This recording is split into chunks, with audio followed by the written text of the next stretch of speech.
below. There it is. It says the host. Great. Good morning. Good morning, Participants everyone. We're sorry for the share. delay. We were just trying to make sure that everyone had the opportunity to share screens. So we apologize for that delay. Good morning, everyone. Or good afternoon, or welcome from wherever country that you are, or good evening. My name is Heather Ibrahim Leathers. I am founder and president of the Global Fund for Widows. And with me today are my team, Jacqueline Frio, Brian McKinley, and Anshel Somani. I wanted to first thank you for registering and offering your insights for our poll. We have 67 participants joining us today, representing approximately 15 countries. With their organizations, we are representing some 4.3 million widows in network. However, that does not account for the widows who are impacted by our work outside of our direct network or widows within our country. That would be a significantly higher number, although, you know, as we all know, it's difficult to know exactly how many. 90% of you said that widows in your country experience discrimination. 76% of you said that widows experience disinheritance. 70% said widows experience harmful traditional practices. And when we asked you what are the needs of the widows in your country, 47% of you said access to capital. 12% of you said access to work. So between access to capital and work, nearly 60% of you said that widows in your country need economic stability and opportunity. Aside from that, 16% of you said we need laws protecting widows, and 10% of you said we need rights awareness building. And those are the two areas, financial security and legal empowerment are the two areas that the Global Fund for Widows works directly on. Before we begin our program for today, and I'm sorry we are starting about 15 minutes late, I did want to welcome Her Excellency Ambassador Victoria Suleimani. Ambassador Suleimani is the Deputy Permanent Representative of the Mission of Sierra Leone to the United Nations. She is one of Widow's greatest champions, and I wish to welcome her for our opening keynote address. Ambassador Suleimani, the floor is yours. Thank you very much, Ida, and I thank everybody for joining us today at this very important Global Widowhood Summit. I am really very much happy to be with you here this morning. I am not in New York right now, but I really tried. I'm in Freetown. I tried as best as possible to be here to deliver this keynote address. And for that, I'm grateful to the Global Fund for Widows. That said, I just quickly want to give you a background to how I came in contact with Global Fund for Widows. So sometime in 2019, I happened to have attended a side event organized by Global Fund for Widows. And then I learned that their mission is actually about not only empowering widows, but really trying to advocate for the rest of the world to empower them, not only economically, but to even bring this issue to international attention by way of promulgating an international law to address their specific issue. So that was my moment of obligation. And then I connected with Ida and we started working together. I brought this issue to the attention of my government through the permanent representative, who is currently the Global Goodwill Ambassador for Widows in Peace and Security, His Excellency Ambassador Ali Kaba. He's now one of the strongest male advocates for widowhood. So we are on track to giving this issue the right kind of attention it deserves.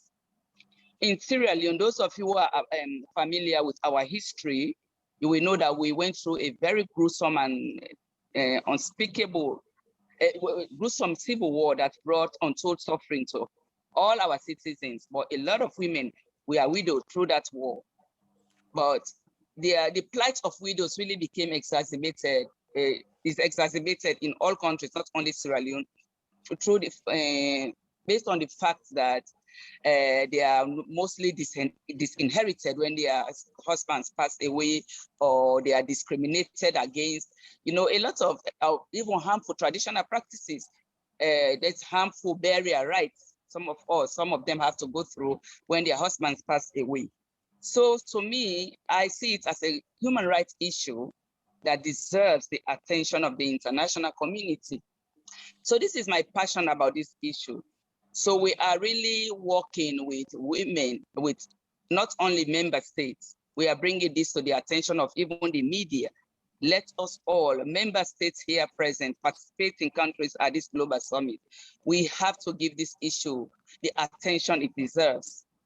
Because I don't know, I was reading one global report that states that when they look at the statistics of some of the children, those who are really terrorists, they found out that from their background, their parents, their mothers were widows. Because if they are empowered economically, they will also be able to train their children in schools. They will have the wherewithal to take care of their children and give them the right kind of education. So this is what we want for every woman, every widow. So I want to speak today. I'm here really to speak to the participating countries for them to also bring this issue to their respective governments, like we are doing. Presently at the UN, although I'm not in New York, but I'm always, I'm on a fictitious vacation, but still working virtually. COVID-19 has made that possible, that you can be in Freetown and you're working in New York. So this is why I'm even talking to you people. So I'm still working with my delegation in New York. We had committed to bringing this attention to the floor of the UN General Assembly. And then we are looking at an area formula meeting. I think my PR mentioned it as the gala at the dinner you had, the virtual fundraising dinner that was held in November. He made that commitment. We are even looking at bringing it to the attention of the UN Security Council, but we would first give a shot at it through an area formula meeting so that we can have member states, like-minded member states, to come and speak to this issue. So it could be given the right kind of international attention that it needs. So my message this morning is really brief. Please, participants, the media, global partners of this Global Fund for Widows, because I know their cause is a good one, and I really believe in it, and I want all of us to make concerted efforts to make sure that we make widows matter. They really matter, because if they matter, then we have to find international law that speaks specifically to their issue. Countries are making laws, favorable laws in favor of women, women's empowerment economically, politically, their increased participation in line with CEDAW Convention. But I haven't seen one international law that speaks specifically to this issue. And this is my passion, and we will spare no effort to ensuring that this issue comes really to the attention of the wider membership of the United Nations. So I will encourage every member state that is participating at this summit to do the same. Once more, I say thank you, Hida, for making me your partner to work on this issue. And before I close, let me give you this good news. I have Miss Georgiana Makbama. She is presently the president of Widows Empowerment Group. We are about to transform that group into a women's empowerment organization. So soon we'll be there up and running. We are working on it, and I have brought together like-minded women. And I educated them. It is not that you have to be a widow to be part of a widows empowerment organization. Whether I'm not a widow, but I'm passionate about their issue. So it's all hands on deck, and that is what I will call on every participant to do, so that we can give these people the right kind of attention they deserve. Hida, thanks, and I thank you all for listening. Good morning. Thank you. Thank you so much, Ambassador, for your inspiring words, and thank you mostly for your championship of this cause. You are carrying the torch for us at the United Nations, and your commitment to bring a resolution, the only resolution, and the first resolution of widowhood, protecting widows to the General Assembly and to the Security Council is groundbreaking, and we are eternally grateful, and we stand at your side to support and assist in every way possible. So thank you for your support and good luck in your registration. We look forward to working with the Widows of Sierra Leone. With that, I would like to introduce Ms. Mira Khanna. Mira Khanna runs the Guild of Service in India. She is also the head of the Secretariat of the Global Alliance for the Last Woman First. She is the founding partner of the Alliance. The Alliance is an umbrella organization which has some 70 plus organizations, widows organizations from around the world working underneath it together in collaboration. So with no further ado, I would like to introduce Mira Khanna from the Alliance of the Last Woman First and the Guild of Service. Mira, the floor is yours. Thank you. Thank you, Heather. And good morning, Your Excellency. It's a pleasure to have somebody who's such a champion of rights of widows here and who's going to work closely with the UN to take this issue forward. On behalf of the Global Alliance, which we call the Last Woman First, and I will come to that point as to why we call her the Last Woman. On behalf of the Alliance, it's my pleasure and privilege to welcome all the participants to this global summit.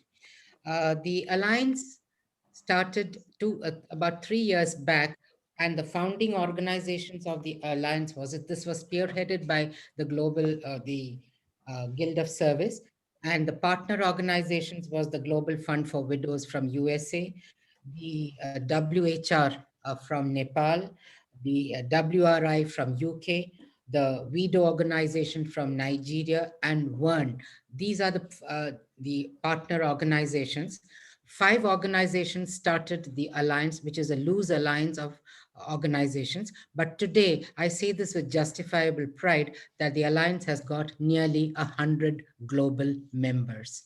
So it's a very great achievement which we've managed to do in the last 3 years. The alliance is called the Last Woman First. And who is the last woman? When she is a widow and subjected to harmful stigmatization practices, she is the last woman. When she is unable to put her children through school because of economic hardship and the fact that she's alone in the world, then she's the last woman. When her husband is missing and she's a half widow with absolutely no economic resources, she is the last woman. And when she's widowed because her husband was affected by HIV or disease, or in today's world, the pandemic, the epidemic, then again, she's the last woman. And when she's a child widow or an elderly widow or a widow of communal right or a conflict affected widow, she is the last woman. But above all, when circumstances force her to support a household and bring up children on her own with little or no economic and social security, then truly she is the last woman. The alliance of the Last Woman First, as the name indicates, is to take this huge community of women who are struggling to pick up pieces of their life and make some sense out of their lives, to take those women, empower those women, and to ensure that they are no longer the last, but they are among first in the community. I'm talking to the choir, so I will not go into the multi-layered discriminations that widows face. But I would like to say that at the root of the social discrimination, the cultural ostracism, and the economic deprivation, there is only one bottom line. It is because the woman does not have access to power. And in today's world, power would be equal to economic support or economic resources. Nobody in the world, and I can say this with absolute conviction, that you cannot ostracize a rich widow. You cannot ostracize a widow who has got money, who's got the resources, who's got the knowledge, and who's powerful. So the reason for these multi-layered, nuanced discrimination that widows face is because of the economic deprivation. And particularly in patriarchal societies, when a woman becomes a widow, her standard and quality of living dips greatly because the earning member of the house is no longer there. So, so there is the world has recognized, and the UN has often says that poverty has a woman's face. But the alliance goes on to say that the feminization of poverty is very closely linked with the feminization of households. And I'm going to take a few facts here. In India, between 2001 and 2011 census, you know that every 10 years India goes through a census. The female headed households in India have increased by 27%, and more than 76% of these households are headed by widows. In Nepal, 31.3% of the households are headed by women, and approximately there are 50,000 widows. And post the earthquake, in many districts, female headed households headed by widows is almost as high as 51 to 75%. In Sri Lanka, the most recent household and income expenditure survey indicated that 1.2 million households, that is 23% of the households, are female headed. And in these patriarchal societies, particularly of the global south, to head a household is not a choice that the woman makes. She heads a household because of the fact that there is no longer an earning male member in the house. And this is invariably more than 80% of the female headed households are headed by widows. So, which is why this alliance has come together to work for the empowerment of widows, to ensure that there is a gender just inheritance law, there is a gender just property right, there is access to economic stability and economic avenues, access to skill, training, education, access to knowledge, so that the, the playing field is leveled for these women who traditionally are the last in the society. And I will Indeed. give a couple of So examples. How much time do I have, we Heather? are 2 minutes over, Mira. Uh, the alliance has got a two-pronged mandate. One, of course, it is a platform for sharing the best practices so that they can be replicated across the globe. More important, the alliance is a forum for advocacy, for lobbying, not just internationally, but nationally with their individual governments to change laws which can impact to change laws positively to impact the lives of widows, to ensure that there is affirmative discrimination in projects and policies. And I'm going to give a small example. I had the privilege to be invited by the Supreme Court of India to be on the expert committee of widows. We made a whole lot of recommendations, and one of the underlying facts of the recommendation was that the widow should not go to the system. The system should be able to go to the widow, because the widow does not have the access or the resources or even the awareness to understand what are the social security schemes that are available to her. So the system should go to the widow. In fact, one of the recommendations we have made to the Supreme Court is that the minute a death is registered, the status of the widow should be registered along with it. Whether she needs money, what is her support system, whether she owns bank account, whether she has a land. And it is with great conviction I'm saying this, that the Supreme Court of India accepted the recommendations totally, and in fact has made a directive to all the state governments in India to implement the recommendation. The now these recommendations are going to be shared with the alliance members. So what has been done in India, it can be replicated within the local conditions. So you can pick out what is suited to your local condition and lobby with your individual governments. Because when you say that, look, such and such government has done it, and such government has made it possible, and we will agree that state parties For state parties, the international image and reputation is of a great consequence. So let us make use of that. And that is why the alliance is now progressing, working. We share with everyone all the documents that are presented orally and written at the CSW and at the Human Rights Council, so that there is an awareness and we create that groundswell of opinion across the world for the empowerment of widows. With Thank those, you. thank you so much, Heather, for this Thank you opportunity. so much, Mira, for that wonderful intervention and for giving us the platform for us to network and share best practices and get inspiration from other countries, including India, on what has worked. Thank you so much. I have placed the link to join the Alliance. If your organization has not joined the Alliance, it has been placed in the chat. And I will also be sharing the Facebook page momentarily so you can follow the Alliance on Facebook, which is the main way that the Alliance communicates with its members. Next on our list this morning, I'd like to welcome the director of the Women's UN Report Network, Lois A. Herman. Lois is responsible for the dissemination of reports and has been a longtime advocate of widows' rights for around the world. Lois, I share with you the floor and I give you 5 minutes. Thank you. Thank you, Heather. I remember sitting in a hotel room in New York, writing up a Make Widows Matter agenda.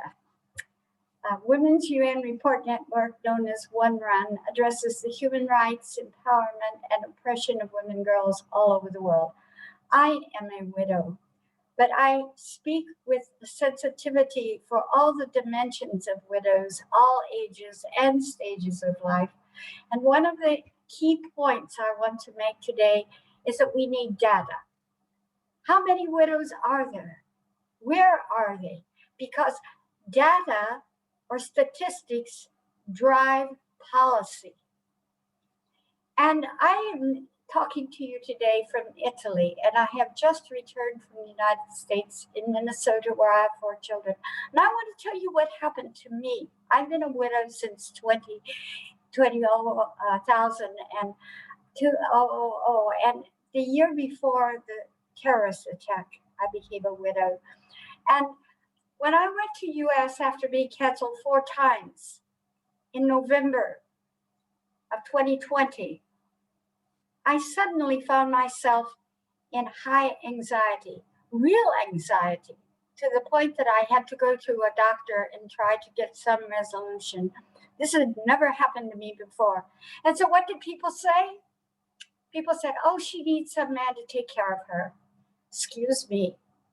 That is not what I needed. I needed to resolve the anxiety of the long travel, of the pandemic, of the snow that came up to my knees, of the violence after the George Floyd murder. All those issues went spinning around at one time. But there was this mentality, and we're talking about Western culture, that I needed a man to look after me. Well, ladies, no. And I say to you today, widows are strong and empowered individuals if they have the resources, if they have mutual support. That's why we have the Alliance. So we need data. Data will help make this issue move forward. But also, I think we have to realize how long we have worked. And I heard the ambassador say she's going to try to get a resolution at the General Assembly. We have worked for years. We have had panels in New York and in Geneva again and again showing how widows need to be on the agenda. And yet, when the final wordage comes out, somehow we just don't see the text that says widows. And I have been looking at the draft degree conclusions for the UN Commission on the Status of Women that's coming up next month. And I have yet to find widows. Maybe it's there, but it certainly is not a highlight or a highlighted point that will help to drive policy. And for those of you in New York, and Heather, thank you again for pulling this together. Please, please, at the government level and the NGO level and all levels, let us speak to widows. We have more widows now with COVID, with conflicts, with all the disasters in this world than we ever had before. And yet, it's a sort of invisibility. I think part of it is the assumption that there is death. I've asked governments why they don't put widows on the agenda or into policy, and I've been told that no one wants to think about death. Excuse me, we have that reality in our lives at all stages and ages. And so let us bond together in this alliance for Last Woman First, but alliance with each other. And when Red goes around the world every single day and looks for information on widows, and it's very hard to find, my friends. Mm-hmm. And so today, later in this panel, I'm going to close with a poem that says, I am a widow. And the reason I wrote that poem is because I couldn't find poetry about widows. So thank you very much for the opportunity to speak today. From Italy, I say, buonasera. Thank you so much, Lois. Thank you for your intervention. Indeed, we need data, and indeed, we need mention of widows in the agreed conclusions. And so I will work with Ambassador Soleimani to see if her mission would be the champion of adding language to protect widows in this CSW 65 agreed conclusions. We've been successful in doing it over the last 2 years, and we'll work with Ambassador and her mission to see if we could be successful in adding it this year as well. I would like to now turn over the conversation to Susan O'Malley, who's a long-year veteran of the United Nations and understands the ins and outs of the United Nations. Susan will be sharing information on how NGOs can become affiliated with the United Nations. You can find the PDF on the Global Fund for Widows website, which will guide you as well, and we'll be sharing that screen. And Lois, if you could just share your email, if people want to join your listserv, please share that in the chat as well. Susan will be sharing our screen. The floor is yours. Welcome. Good morning. Susan, can you unmute? It's so wonderful to be here and also to be with Lois and Mira. Okay. All right, so everything's okay. All right, my job here is to get us energy and hope. And to do that, I want to see if I can get you more involved with the UN. First of all, I hope some of you are coming to CSW 65. It'll start on the 14th with consultation day, and then there are 2 weeks of meetings. Now, what you'll see, what we sent you last night, is ways to get involved with the UN. And I know I don't have much time. So I want you to register for CSW 65. Now, all you do, there's a link in what we sent you, or you go to NGO CSW, and then you link on advocate, and then you will be able, it's free, you can, there'll be, believe it or not, over 600 meetings there that you can choose from. But this year we got a category called widows. Yes. And so we have 7 widows events. You can go to those and then ask questions. And the most important thing, I think, is to talk together, and to organize. So that's number one. But I also want to say that I think we are changing just slightly to get more noise about widows. And that's what I see as my major job. I am in co-chair of the NGO CSW advocacy outcome document group. And we're seeing where we can put in widows and then try to get global support for that. So I'm hopeful. UN Women does talk about widows a bit more than they ever had before. The NGO for older women is now talking more with us about widows. I've been working, I'm the UN rep for WPD, Widows for Democracy Through Peace. And then I help Heather and Jack whenever I can. All right, so that's number one. And I know I don't have much time. Also, when you're at CSW, you can go and see events done by member states, and you can do that by going on UN Women website. It's in the it's in the thing that was sent to you. Anyway, so that's that. But also, I think you should think about getting ECOSOC accredited, or what we call now the US Department of Global Communications, and to get your NGO connected with those. Now, getting ECOSOC consultative status will get it so that you're recognized in the UN and that you can put in statements, and that you can speak when there are places for you to speak. But that's one way of getting heard and getting out there and making a little noise. Because it is critical. There's no way we can even get near to fulfilling the SDGs, the Sustainable Development Goals, unless we deal with the problems, the plight of widows. How can they make much progress in terms of getting rid of poverty without dealing with widows? How can they get gender equality? Excuse me, it's pretty early here, so I haven't quite woken up. Anyway, so those are the things that I suggest. Now, I did put my email in the chat, and I have helped a couple of countries, a couple of NGOs get accreditation with ECOSOC. It can be difficult, but it's important to do. Now, the other one, you can also, there's directions there how you can be part of the US Department of Global Communications. The important thing also is to get passes to the UN so that you can attend meetings there when we can attend them in person. But now on Zoom, we are able to attend meetings.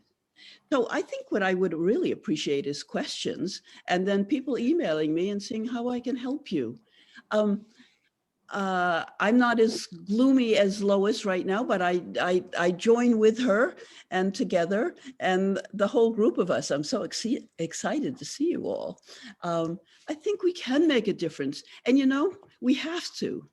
We can't go on like this. It is amazing how widows have simply been ignored. And I too am a widow. What can I say? I am a widow, and as of the last 2.5 years. So Heather, I didn't even use up all my time. Can someone ask me a question, or don't we have time for that? Heather, Well, thank you. Thank you so much, Susan, for that quick synopsis. We have added the file to the chat to allow everyone to be able to access the links in order to be able to register both for the commission, for all three sections, the Commission on the Status of Women, which will allow you to access both parallel events and side events. Parallel events happen outside of the UN generally. Side events are hosted by governments and usually happen inside the chambers, but everything will be virtual for 2021.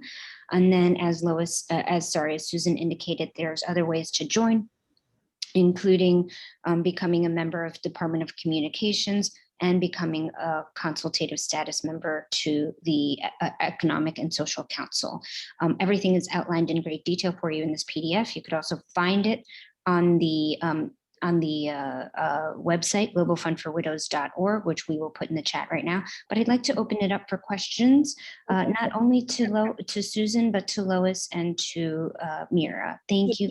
Can I just make one, side events are not sponsored by the UN today, this time. Each country has their own platform. They're not going through, because that's a mistake on the thing, and I don't want you to think this is different this year.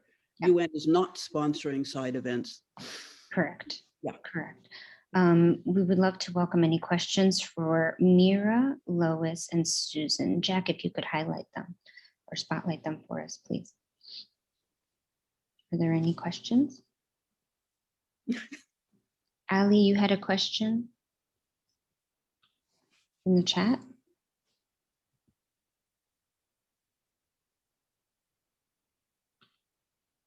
Heather, can I ask a question? Of course, Mira, please, the floor is yours.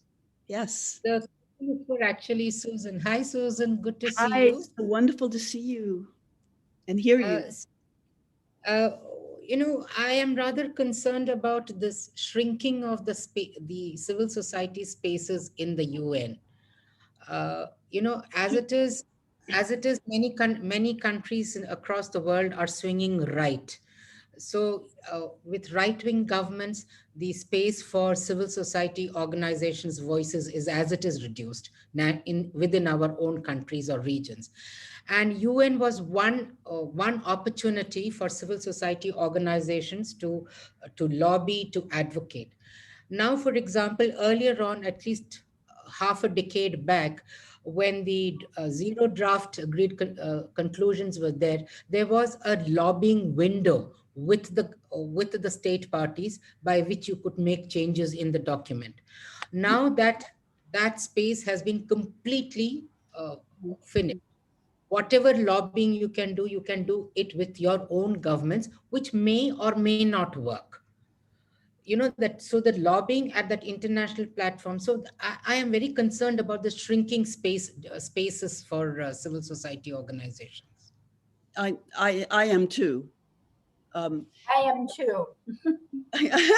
All right. So, what we've been doing, we work. I was chair of NGO CSW, and I'm still on the executive committee. We do work very closely with UN Women, who is very concerned about that too. And I know people. We won't go into that, but anyway, UN Women has been extremely supportive. The other thing is we work with the Bureau of CSW. And the head of it is the ambassador from Armenia that we're very close to. The current chair of NGO CSW is Armenian. And so where we can, we work. And I think so much is done by relationships at the UN. And so working to have relationships with various member states, the same as Heather has done some very good work on that. I agree about the closing space, but we do have a global committee that meets that's now going over the outcome document. We've been meeting for about 3 months, going through the UN Women's concept note that sort of frames the draft outcome document. And we're looking where we can intervene. And then we have a list of different peoples and missions that are supportive. And then we have a list of governments and national mechanisms to see where we can put in information. I do think the draft the draft document is quite strong, stronger than I've seen. Now, I don't, you might disagree, but I know it doesn't have widows, but it seems more supportive. But we will see. We will see. And because everything is on Zoom, this is going to be a different kind of negotiating. We have tried to say, because everything is on Zoom, some of us should be on Zoom too with the negotiators. And we've gone to Armenia and said, we want that. I don't know what's going to happen, but we will have people we always have people who are part of the country's delegations. And then we work with them. They give us NGOs that are part of the country delegations that give us information about what's going on in negotiations. And we work to try to get, and this year, so help me. If you see a good place where to put widows, there are a couple of places, let me know. In fact, everybody here, take a look at the document. And if you see a place where widows could be inserted, and then we all do it together. Yes, we have to make a lot of noise, a lot of pressure. And be insistent, as we're good at when we do it. Thank you so much. I've had my hand up, but maybe it wasn't seen in the chat. This is Eleanor. Please go ahead, Eleanor. Yes, I hope I can also, speak to Madam Ambassador, to thank her for being, such a champion. And, we really look forward to following up the follow through on the commitment both at UNGA and at the Security Council. Thank you so much, Mira, Lois, and Susan. But I want to say that, you know, the fact that we have Susan as co-chair on the NGO CSW through advocacy, and Susan has just made this, she's put the challenge to us. My question is,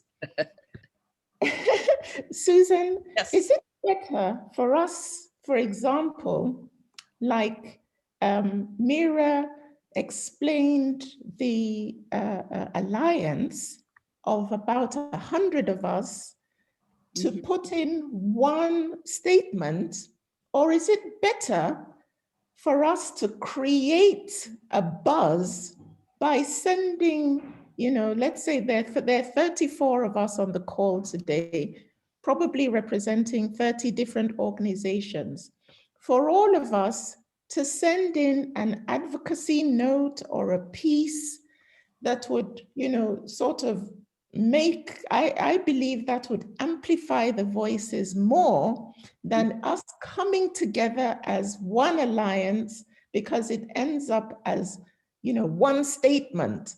So for example, CSW now has called for statements.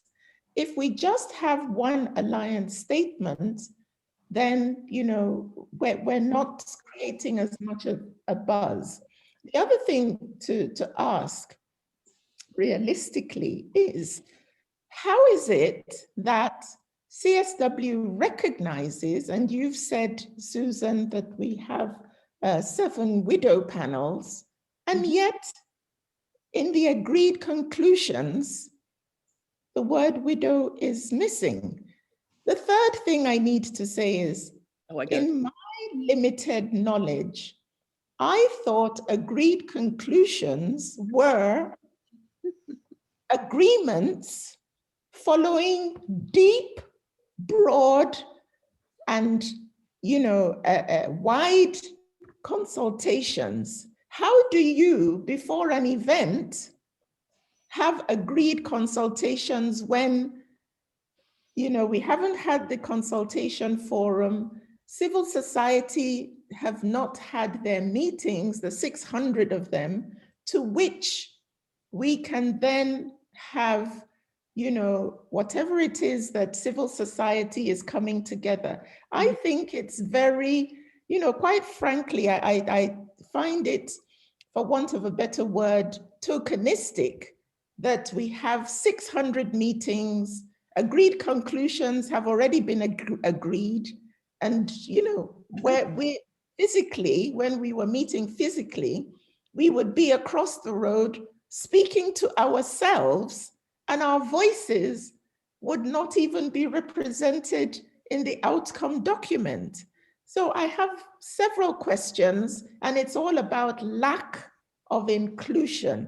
And like Mira so, you know, eloquently said, you know, when it comes to widows, we want the last woman to be first. And if her voice is not accommodated in an agreed conclusion or in an outcome document, that's the height of discrimination and exclusion. Yes, I agree with you. I don't set up the calendar. I would love it if we could set up the calendar. Now, sometimes they negotiate straight through CSW, and then we can have more of a voice. I don't. They negotiate the way they negotiate, and we don't have too much say in it. But we have been working in since October, with a global group and a good number of young people going over, getting ready to put input into this document. So that's that. I think I agree about the decreasing space, but I think we organize and we make more noise. Now, I managed to forget your first thing, but they were all very good, your 3 points. My first name is Eleanor. Oh, excuse me, Eleanor. Yes, I know you because I know you because I'm a friend of Margie Owen, and yeah. So Eleanor, the first one. I'm sorry, it's very early, and yeah. Maybe I could just put in a word about the European Union, because we do have CSW coming up in next week's, but one run is accredited at the European Union. Yes. And the EU did not really pay attention to older people, and especially to older women, until it became an economic issue. Mm-hmm. And I think that Heather started this event with the reference to power and economics. And that is very real. That's when the EU started including more on older people and especially older women. And I think it would be very advantageous to have a document prepared following the symposium on myths meaning MYTHS, and realities, because there's an assumption that if, for instance, a widow is older, that family will take care of her. Excuse me, but we have demographics to show that the average family size that used to be 6 or 7 in Italy is now down to 1 child or no children.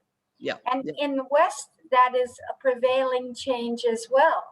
So that assuming that a widow will be taken care of either financially or in comfort needs, basic rights, and support is a myth. And I think we need to come out and say that. What's real and what isn't. Yeah, it was both, I was talking with Armenia and Estonia and saying, well, what about widows? Isn't there an issue? And I said, oh no, the children take care of, and that has to be dispelled. It is, right. That's crazy. And I also want to say, I don't know if you've seen the dossier that Margaret Owen will speak on later, on the plight of widows, a dossier for CEDAW on widows. It is astounding, and we need to get that out to all missions. If you take a look at that dossier, you can't be ignorant any longer or unconcerned about widows. That's very true. That's very true. Margaret will share that later in the session. Hope, you had your hand up, and we have 3 minutes left to this session. So I ask you that you be brief to allow for responses. Thank you.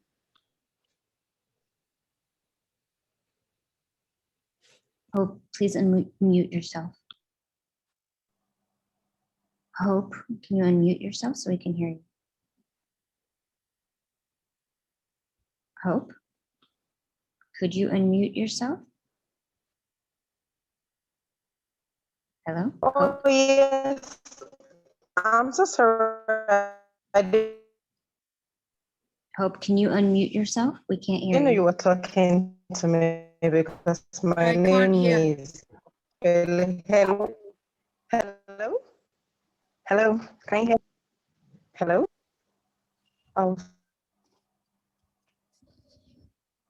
Can you hear me? Very well. Are you trying to talk to me? Yes. Can you hear me now? I can't hear. Are you trying to? Yes, we can hear you, Hope. Please go ahead. Can you hear me now? Sorry. Thank you, Eleanor, for that question. You actually take, my name is Hope, and 28 days from now, it will be exactly 27 years I got widowed. And, one of the things we have in my foundation, I founded Amana Hope, is that until widows and her issue becomes an integral part of discussion and actions of gender equality, there will be no equity in the equality. And I'm glad that Eleanor has made a very good point. Because that's part of the discussion I have been saying to. And I want to add, kind of put another view to what Mira Khanna said.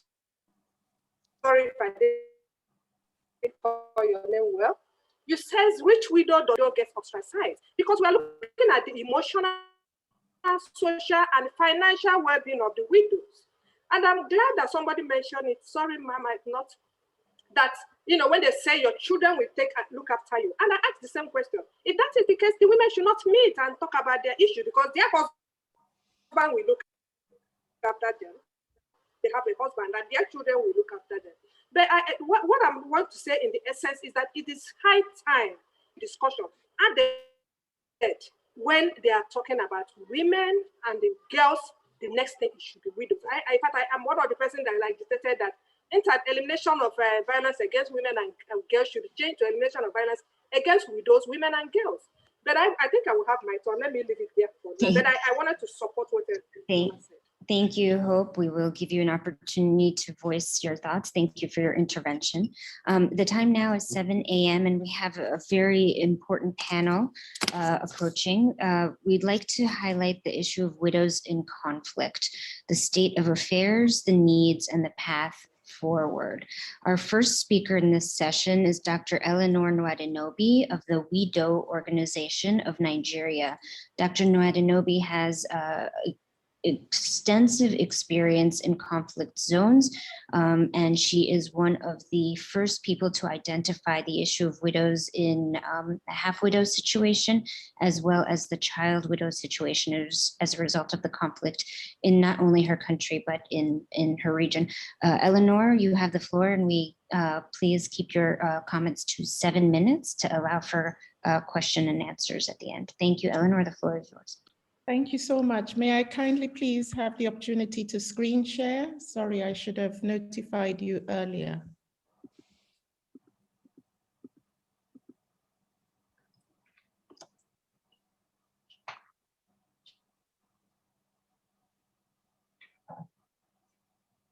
Greetings.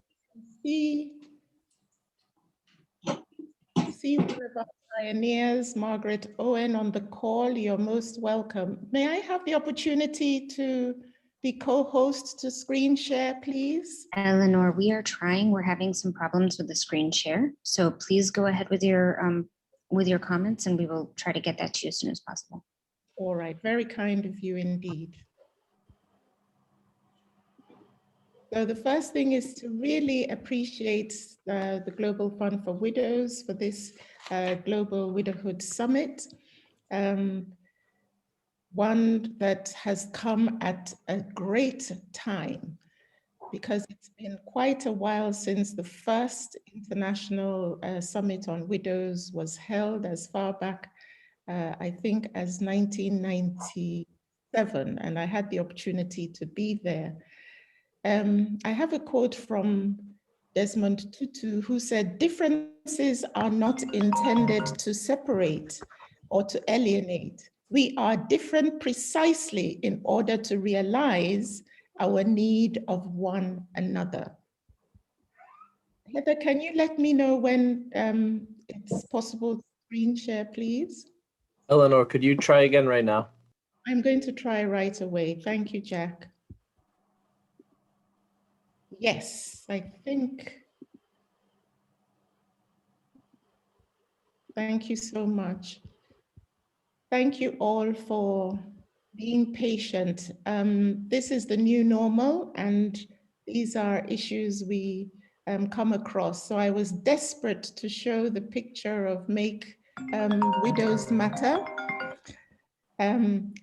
Harmful traditional widowhood practices, the sorts of practices that I've been intervening on for the past 25 years. I came across the horrific practices of widows drinking the water used in washing their husbands' bodies and having to sleep with their spouses, their deceased spouses lying in state.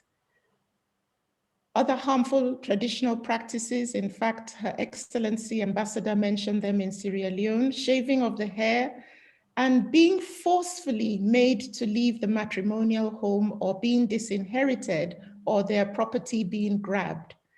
Thankfully, in Nigeria, we have state laws and I've listed them, but look at the interesting thing. In some of the states, it's prohibition of infringement of a widow or widower's fundamental rights.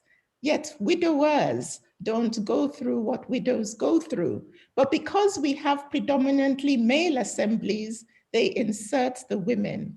In others, it's inhuman treatment of widows and harmful practices affecting the health. So you can see different names. Thankfully, after 14 years of struggle and in the trenches, the civil society community in Nigeria was able to get a national law passed in 2015 with Section 15 that gives a 2-year imprisonment for those who practice harmful practices against widows. However, there's a lacuna in the law where the law only applies at national level. So each of the 36 states have had to pass the law. So far, we have 16 states. Let's now go to the conflict situation, because we're talking of widows of conflict. In Nigeria, in 2002, the Northeast, we had the Boko Haram conflict. Boko Haram means Western education is forbidden, and that's their mantra. In 2014, due to the abduction of the Chibok girls, the world stood still because Boko Haram abducted over 250 girls from a school. You can see here, 5 years later in 2019, we had a solemn commemoration for the 112 still remaining in captivity who have been forcefully married, and some of them widows. We sat at desks in the middle of the square with the names of the missing 102 girls to commemorate 5 years. In 2018, another 106 girls were abducted in Dapchi. Their return was negotiated, except for Leah Sharibu, who is still in captivity because she refused to denounce her Christian faith. So the widows of Boko Haram conflict, in this report by Al Jazeera Studies as of 2018, and that brings me to the point that Lois made regarding lack of data. The Boko Haram conflict alone had 2.6 million people displaced, and according to that report, 54,911 widows. But of course, you and I know that there would be more, because there's still more in the Zambisa forest. And they suffer what I call the 3 S's: stigma, silence, and shame. Because when they come back to the internally displaced persons camps, they are stigmatized for being wives and widows of Boko Haram. So let me now give you the testimony of a child widow. I want to applaud the Global Fund for Widows. They tried everything possible to get the video to the capital. But due to COVID, that event was postponed. But this particular girl, and credit goes to JEPAD-C, the organization, the grassroots organization that got the testimony, got the video, and they were able to blur out her face and change her voice. You see highlighted, this young girl of 18 had been married 3 times. She had been in Boko Haram custody for 5 years. So obviously she had been there from the age of 13. She was abducted in the town, but relocated to the Zambisa forest. And she says when she managed to escape with 3 of her children who she had borne to her captors, because of drinking what she called green water, she had to bury one of her children under a huge deposit under a tree, hoping that Allah might bring somebody to dig a grave to bury him. And she said that's how the deceased are left in the forest. And when interviewed, she said she feels highly dishonored. She's not happy because she has been discriminated and insulted, being described as a widow of Boko Haram. In fact, UNICEF did a study where the children of the child widows are called bad blood because they have the Boko Haram blood in them. So she does not go to the places where they have distribution centers in the community, because she said she wants to avoid the occurrence of another incident, the chances of re-victimization and re-traumatization. And when further asked, she said, I'm always thinking, what answer should I give my son when he asks me of his father? So she said, I just don't know how to explain to him about his father, who of course is a Boko Haram fighter. And she says, it's regrettable, extremely infuriating, irritating, and awful. And doctors have advised her to avoid excessive thinking that may lead to hypertension. So the deleterious health effects. So I want to bring into this conversation how we can have layers of challenges, because in the midst of widowhood, harmful practices, conflict, and then the other conflict that is COVID. Because remember that in the context of COVID-19, there have been lockdowns, and the UN Secretary General said he wants a ceasefire behind the closed doors of homes. That means that COVID is a war, because the fact that women were being abused in the lockdown with their abusers caused an exponential uptick.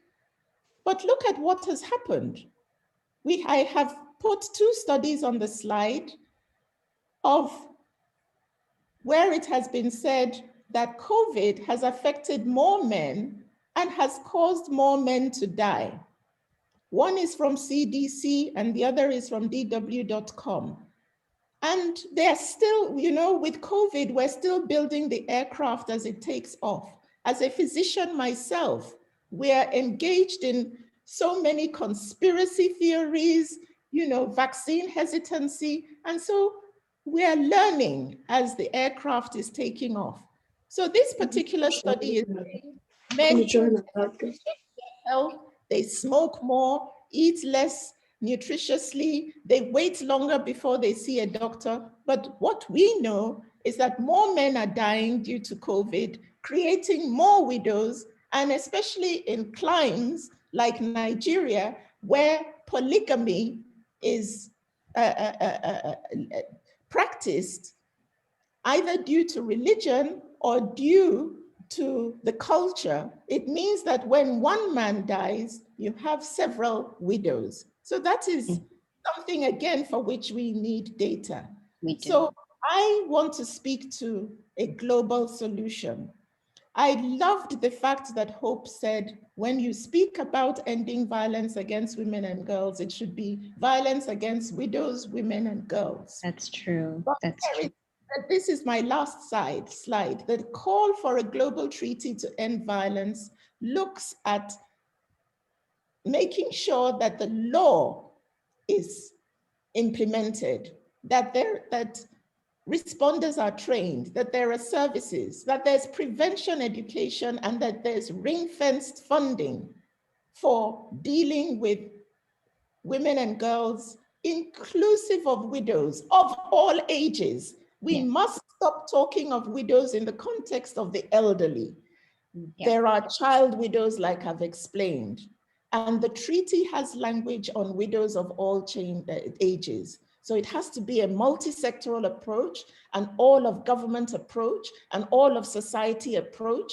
And we are looking at champions like Ambassador Victoria, who will take this message to the UNGA and to the Security Council, because a global treaty that addresses this type of violence is the pinnacle of global commitment to end violence against women and girls. Thank you very much. Thank you, Eleanor, for that powerful intervention. And it's heartbreaking, the story of the child widow. And she's not alone. There's tens of thousands, as we know. The treaty is one example of language that includes widowhood because of the advocacy of the alliance and the great work of everyone who is, many members that are present here today. So thank you, Eleanor, for leading that. I would like to now turn the conversation to hear from Mahbooba Rawi. Mahbooba is an advocate of widows in Afghanistan, and she has prepared remarks as well as a video. Mahbooba, please, you have 10 minutes. Thank you so much. Yes, hello, hi from Australia to everyone. And it's an honor to be part of this summit. And it's an honor to be a partner with Global Fund for Women. And thanks, Eda Ibrahim, for inviting me to be participate in this. And I am representing 2.6 million or more, because the figure is not correct. This figure is from 2015. And I believe there is more than 3-4 million, even 4 million widows in Afghanistan, because there's so many fighting going on. And even recently, there's a lot of young widows become widows because of too many fighting. And the situation for widows in Afghanistan that I saw myself with my organization, it called Mahbooba's Promise, which is my promise to dedicate my life for well-being of these widows and orphans. And it's about 24 years of my life. I keep that promise, and really every minute of my life I spend to help them recover from so many things happening. And the most things is bothering widows in Afghanistan is economical issues. There is no welfare for widows. As soon as you become widow, there is no door for you to go, and there's no support. And majority of the widows that I'm supporting, I find them from the street while they're begging, or finding their children sitting on the footpath and do shoe polish, or sell plastic bag, or sell water. Afghanistan been in a war for over 5 decades. The situation for women is getting worse, and I believe that some research has been done, and they call the worst woman in the world to be, the worst place to be a mother, and is in Afghanistan, and the worst situation that they're living in, with not much support for them. Saying all of that, I remember one story which I would like to share with you guys to understand the struggle and the pain Afghan widows facing. A couple of years ago, while I was in Afghanistan, there was a widow who burned herself to death, but she didn't die. And I, 75% of her body was burned. And when I had opportunity to talk with her, because I helped her to survive, I said, why you decide to burn yourself? And she goes, because I want the Western world women to stand up to Afghanistan women and to know that we had enough. Afghan widows have nothing. When I say nothing, it's mean nothing from the government. There is not any law for Afghan women to protect them.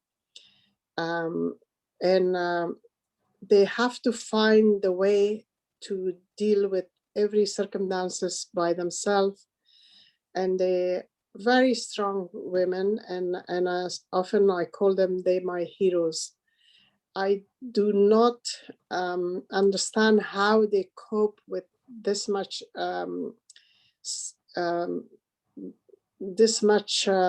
tough situation in a war zone country in conflict area. But I know that Afghan women have no right to talk, have no right to go to school.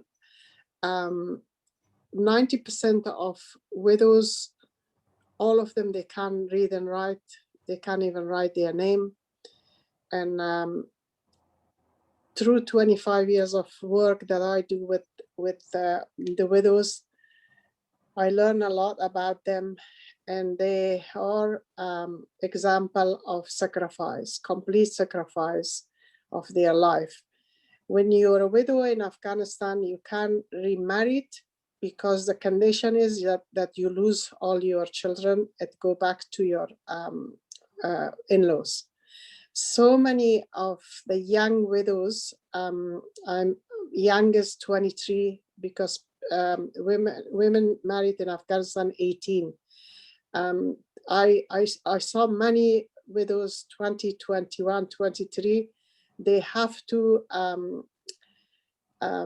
accept the fact that they cannot remarry again.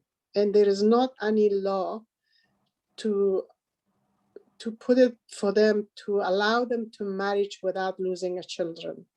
This is a thousands and thousands years old law which nobody changed them. I don't think I could say that there is a worse widows in the world, worse than Afghanistan. Every day they wake up, they don't know what to give it to their children. And it's going to take many, many years to come for the widows in Afghanistan to fight for the justice for them, for equal opportunity. Because right now they worry about how to survive and how to keep these children. And, they all just an example of sacrifice. So my tiny NGOs have 500 widows under my care, which I organize facility for them so they can stand up on their feet. And only recently, from last week when I spoke with Heather, I am going to hopefully open 3 banks in Afghanistan with Global Women Fund, and that will help the women to stand up on their feet and do a little bit of, have an opportunity to have some financial support. And of course, financial support is a power, and education is a power. And that's the 2 things that Afghanistan women, they don't have. There is so many stories about Afghan women, and which I come across, but I just choose a few stories. And one of the stories is that Laila is one of the lady who's working in my orphanage. She's 23 and she's mother of 3 children. And somebody proposed for her to get married, but she refused. She refused it because she knows that she's going to lose the child, and the children will, she can't live without her children. So this is common stories, like widows come to me to help them with a bit of piece of land for them, and how to get that. Usually the brother-in-law, father-in-law is not going to give it to them. Despite so many international countries in Afghanistan, is still the widows' situation is the worst in the world. And there's not much has been done for them. I don't think they even consider in the country as a people. I don't see in a parliament house or government bodies or when funding coming from overseas to say allocation for the widows. Widows is been forgetting. They ignore them. They don't have a voice, and they don't have education. And I don't know if you all know, there's many women in Afghanistan, and from 2005 to 2010 or 15, they just learned to burn themselves to show the world that we here and we are suffering, and can somebody help? Mahbouba, before we run out of time, would you like to show the video? Yes, I like to show the videos, and I'm so happy to be part of this, and I would like to continue talking with every one of you. Sorry, I'm running out of time, and also it's very late at night. I know. It's almost 11:30 at night in Australia, and early in the morning to you guys. Yeah.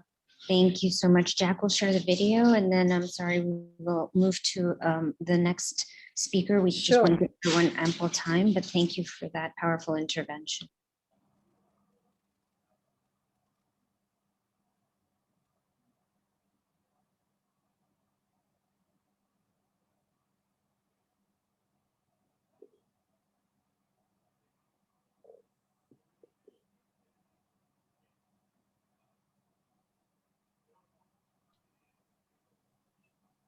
I don't have sound. Does everyone have sound?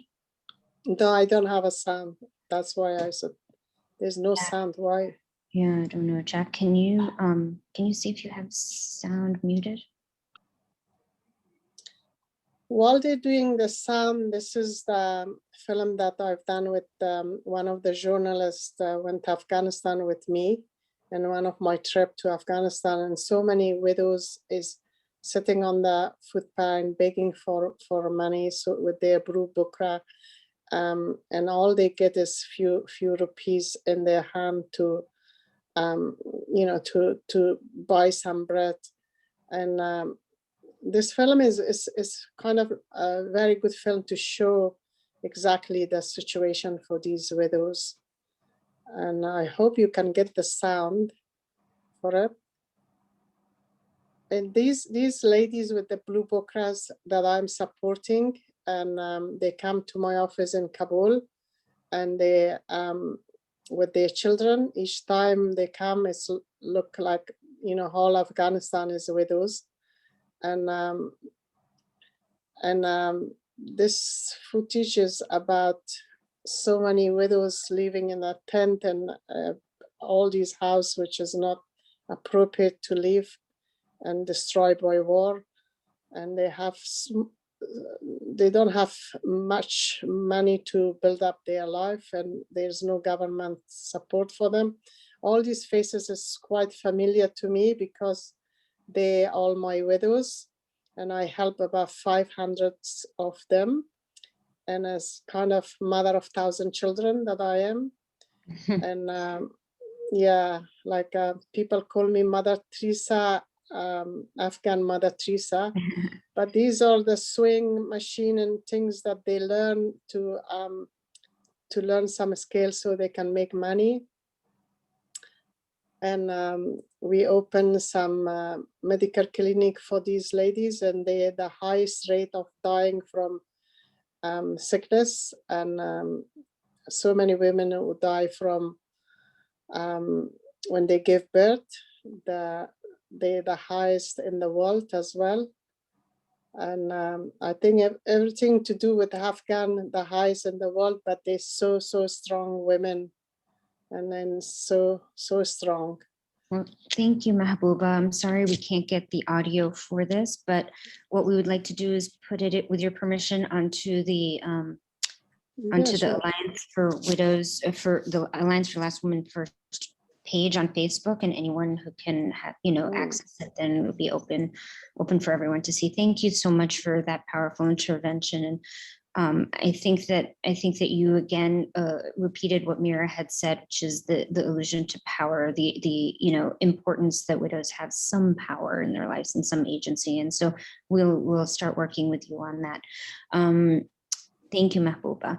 I'd like to turn now the call to Mira Khanna from the Guild of Service. Mira is also wearing many hats as the Secretariat of the Alliance, but also as the leader of the War Widows Association of India. And she is an expert in this field. And so without any further ado, please, Mira, the floor is yours. Thank you, Heather. And I think when you talked about me wearing many hats, I think that's true of almost all women in the world. We are basically multitaskers, and we keep changing one hat to the other with ease, seamlessly, and we do all the roles equally well, which I hope I am able to do as you are doing. Thank you so much. I have the opportunity to work as an advisor to the War Widows Association, which was started by Dr. Mohini Giri almost five decades back.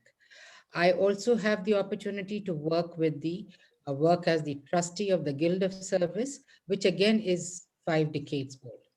Now, the difference between the two organizations is, and the War Widows Association works with the widows of armed personnel, which means widows of state actors.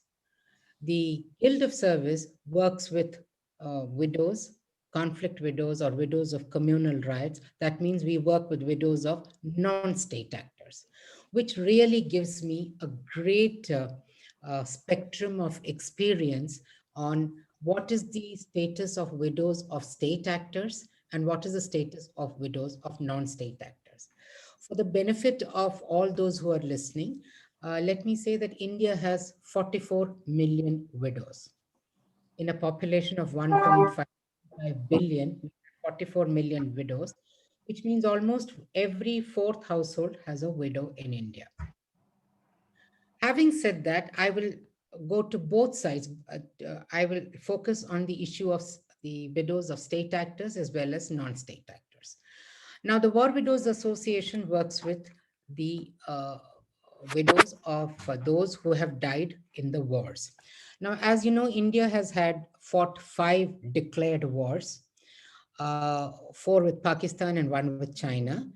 And after that, we've had continuously a number of, what can I say, cross-border insurgencies, which are continuing.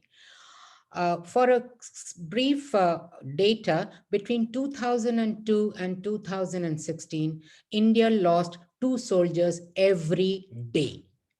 That means there were 2 soldiers lost every day. Out of the 700 odd soldiers, even if we assume that 50% of them were married, that means that we are adding 350 widows straight away in a single year. According to the War Widows Association, there are 27,000 war widows in India. That means widows of personnel of the armed forces, that is the Army, Air Force, and the Navy. Having said that, I've had the opportunity to compare the compensation packages given by different countries as well as what is given by India. And I must say that India gives a fairly generous package to the widows of the armed forces personnel. There is a single time ex gratia payment, which works out to almost $60,000. And she gets a lifelong pension. The pension is equivalent to the last rank of the husband, of the last pay drawn by the husband. So there is a regular source of income. Apart from that, there is quotas. The education of the children is free. There is an ex gratia payment which is made when the children get married. There are quotas reserved for children of martyred soldiers in the universities and in professional institutions. And along with this is the ex gratia payment, which is given both by the central government as well as by the state government. So on the whole, the compensation package given by the government of India for widows of conflict of the state actors is fairly comfortable. But the point here is not just of money. It's not just of the compensation or the support. Of course, the regiments, the battalions do give support to the widows of the martyred soldiers, and they are seen with great deal of respect by the rest of the country because of a sense of nationalism or patriotism, which is a different issue altogether. The War Widows Association came into being not to see that the compensation is given. The compensation is given, but the point is that there has to, the government, and no government can give that kind of emotional and psychological support that a widow requires when she faces this uh, great crisis in her life. So the War Widows Association is a one-stop crisis center.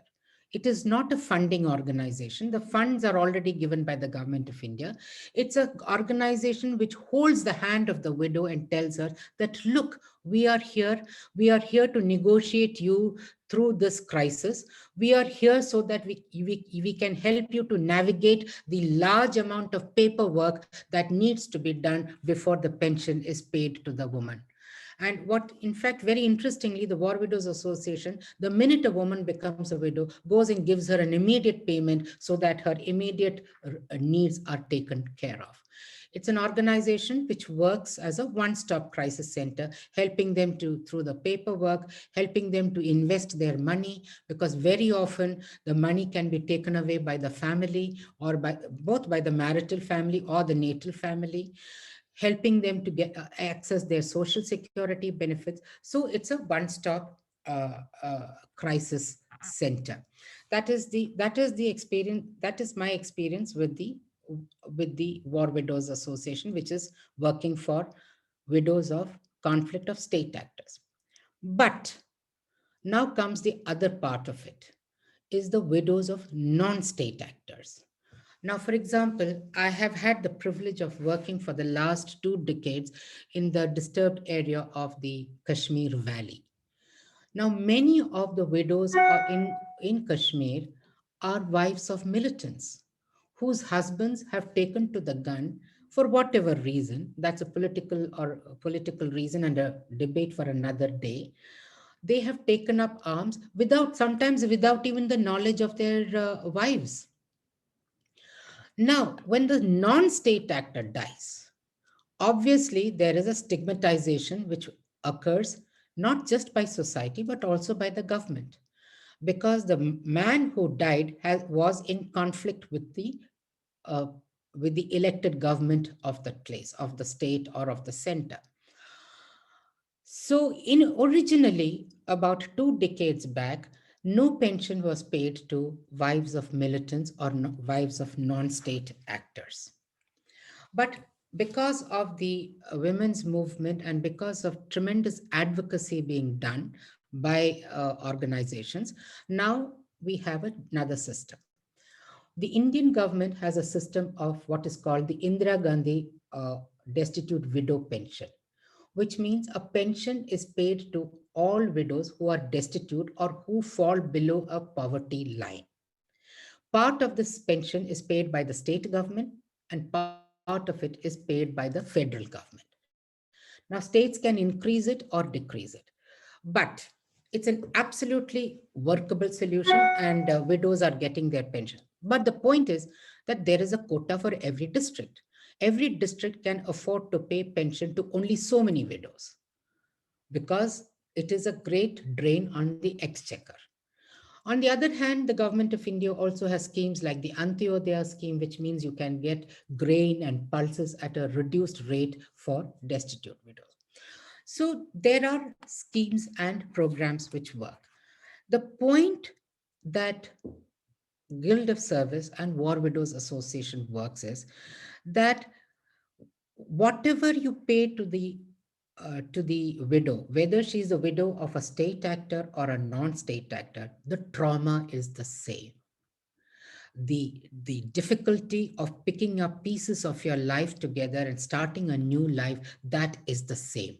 And in fact, the odds are loaded against the widow of a non-state actor, because the society doesn't see her, stigmatizes her, the government stigmatizes her. So there is another layer of discrimination.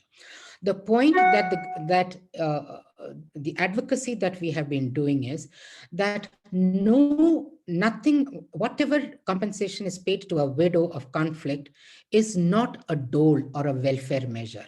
It is her right. It is her entitlement as a citizen of this country. Her husband died for the country, that is a different thing.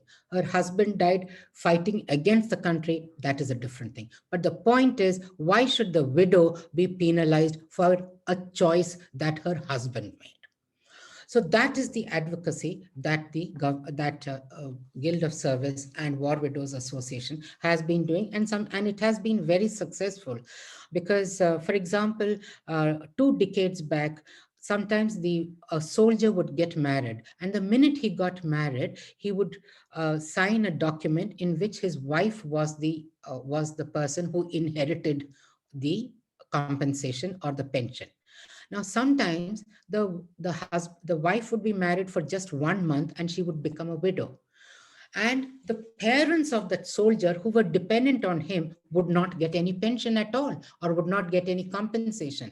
It is the War Widows Association which worked to advocate. And now the rule with the government of India is that if a soldier dies and he was the only supporting member of his parents, even if he's married, 30% of the compensation goes to the parents and 70% goes to the widow.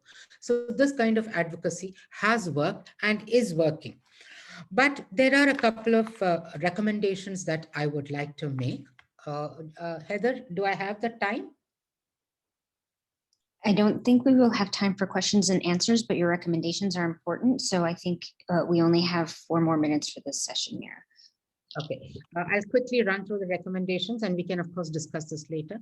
One of the most important things is that all the UNSCR 1325 and 1820 is applicable to all state parties. Yet, in South Asia, there are only 2 countries which have a national action plan on how to deal with widows of conflict. Only Philippines and Nepal. Nepal was the first, Philippines was the second. Despite the fact that we have more than 27,000 widows, which are of state actors. We also have widows of non-state actors. India does not have a national action plan. And I would urge on this forum that all the members who are here work with their governments to ensure that there is a national action plan. A national action plan is not just paper. It is a document which we can hold governments accountable to how they are dealing and addressing the issue of widows of conflict.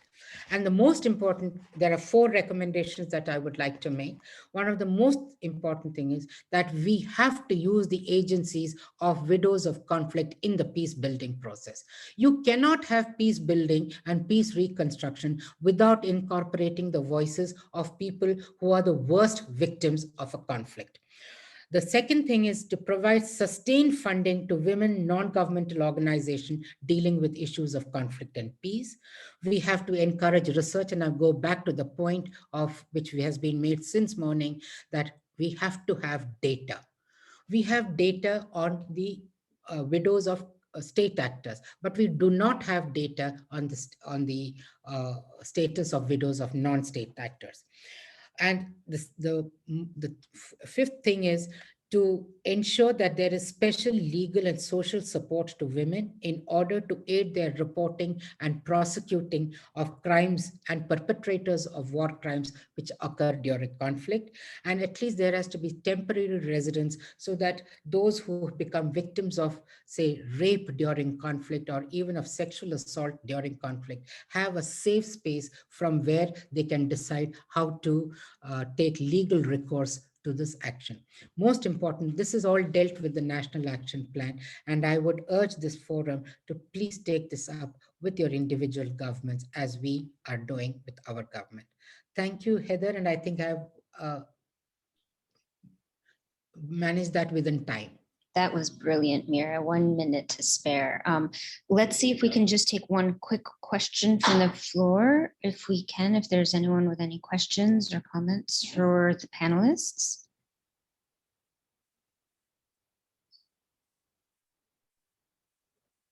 Okay, thank you for your interventions, Mira, Eleanor, and Mahbouba. I know it's late and I appreciate your comments, and I hope that we'll be able to address the issues that you've highlighted and take your recommendations. The issue of conflict widows is near and dear to our heart because it's almost some of the most tragic situations and almost the most hopeless and helpless.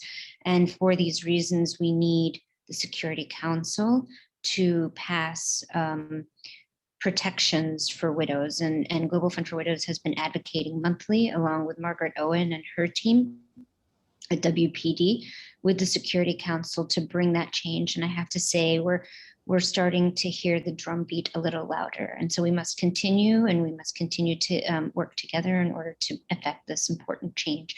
So thank you all for that. I'd like to move now to, yes, Mira. In the Every Woman Treaty, which Eleanor has been talking about, also deals with the issue of violence against women during conflict. And almost globally, every part of the world, there is some form of armed conflict going on. So I think it is important that we take this. Agreed. We agree. I'd like to now switch topics and talk about community organizing. There are some organizations within our network today who have on the order of 30,000, 100,000, 4 million widows within their network. And they achieve these successes through very strategic community organizing and widowhood registries. This, I cannot begin to stress how critical it is. And so our first speaker, I'd like to welcome Upsana Rana from Women for Human Rights and Single Women's Group in Nepal. They have led the world in organizing for widows. And with that, Upsana, I would like to share the floor. You have 7 minutes. Thank you. Thank you, Heather. I'm not sure my camera is working. Hello, everyone. I'm Upsana. I'm from WHR Nepal. Many of you know our founder, Lily Thapa. So today I'm representing on her behalf. So can I share my presentation? I think you have the ability to share directly. I think everyone is now okay. able to. So can you see it? All right. So without taking much time, like widows discrimination is somewhat similar across the globe. So what I would like to focus is in the Nepal status. Like till 100 years ago, there was a system called a sati system where a widow was made to immolate herself on husband's funeral pyre. So it was officially abolished in 1920. So last year in 2020, we celebrated like 100 years of abolishment of sati system. So just imagining like our generation, like 3-4 generation previous, like they used to face this and they were forced to die in their husband's funeral pyre. So I have mentioned here 25 years because it's when WHR was established. So till then, so sati system was abolished, but again, like the widows were physically alive, but socially dead. So that was their status. Like there were many forms of isolation, discrimination, and all. And at present, like even like WHR is now like 25 years plus has been working in Nepal. So there are many changes has happened and many policy breakthrough has happened. Like there were hundred thousands of widows are organized and mobilized. And to be proud, like Nepal has a president, a woman president who is also a widow. But again, like just a position does not secure everything. Even the head of the state, because she is a widow, is being subject to many forms of discrimination.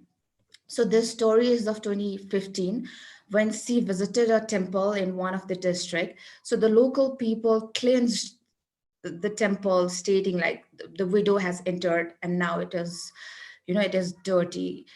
So even the head of the state is subject to many forms of discrimination. Like even now, like there's a political instability going on in Nepal, and the opposition party has been targeting her, like stating like, oh, white sari or her character assassination.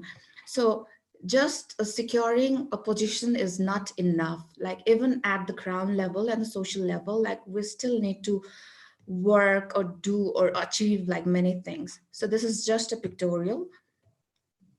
And this is also, so I don't have much text, so I would like, I have many pictures.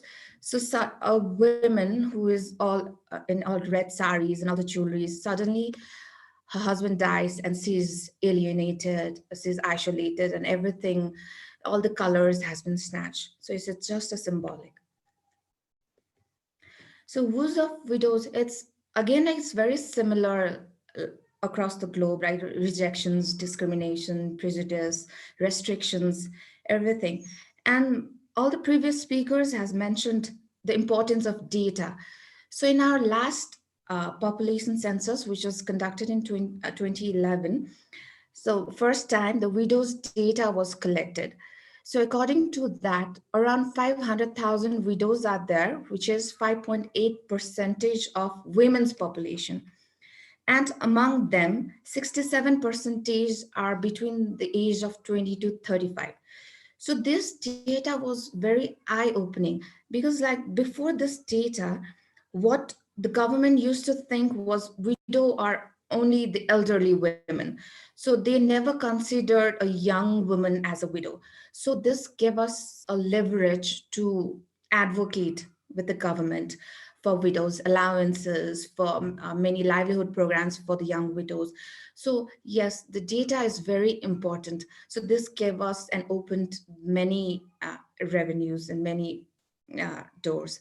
And again, according to that population census, like 87% of widow were completely illiterate. So this was also very shocking data for us.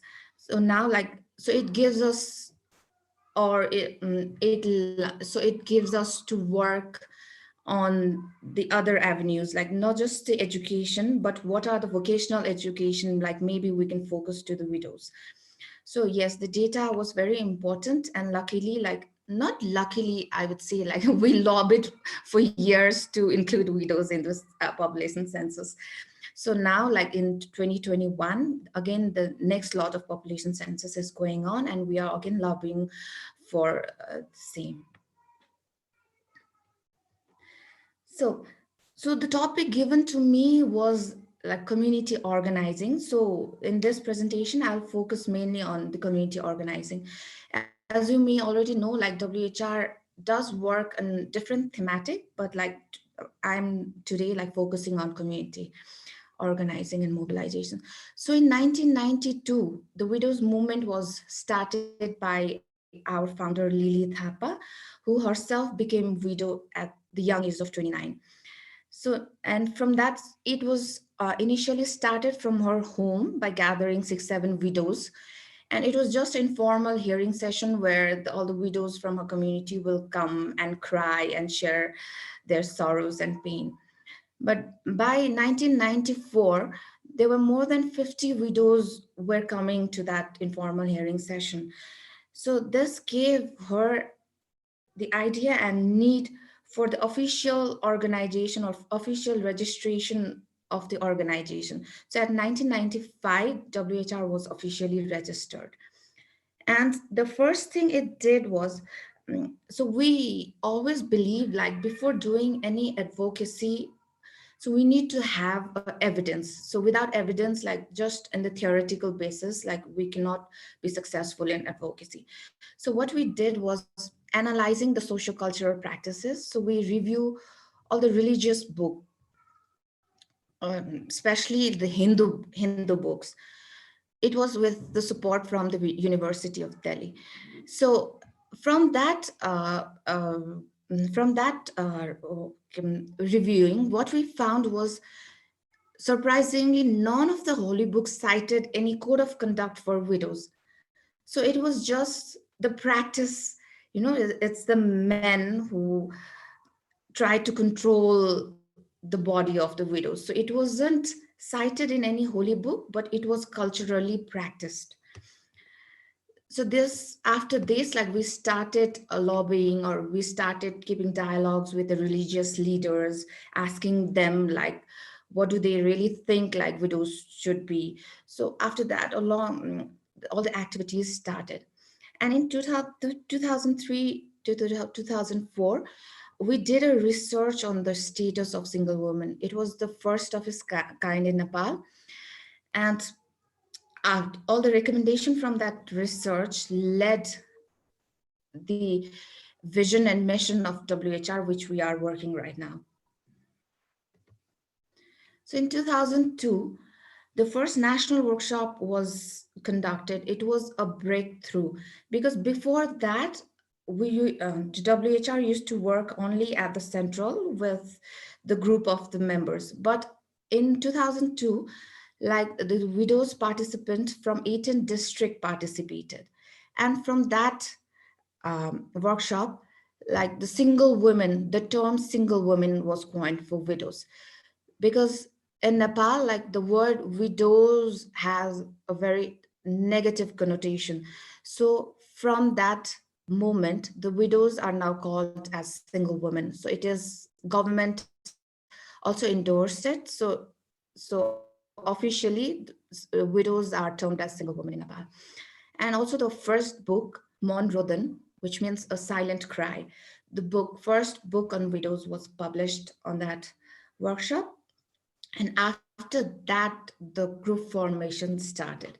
The participant came from this district, so took the responsibility of forming the group in their respective district. So after 2002, the real group formation was started. So these are basically I've put the pictures. So what methods were used for group formation? So we did a door-to-door campaign because like at that time, like widows were confined in their home. So she didn't have a public space. So what we did was we went to door, we discussed with her in-laws. So we convinced her in-laws. And after that, we conducted meetings, monthly meetings. So if you see the picture in the beach side and surrounded by the police, this was during a very peak conflict period. So Nepal had internal armed conflict between 1995 to 2006. So the most of the group formation was done at the peak time of the internal armed conflict. And then like we did awareness events, like why it was necessary to come in a group. So to encourage them to come out from their home and telling them the importance of the group. So we did that initially. And we did a local level groups, not just in the local level, and then to district level, province level, and national level. So that's the step. So first we make a group at the local level, and then all the members of local level, they form a district level network, and from all the district they form a province level, and all the province level they come at the national and central level. And we encourage the group registration at the local level as well, because like the informal group, they don't have much status. So once they are registered, they are authorized. So they are authorized to get the local support. They are authorized to get the local resources. So we encourage the group registration at local level. Upsana, we're running out of time, but Yeah, your sure. your, your Okay, thank you. methodology is very important. Is there one major point that you'd like to share on how you successfully organized? Just one second Yeah. point before we have to move Yeah, to our next this speaker. is the red color movement. So Okay. this was the biggest breakthrough in our movement. So we, there's all the men, like they are the in-laws of the widows. So we convinced the in-laws to put the red colors to the widowed daughter-in-law. So this was the biggest big breakthrough, and we still continue to do that. And on this left side of the picture, this picture is from the first national workshop. So if you notice, like there is a white thread on the name tag, sorry, red. So this was the first time they were wearing anything red. So for them to wear a simple thread was a taboo.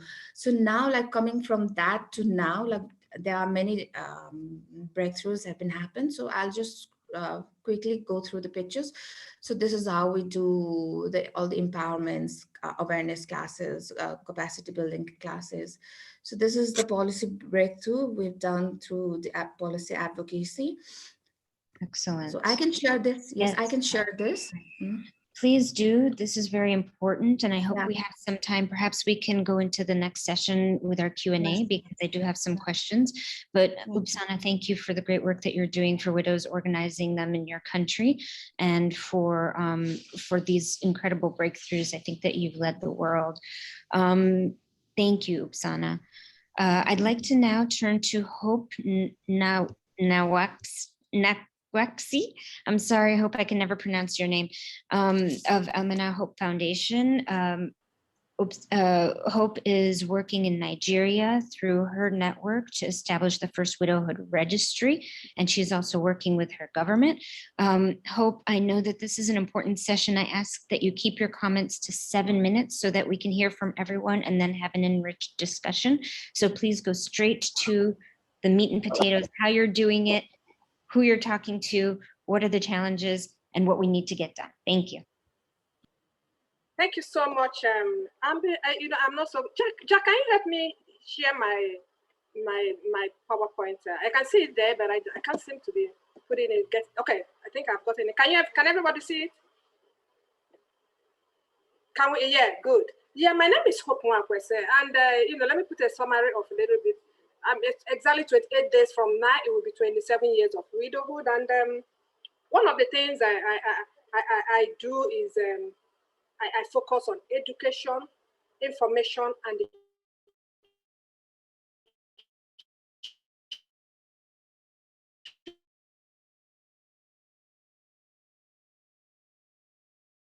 change. But what is the mission of Amana Hope? I started Amana Hope 2016. I was 50 years old, and I launched my book, A Widow's Window. And one of the things, that's the book. One of the things I remember, my widows. Why don't you have a?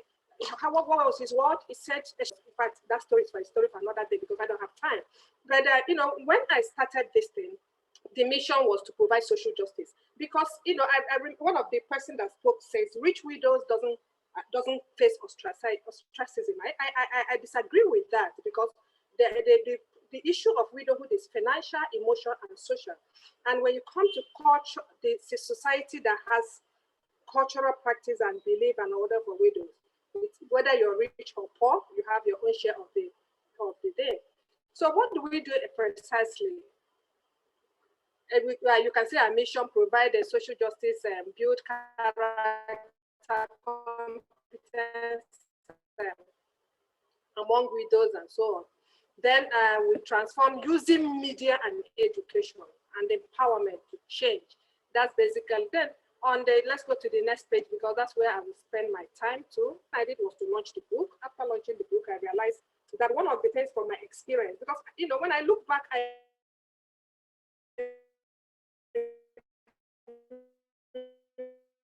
remember that So many people, something, even the information they gave me that was horrible, and I out of fear and shame, I told them, I agreed with them, let's cover it and survive. Let's concentrate on survival. So that was a mental and aftermath of our mental culture. So after that, I said to myself, how do I replace this issue of widowhood from silent to bring it out? And I started a charity work. And I remember the radio that interviewed me, that girl said, that is strange. I've had so many charity work. This is the first time. And the thing then, 2017, we are not alone.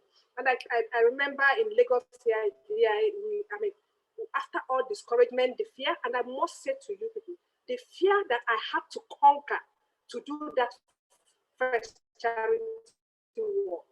Oh my God, because everybody keep telling me, how can you do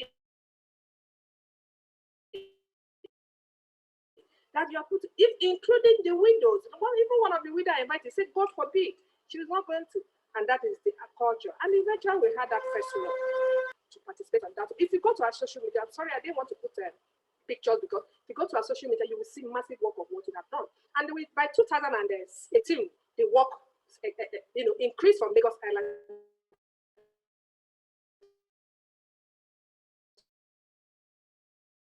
to Lagos mainland to Anambra State. And by 2018, right, that violates every other, every widowhood right, that violates women's dignity. And that's what we now, I remember that year, it was quite massive. So many states were calling us that they want to be involved. And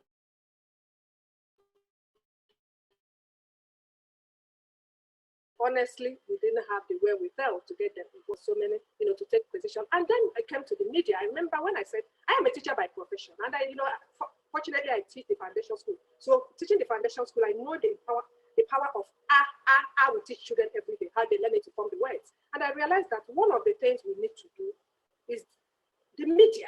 They are not doing enough. Information and education is key. Yes, entertainment is part of the media. And I remember writing to so many media stations that there's need to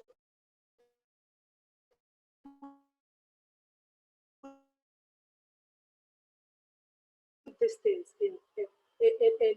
out there. And 18, they called me and we talked.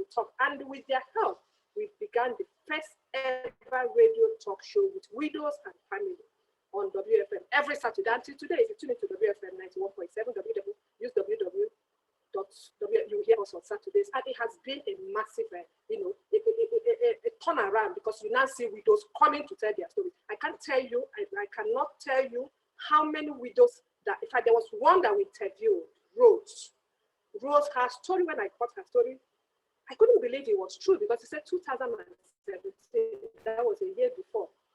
And when I called her, she narrated her story on radio. The Twitter went over 2,000 retweets, and that was what brought CNN Africa to my table.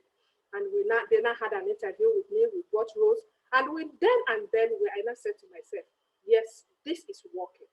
Education, information is the only way to change, to reorientate our mind and educate the people. We just, when we are rehabilitating, how do we prevent? That has always been my question, because more will be coming. Manor Hope, A Widow's Window, you will see the drama series. And we now went into drama series. We started with writing scripts, gathering stories, in real life, telling stories of average life of a widow. And we now put it in Widow's Window Africa. We started talking to some African countries.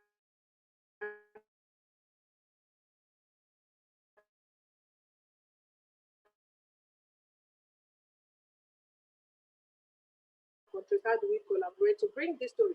Because with me and doesn't pass to my daughter or my grandchildren, I found that I took. And let me tell you something. I was widowed 1994, and 1 month into the widowhood, I came back from there. I was ejected out of my house. While I was busy running around thinking about what to do with myself. Hope, we're having trouble with your Hope, we're having I came to my workplace 3 months with my network. Can you hear me now? Can you hear me now? It's a bit choppy. I'm wondering if you could talk about the registry, because we're running out of time. But if you can talk about the registry and how you're organizing widows, right Okay, now, can that you would hear be really great, just because the connection is so unstable. Can you hear me now? So, you know, like if you look at through that thing and you go to our social media, Manna Hope, you see most of these things. But, you know, like she said, in the process of all we have been doing, and then came the COVID. And in the process of the COVID, we started reaching out to government and people. We have so many widows in our space and they need power. And some of them were apprehensive, and I reached out to WFM. I said, why don't we create a database? And she went in, and that is a good idea. So we now launched it on media, put up a link. Under 1 week, we had almost 20,000 registered widows across the state. And we presented it to the Federal Ministry of Women Affairs. She immediately bought into the idea. And now on International Day 2020, she was so happy and said, let's launch it to a Nigerian widows database. And we sent a letter of invitation to Comfort Atlantic, the women UN representative in Nigeria and ECOWAS, and she bought into the idea. And the 2020 International Widows Day, we launched the Nigerian database. Experience and what we have done, the various summits, we had the Widows Summit, all the things. We now realize that there's a need for structured, targeted framework for widows. You know, like I remember this last summit we had, either you were there, I will forever be grateful to Dr. Obi as a person. She put every of my thoughts into one word. He said, widows should not be addressed when they are addressing poverty. It is a disenfranchisement, because what happens is that they are lost in the law of average. And that actually defines everything. Because the reality is that, you know, a widow is no longer just a woman. You know, in my culture, they say, you know, just a woman. Neither is she a man. But her everyday need is 100% a man and a woman. And she has to provide this thing. So these are one of the things, and in the nutshell, part of the things we have been doing in our Manna Hope is to continue to educate, you know, reach out and educate and enlighten as many widows as we can through media and the schools, train and empower as many motherhood, so that the idea is to build their social empowerment, provide social justice, you know, provide financial facilities and intelligence for them. And among that, the things we do is to produce this Nigerian widows data. We are, you know, if the Ministry of Women Affairs, Federal Ministry of Women, they have been quite supportive. The last meeting we had before the year ended was how to get it into 20, because getting widows, getting, you know, a demographic, qualitative and quantitative database for widows in Nigeria with a population of 206. It is not a media action. It is an action that we are going to take into the communities. And like I proposed to them, I said, this is the right time. I called it using using one stone to kill two birds. And I remember they asked me in the meeting, what do I mean? I said, we are looking at COVID. There are so many palliatives going in. There are so many support going in. And I said to them, we will never know the number of people that we are giving palliative, but we can say to ourselves, if so amount of money is mapped out, and we pick widows using the 76 local government areas, 36 states from federal capital, the 7,700 and something towns, and empower these widows with the ad hoc staff works, using them to capture the data of their place manually and internet using network. We will have a demographic data, having known at the same time, saying to ourselves that at the end of the day, we must have empowered over 10,000 widows, accurately, accountable, sane, and at the same time having a credible database that tomorrow, when you design it, you say, these are the working class of widows. I believe widowhood is not a cause, and it's not a charity. Don't give me peanuts and give me clothes and food. Let me have financial me alone because I'm a widow. They said it to me. I was told when I was looking for a house, I cannot be rented, I cannot be given a house that I'm a widow. These are things. When we produce these things, we know this number of widows we have. We will have policy, design, targeted at their needs. Then we will have facilities. If the older widows, when you are now doing social work for them, that's fine. Then these young active widows, you provide financial facilities for them to, build themselves out of poverty with dignity and self-worth. This is in a nutshell what we have been doing. I mean, if you want to know what we do, go to our social, getting so many respect, some sort of accolade that we are driving into the right direction. Because the days of, using disenfranchisements and the marginalization of widows can only end when we have their database and provide structures to empower them. Thank you, Hida, for this, and I look forward to other things we will do come this year as we progress. And one of the things I'll end this thing look at is, and that is part of the things that we say. We believe that widowhood remains the most hidden and vague area of violation of human rights. And at the same time, we say it in a manner of, if you go to our email, that's the end of our discussion.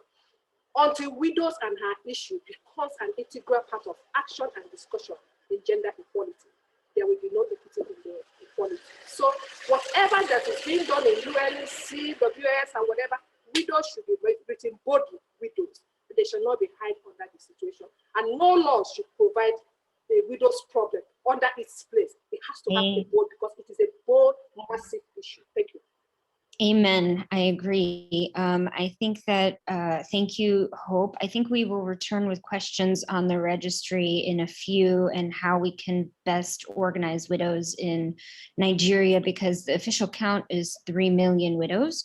I think that our best estimates are approximately 20 million widows. And so there's a lot of gaps, and we need to be able to search for them and find them. One really successful story on how we were able to organize was Come Together Widows and Orphans organization in Kenya. Their leader, Diana Kamande, contacted me maybe 3 years ago and said, I think we have widows, we have a lot of widows. What can I do? I want to work with Global Fund for Widows. But she didn't ask for money, she asked for advice. And so I gave her the advice, and the advice was register your widows, travel your country, find your widows, put them on paper. And she did. She spent a year traveling all over the country, collecting the names and registering her widows. And she came back a year later and she said, I think I have 4 million widows. And we said, no, that's impossible. Your registry is only 1 million. Your census indicates 1 million widows. And she said, no, I have 4 million widows. And sure enough, she began working with her government and her ministry. And, the rest is history. So with that, I don't want to take too much of your thunder, Diana. Please welcome Diana Kamande. You have 7 minutes, although we are now running officially 15 minutes per speaker, but we will move into the next session for Q&A, because this is a very important session for all of the Alliance members. So Diana, please, the floor is yours. Thank you so much, Heather. And thank you everybody who has spoken ahead of me. I'm so sorry that today I didn't manage to start with you. I had another engagement because of an event we have coming this Saturday. I'll go directly to how we were able to organize widows. And because Heather has given a highlight, I'm just going to speak about a few things I didn't mention yesterday, because these things are part of how we organize the widows in Kenya. After organizing the widows and encouraging them to form groups, because this is the first way. Our government doesn't work with individuals. Our government recognizes and it works with people who are already organized, and they can be funded, or they can be met somewhere and maybe share their ideas with government. So we encouraged our widows to form groups. And once they formed groups, they registered them. Here we register with the Ministry of Social Services, where they register self-help groups or community-based organizations. In this way, we were able to partner with government and even with politicians. And our president also introduced a fund that is known as National Government Affirmative Action Fund. This fund targets vulnerable groups. So we managed to lobby and talk to these women representatives who are members of parliament, and we told them, look, when you're talking about people living with disability, you're talking about orphans, you're talking about women being marginalized. Here are widows. They are not only vulnerable, but they are dual marginalized women. First of all, they are marginalized because they are women. And secondly, they are marginalized because of their status, their marital status. So we were able to ensure that widows got considered in this national government affirmative action fund. We have also managed to work together with media. I mentioned this, social media and mainstream media. We have managed to work even with faith-based organizations. Remember that faith-based organizations in churches, in mosques, this is where widows run to. And sometimes you find they even go through abuse, even under the faith-based organization. So we work very closely with the faith-based organization. Something that is very important that we were able to bring to the attention of government. We were able to bring to the attention of government that widows need to be celebrated. The International Widows Day is a day that we never recognized in Kenya. I said we will not do what UK is doing, what Uganda does, but during our International Widows Day, we ensure we do something that touches the lives of widows. Like something that widows have really embraced is from the International Widows Day 2018.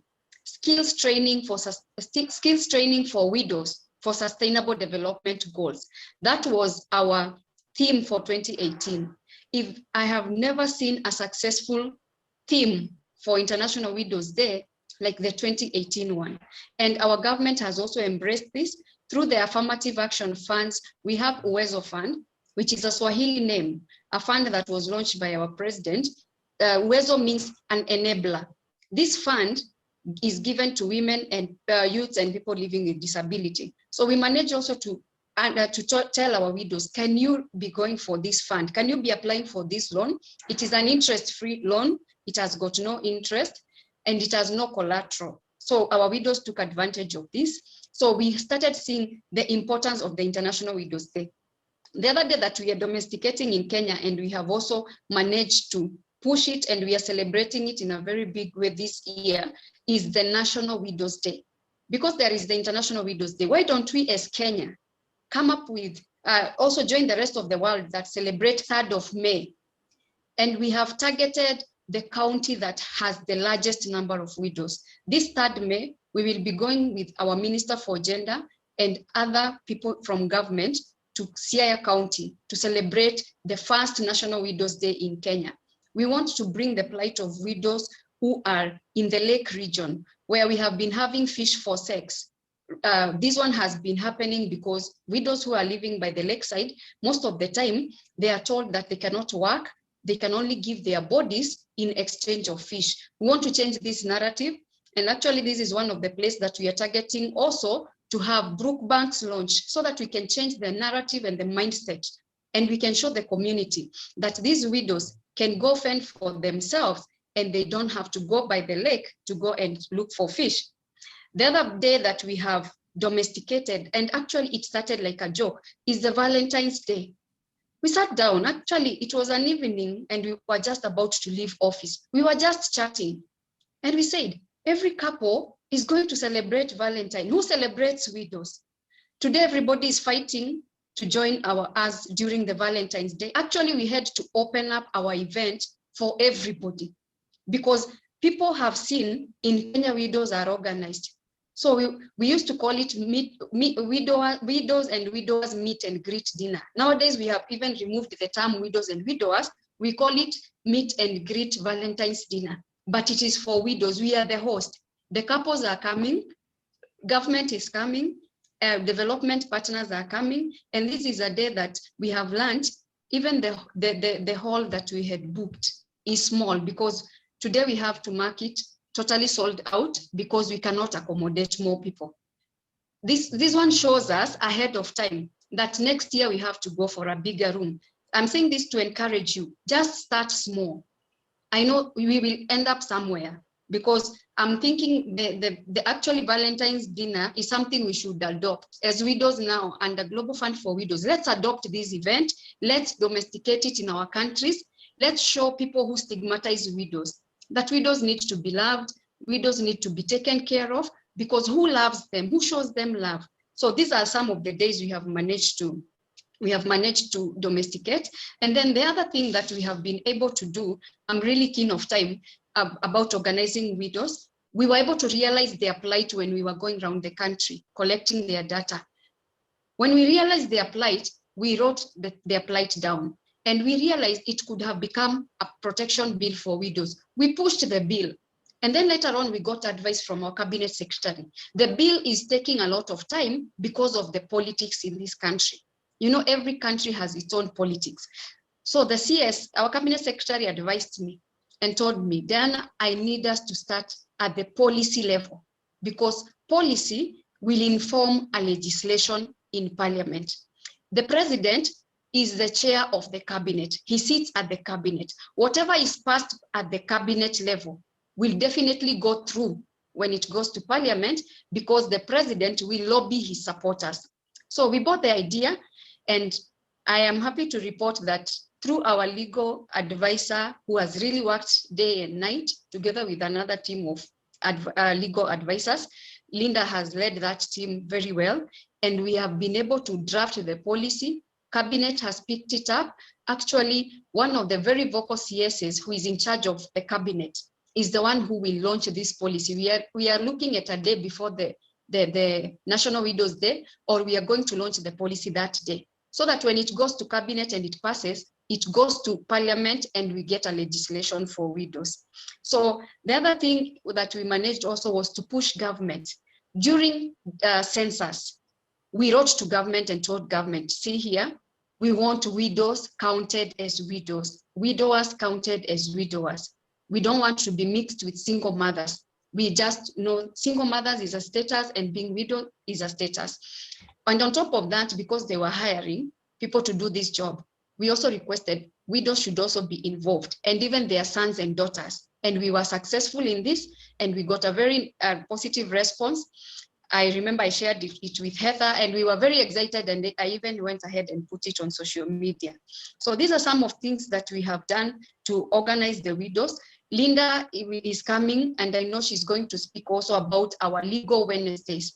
Every Wednesday afternoon, we have been having legal sessions, and they have been very impacting. We have seen sons and daughters of widows who are on social media and their parents are not on social media, reaching out to their parents and giving them our office number. And out of these legal Wednesdays, we are happy to inform you that we are coming up with a legal center for widows. It is going to be like a customer care. We are calling it a one-stop shop for widows. Widows will be coming, getting legal advice, getting connected to a lawyer or an attorney who is going to go ahead with their issues in court, other than the widows just staying, waiting for their cases to go through FIDA, who are our good partners, or go through ombudsman if they are administrative justice issues. So these are some of the weeks that we have, some of the things that we have been able to do just by organizing widows.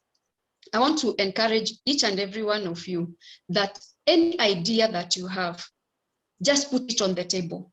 There is somebody out there who is willing to either fund that idea, or this person is going to advise you more. Nobody will fund something that has no idea. It is you put your idea on the table, you are able to defend your idea. It is what we have been doing in campus. You do a project and defend your project. And the moment people realize you can defend your project, then definitely your lecturers are going to give you to credit you or give you a distinction depending on the grades that you're going to get. So I request each and every one of us, let's keep each other. I have learned a lot from Nigeria through my sister Hope and what she has been doing. She has been doing an amazing work, and those who have spoken ahead of me, and I know we can do this together. Thank you so much, and sorry for taking much time. No, thank you. I think that this incredible work, and I should actually refer to you as Dr. Diana Kamande. Thank you so much for the incredible organizing that you're doing in Kenya.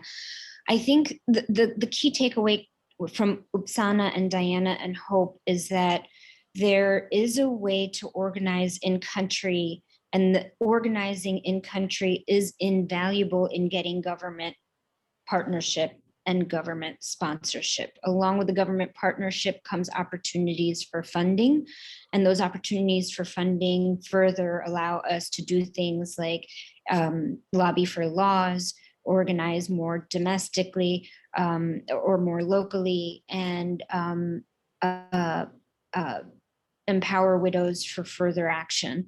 I do want to maybe bring in, if we can spotlight all three speakers and have them share a few more best practices. I want to first ask the first question to Upsana. Upsana, it was really incredible to hear how you went door to door. I have two questions on that. The first, how are you funded to go door to door? How did you get that funding? We need that inspiration, that understanding, so that it could be a best practice for all of our partners who are listening today. So that's number one for you.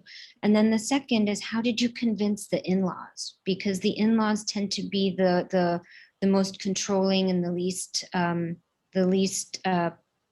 favored in partnering with widows and supporting the widows. So those two questions to you, Upsana.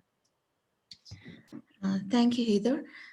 Regarding the door-to-door, like what we used to do was not only us from the center used to go, like we used to mobilize the district team as well. Like the district team will go to door in their own community, so that not much cost was needed. So it's like mobilizing the district team, and also convincing the in-laws was the biggest challenge we faced. So if we go alone and try to convince, it was nearly impossible. So what we used to do was we used to go in a team. So when they see a group of women coming, so like they will take us seriously. So we used to go in a group, or sometimes like we used to take the senior person, or you call it the community leaders or such. So those people, so we used to make an ally. The person like the community leaders, so those in-laws will listen to. So we made an allies with the community leaders, or who are who the person who would the in-laws would listen. So it was a very big challenge. So if we go alone, even today, like they will, what they will do, they won't listen till today. So we used to go in a group, make an ally. So this was the strategy we used.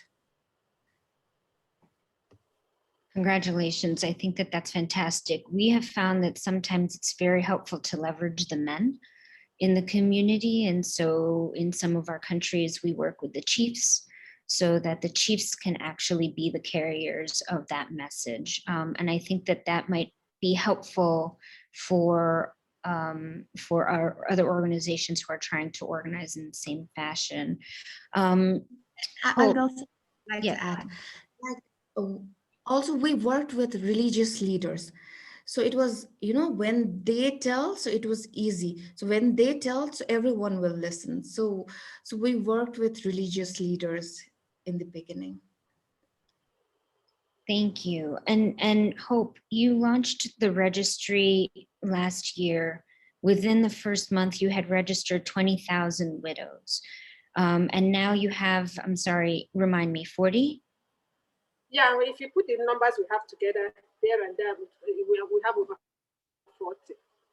40. We have 11 organizations from Nigeria today on this call. There are a tremendous amount of need. And again, our estimates is that the true number of widows in Nigeria is over 20 million. How is it that we might be able to leverage all of these organizations on the call today and beyond to work together to get some critical mass on this registry so that we might present it to government and start engaging with government in the same fashion that Diana, for example, has, or similar?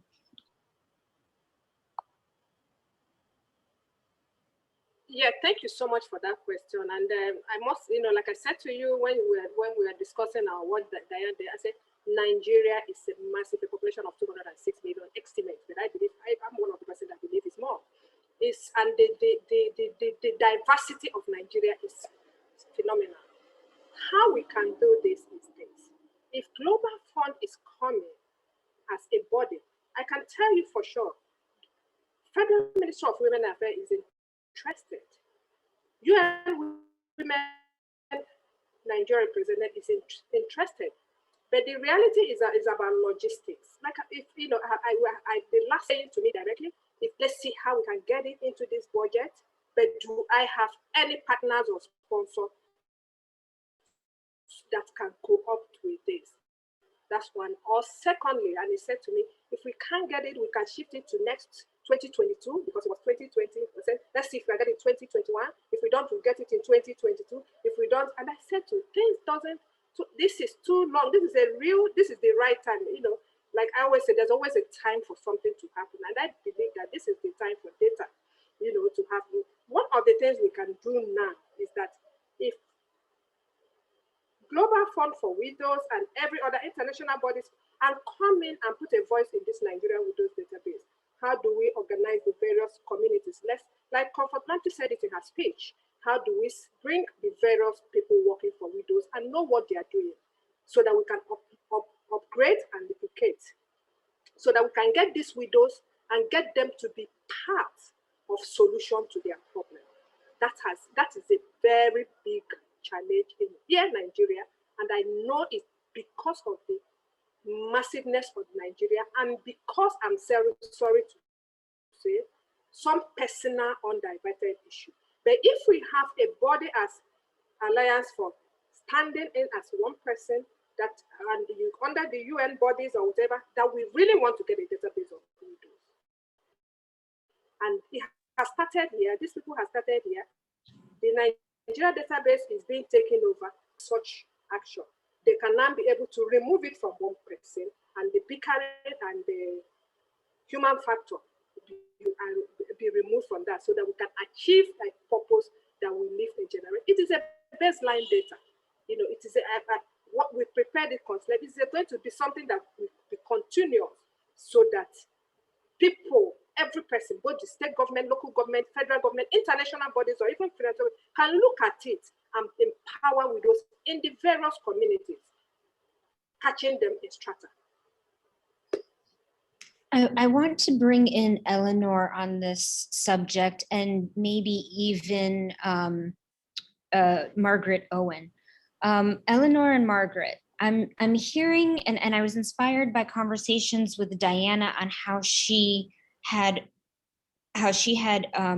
organized starting at the county level and then moving from the county into the district level and then from the district into the ward level and appointing ambassadors in each of those levels to be responsible for helping her collect all of that data. Do you think, Eleanor, with your understanding and the work that you've done with all of the individual states, and Hope, with your massive network, especially with your radio show, and Margaret, with your connections at UNFPA, Population Fund, do you think that there's some way that we can work together maybe to adopt maybe a state, a state to local, district, etc., methodology? Would that be more helpful as opposed to tasking the NGOs that are already quite taxed? I throw that out for all three of you to ponder. And I'm again doing this just so that we can get a sense of, how best to organize for in-country, because I want to honor the 11 organizations that have called in and dialed in today. But then I also want to open it up for questions. But please, Eleanor, Hope, and Margaret, I'm interested in your thoughts. Thank you for this opportunity, Heather. All the presenters, I'm really so glad for this global conference. To your question regarding, the numbers, the data, unless and until we work with the systems that are in place, unfortunately, exactly as you have said, we as civil society, our efforts will be scattergun, patchwork, uncoordinated. We must key in to the already existing government systems and hope started in the right direction by getting the Minister for Women's Affairs to buy into the directory and getting the lead of UN Women in Nigeria. How can we play a role? Our role is largely through advocacy and through monitoring. I've spoken with Hope, and at this stage, we need to be able to say, with our limited resources, Hope started with 20,000 and now has a directory of 40,000. That is what one committed civil society organization can do. Now, if government, you can back me, and that means advocacy to the powers that be to make sure, just like we heard from Upsana in Nepal, that in the census, now Nigeria politicized its census, but now, you know, we're going into a period where there's talk of a cycled census coming into being. So we can collectively make that advocacy so that disaggregated information regarding widows will come on the piggybacking on the government established system. And that, you know, for me is my recommendation, that, you know, we use our networks with, can you imagine at this global summit that there are 11 organizations in this area?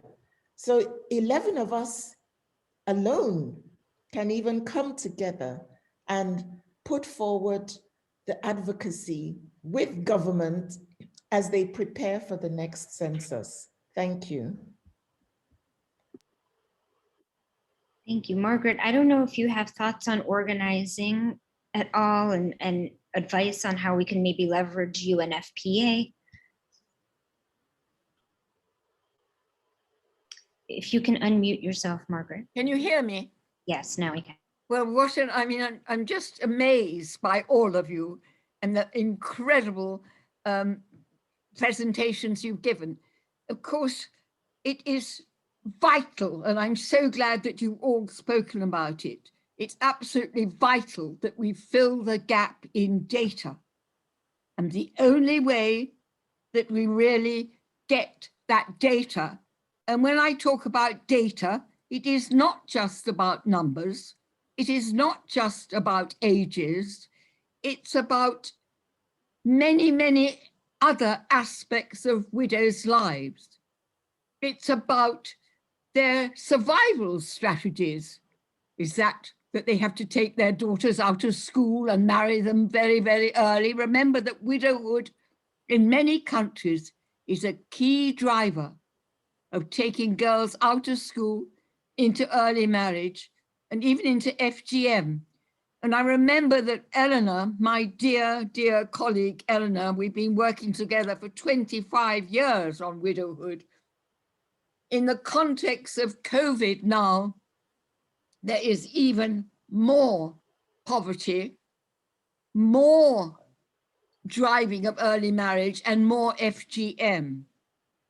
What is really important when we actually get this data? It's about survival strategies, it's about support systems, it's about their experience of violence, it's about what the relationships they have with their in-laws or with their parents.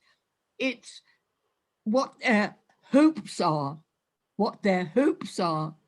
as well as what their experience has been. And the richest source of information in this data, of course, comes from the widows themselves. And however illiterate they may be, and we know, we've just heard in Afghanistan particularly, but all over developing countries, the widows, particularly in rural areas, the fact that they are illiterate does not mean that they are inarticulate or unintelligent. They are extremely resilient, extremely intelligent, and we have to ensure that they have their voices heard. So what is important, and I remember about Nepal, and oh, I love WHR, Single Women's Group, because ages and ages ago, and this is another example, WHR Single Women's Group started with 5 widows. Lily Thapar was 29 when her husband, a surgeon, was killed at the end of the Gulf War, left with 3 little boys.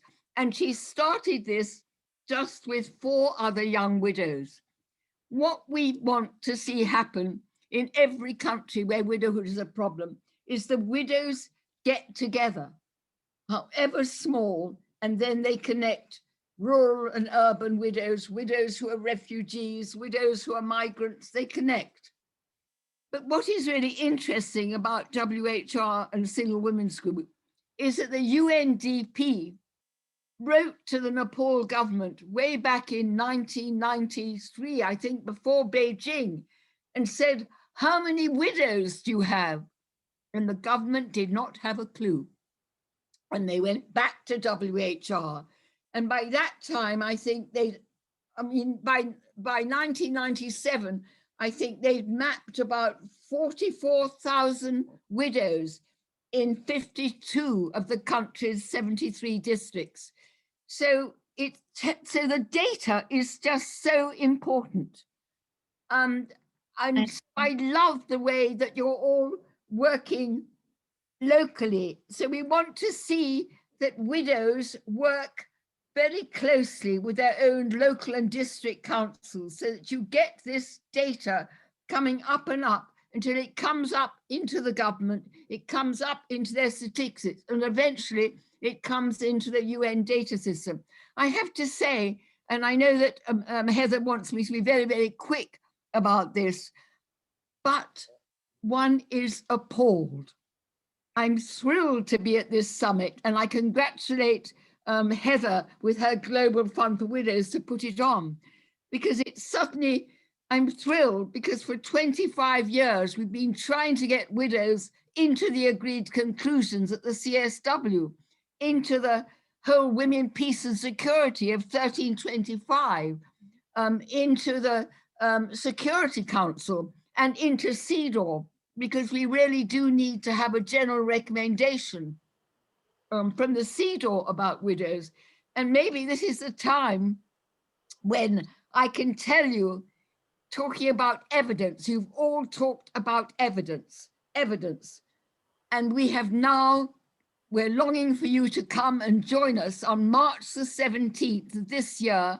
We've got our parallel event at the CEDAW, Widows Speak Out, when we launch the dossier. I think I've got Alice Lees here in this program somewhere because she's the genius behind a dossier. It's our 3rd presentation now to the CEDAW.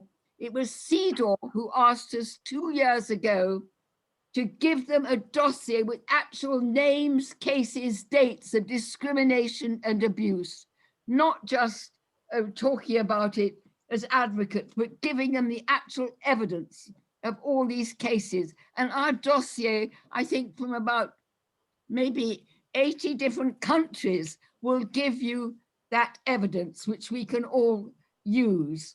And this is really important because we need to use the CEDAW, and we need to use the Security Council, and we need to use the Human Rights Council to get widowhood really properly on the agenda. And I'll just say what the challenge, can I just say the challenge, and Heather knows about this, that 2 weeks ago, I read a report from UNFPA, United Nations Fund for Population Activities, on harmful traditional practices. And what they were FGM, early marriage, and son preference. And there was not a word about the appalling harmful traditional practices that Eleanor Nodinobi has so well listed in her presentation this morning. Absolutely nothing, in spite of us having talked and presented at UNFPA conferences, complete silence So we It's we a heard very you. good opportunity for Yes, us we heard you, to use Margaret. all the UN entities to be sure that widows are not invisible. Margaret, we heard you loud and clear on that report. We have actually sent the report and our complaint into the Ministry of Gender of Kenya. And I have very high hopes that the minister will not disappoint. She was outraged as well. But I want to turn back the discussion on advocacy and organizing, sorry, not advocacy, but particularly organizing widows groups throughout countries. Before it gets too late for Upsana, I want to open up the floor to questions from the field, from everyone who is struggling, who has best practices, who wants to learn more. So I will open the floor now to any questions and comments, please. Yeah.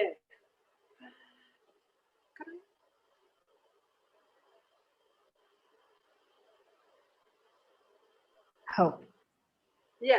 I think mine is comment or suggestion, and I'll take it to Margaret because he hasn't. I like the way he put it. How do we get widows inside the CWS, CSW, UN?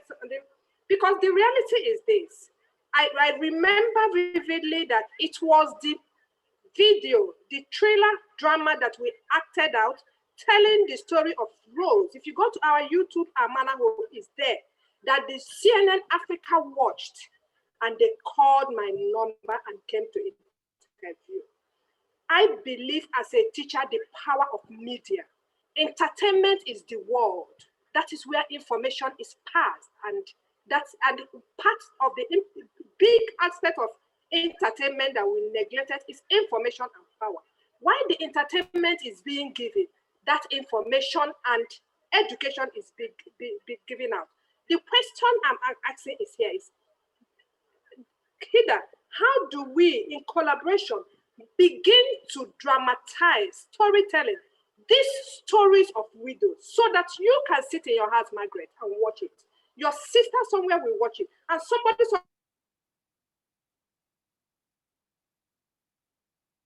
somewhere will watch it. Really, is this thing happening? Because the reality is this: most of the widows are afraid to tell the story. But when we get these stories and put it in a drama and put it in a storytelling out there for entertainment, we are educating and informing, and at the same time exposing. I have used it. It is the only thing that has gotten me to where I am now, that the Amana Hope is being called everywhere, is because as a teacher, I know the power and I'm using it and I'm sharing this information. How do we use that here to bring out these stories so that you do not have to beg them and ask them? Doing it will be on their face and they will be forced to do it. Thank you. Hope, I'm not sure I have the answer for filmmaking or movie making, but my answer to you would be organize your widows, be in the field, receive their testimony, take your camera crews, and then put it on social media and give it to us so that we can put it on social media. And then we go to our governments and you go to your governments and you take those stories with you. We have to start from the field. And that's why organizing is just so critical. We need to organize. We need to know who those widows are. We need to document their stories. And then once we have that critical mass, what happened when Diana was able to get that critical mass? She showed it to her minister, and then the next thing you know, the minister comes to listen to the stories. The minister came and started listening to the stories. The widows sat in front of the minister and in front of Shebesh and said, this is what happened to me. And they did not cry. The widows did not cry, but Shebesh and the minister did. And that's how we need to organize first. You need to be able to get those stories, get our widows registered. I can't stress it enough. I can't stress it enough. Margaret, you had a question or a comment on that? Yes, let me unmute.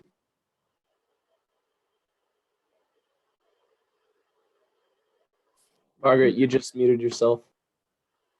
Unmute. Now can you hear me? Yes, now I can. Yes, I just think now, I'm saying what we should be able to do, and we are now, Heather and well, WPD, Jack and Heather, we're all talking every month at the Security Council. Now, the Security Council, we're trying to get them to organize an area meeting. These are the meetings that the Security Council actually bring together NGOs. So we're really trying to get Security Council to give us an area meeting. And then all this evidence that you have and our dossier will actually ensure that the Security Council must look at widows in the framework on women, peace and security. We're going to ask the Security Council to appoint now a special rapporteur on either widowhood in conflict or widowhood generally. We want a Security Council resolution to follow up on 1325, because very few national action plans to implement 1325 even mention widows. You will never get any real peace or real justice, restorative justice, unless you have widows at peace accords. So there are all these ways that we can actually use the international legal mechanisms, like a general recommendation from the CEDAW, like an appointment of a UN special rapporteur, and also having this area meeting as well. So everything that you're doing in all your countries comes up to your governments. And then earlier this morning, we talked about the zero draft of the agreed conclusions for this CSW. And in my own country, the UK, I'm part of a group that works on that text, and we keep putting in widows. We certainly put in marital status in the disaggregation of statistics. It often goes on about age and disability, never talks about marital status. So I just hope that in all your countries that you also are working with your governments and you're looking at that zero draft so we can get a much better agreed conclusions this year. And this is the year, 1 year of COVID-19, where the numbers of widows already hugely increased because of conflict, and now triply, multiply increased because of COVID-19, because it's killing more men than women. So I think this is a really, really important time to actually get widows on that international agenda by using the Security Council, by using the Human Rights Council, and by using the CEDAW. Thank you. Thank you. Are there questions from the field, from all the organizations that have dialed in from Nigeria, Malawi?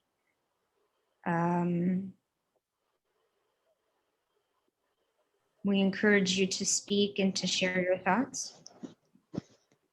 Okay, should I go ahead?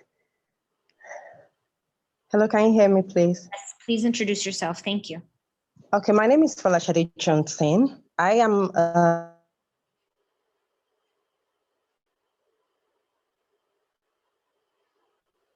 We lost you. Did you mute?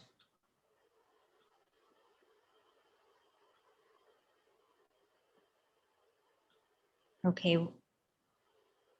Hope Soars, we lost you. Can you unmute?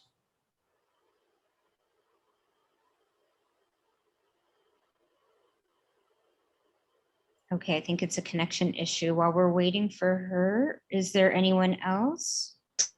That don't cry. I know she's been having a hard time. She's been connecting several times. A mess, Linda, Georgiana, anyone from Sophie, Estella. We have so many, Samuel, Jacqueline. We have so many organizations that we'd love to hear from. Okay. Margaret, please go ahead while we wait for Hope to return. Am I unmuted now? Okay. Yes, we can hear you. What I wanted to say, we keep talking about funding. We want widows, wherever they are, to band together. in small groups, joining up with bigger groups, and eventually you have in every country a National Association of Widows. I was terribly moved to hear, the report from Afghanistan, but we still haven't got in Afghanistan, oddly enough, we haven't got a national widows organization for Afghanistan.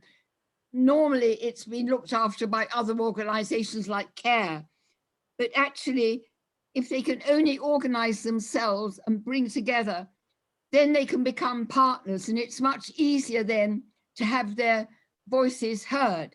But I also wanted to say they need funding. We go on and on and on about desperately important that they have the funding and the training and the capacity building so that they can actually really participate and be, whether it's on peace accords or law reform commissions. And I think that we need to be working, we who come from countries which are donor countries, like the UK or the US or the EU, that this ought to be a conditionality, that we have to actually see what governments are doing to protect widows from appalling violence, actually forms of torture. And it's not enough for them to just have laws. We're very impressed by Nigeria and Kenya. They pass all these laws, but they're not implemented. And widows very often are too fearful of violence, by even if they know about the laws, even to go and be represented. They can't afford, they actually are threatened by violence in their families. So there's lots that I think donor countries can do to actually, in their aid packages, to actually have some conditionality about what they're doing to protect vast numbers of women who are victims of most appalling crimes, and that every government, every country where there are such practices has to criminalize them. Now, I know that Ghana, Tanzania, and Malawi do have in their penal code that it is a crime to coerce a woman into harmful traditional practices, but nobody's ever been prosecuted. They don't define what particular practices are criminal, and it looks very nice on paper, but I don't think there have been any prosecutions.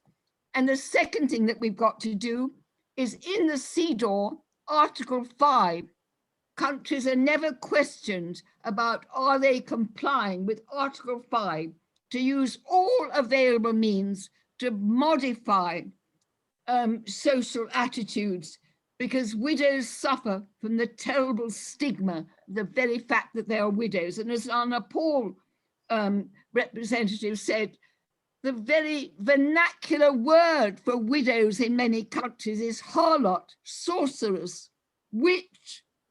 And in some countries, widows are accused of being witches and are stoned to death. So there's also lots we have to do at CEDAW to ensure that Article 5 is part of the grilling of governments when they come to report. Thank you. Thanks, Margaret. I think we have Shed back on.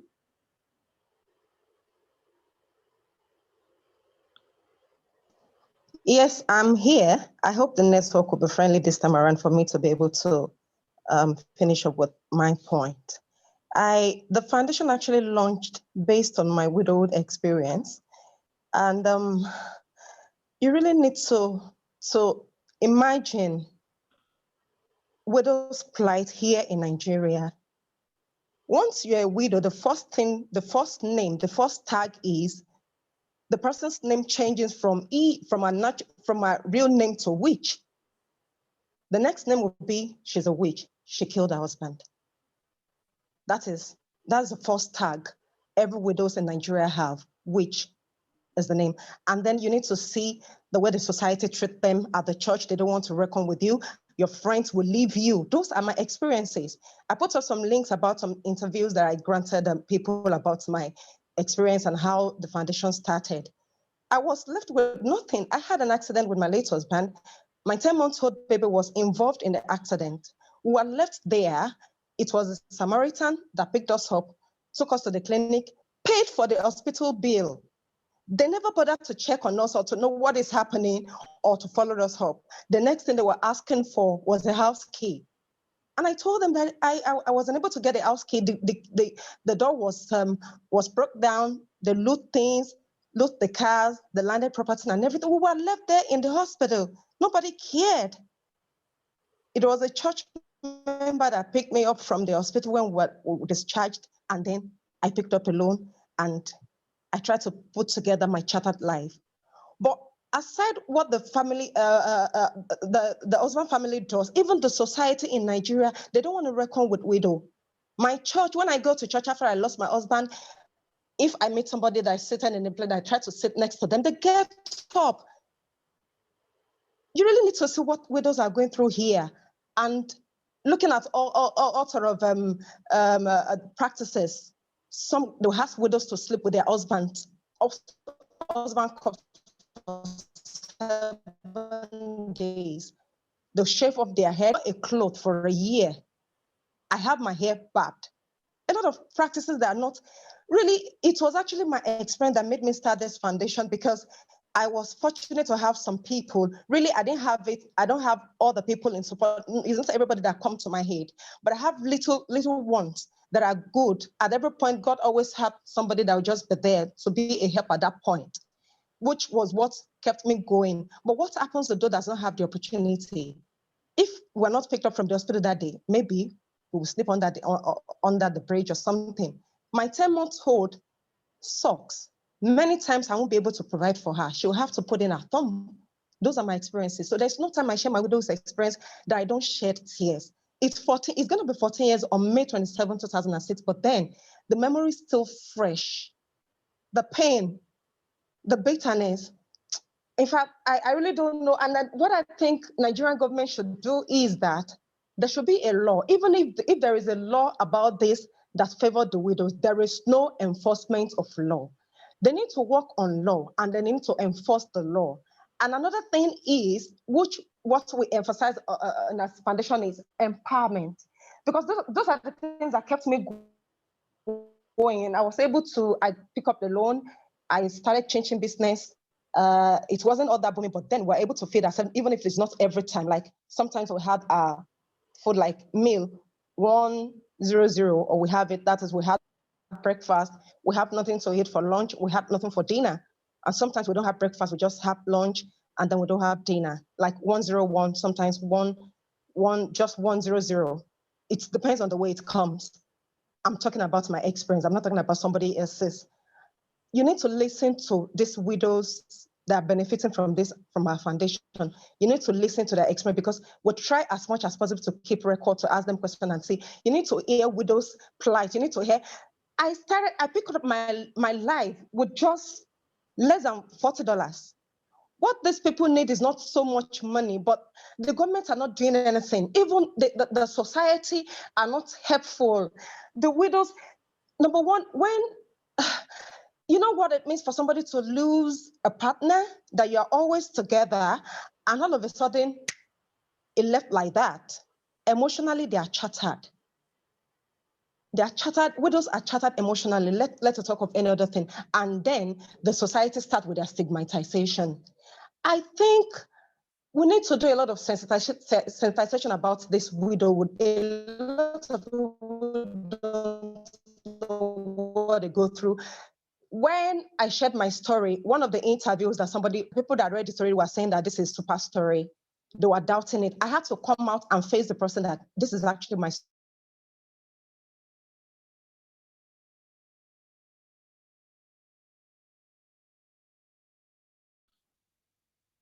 Did we lose you?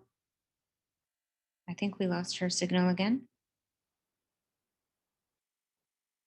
Yeah, looks like we lost the signal again. I hope that she's able to reconnect. I think that this is a powerful intervention. Go ahead. Go ahead. Yes. A lot of people are dying in silence. So I think we need to encourage them to speak up. We need to have a lot of sensitization to let them know that widowhood is just, being a widow is just a status. Nobody prayed for that. Nobody wished to have, but somehow it happened. And then when we know that being strong is all we have to do, the only thing we have to do is just to pick up our chartered life and be strong. I can go on and on and on this issue because it's just like fresh. But as Nigerian aspect, I think what we need mostly is for the widows, they need to be empowered. We can't overemphasize that, because when they are empowered, it's not just that we're empowering them, we empower them, we give them a startup kit for them to be able to start their life, for them to be useful to themselves and even their immediate environment. They might not be able to save, but at least they'll be able to eat a little from what they get and then move on with their life. Empowerment, sensitization, they should make policy that favor widow, and not just making the policy, but they should enforce the policy. Thank you so much for this time. God bless.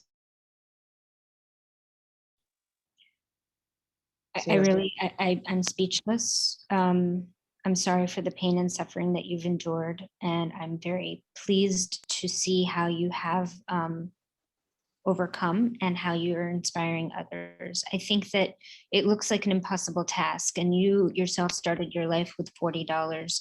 I think that it's not impossible. I think that every widow has the opportunity to rebuild, and we need to work together, organize, register, get the government to be held accountable so that we can start changing laws, just like how Kenya is changing laws and running cases through court so that this stigma and these perpetrations against widows end. It's possible.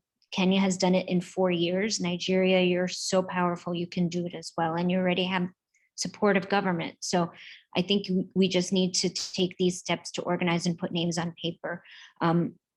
We have a question also from the field, please. The mic is yours.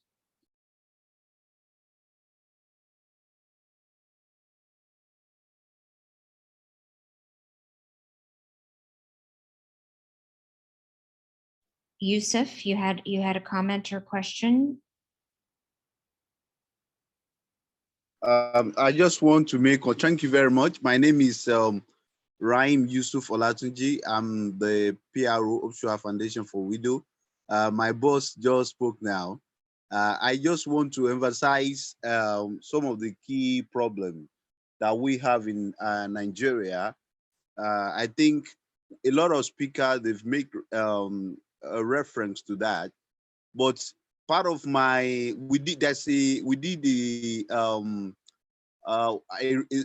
mini research sometime 2018, whereby we prepare a questionnaire on what are the needs of the widows and what do they think they need most after their widowhood experience. And most of them, about 65% of them went for empowerment. That some of them in Nigeria, if you are maybe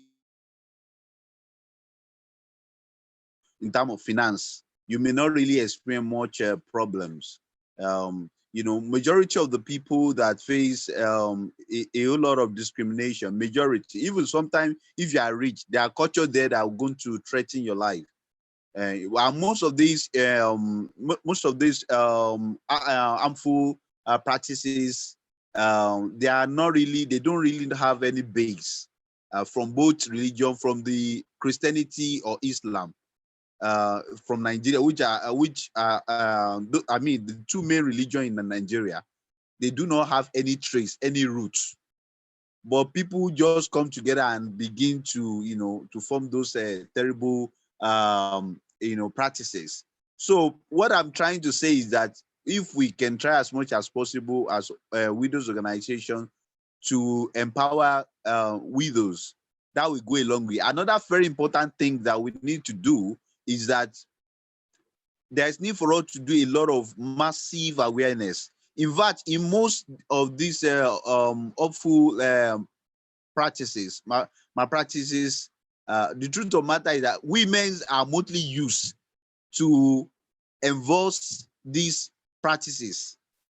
If you look at most of these practices, it is the same fellow women that they are going to use against a widow to get those harmful malpractices done. So if we can try as much as possible to intensify efforts in the area of awareness creation, sensitization program, it will go a long way, because to be honest with you, there's no real evidence or any proof, any support from the two major religions that dominate Nigerians. So that will make it easier for us to be able to convince people and to eradicate most of these harmful malpractices. Then the last but not the least is that there's need for us to collaborate with traditional rulers, traditional people in our community, community leaders, religious leaders. If we can collaborate with them, then we can do more of education. We educate them on the harmful effects of all these things that they are doing. All these cultures are very, very terrible and inhuman, and they need to be abolished. So if we can collaborate with all the community leaders, traditional rulers, and so on and so forth, if we can really sensitize them on the disadvantages of these things, these are these are the things that really, they are against humanity. Let me use that word. They are against human existence. So if we can try as much as possible to do this, I think we can solve most of the problem. And on a final note, we need legislation. It's very important. I think law has always play check and balance in any society. So I think there's need for all widows organizations in Africa, most especially, and let me say in Nigeria, in Africa, where all these harmful malpractices are so rampant. There's need for them to really synergize and collaborate with the international organization so that we can pressurize governments to make sure that they put all these things into legislations and enforce it, so that we can have a better, humane world. Thank you very much. Thank you, Yusuf. I appreciate it. This session took an hour and a half, so we let it run a little bit, but I think it was important for us to be able to hear about these experiences from in-country. Next on the agenda is Linda Wakaria of CTWU, who will be talking about legal empowerment and best practices, and she'll be joined by FIDA as well.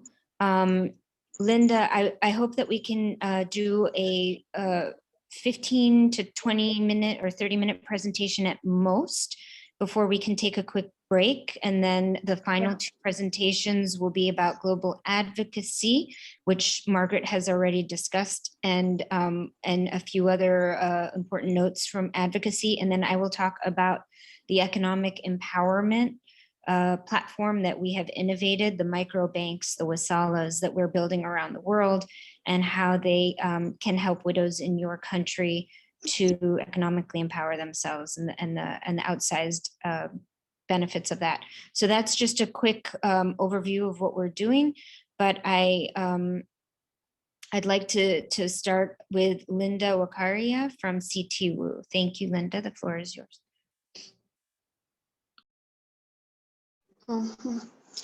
Thank you. I don't know what time it is in your country, so good morning, good afternoon, good evening.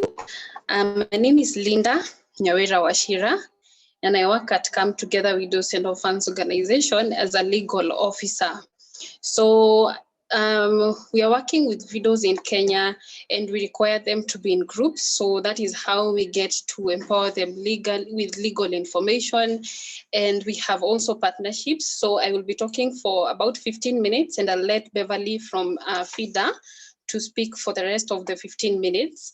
So our organization, apart from economic empowerment, we also do legal empowerment among our activities. And to do the legal empowerment to our widows, we conduct paralegal trainings for our staff, widow leaders, and also our widows who are in groups. And we also do legal awareness. During every time we go out to our field works, we conduct legal awareness among the members that are already present in those meetings. And once we give them our contacts as to how they can reach us, we also give them referrals in case they need them when they come and they need maybe representation in court, when they have faced widow abuse and they need to go through litigation. So we refer them to organizations like FIDA, and I'm sure Beverly is going to talk more about that. And so the reason why we do this legal intervention is because the society has normalized widow abuse in Kenya. And this is because the society is majorly patrilocal and patriarchal, so that every form of widow abuse that is happening in Kenya is almost something that is normal to the Kenyan society. So widows in Kenya are going through disinheritance, widow eviction, harmful traditional practices. For example, widow inheritance and sleeping with corpses of the deceased husbands. There's destruction of property. There's also seizure of property and children. So those are some of the challenges that widows in Kenya are going through.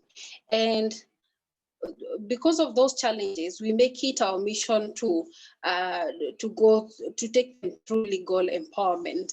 And the reason why legal empowerment is important to us is because we understand that these are people who maybe they don't have any other places to find legal information for free.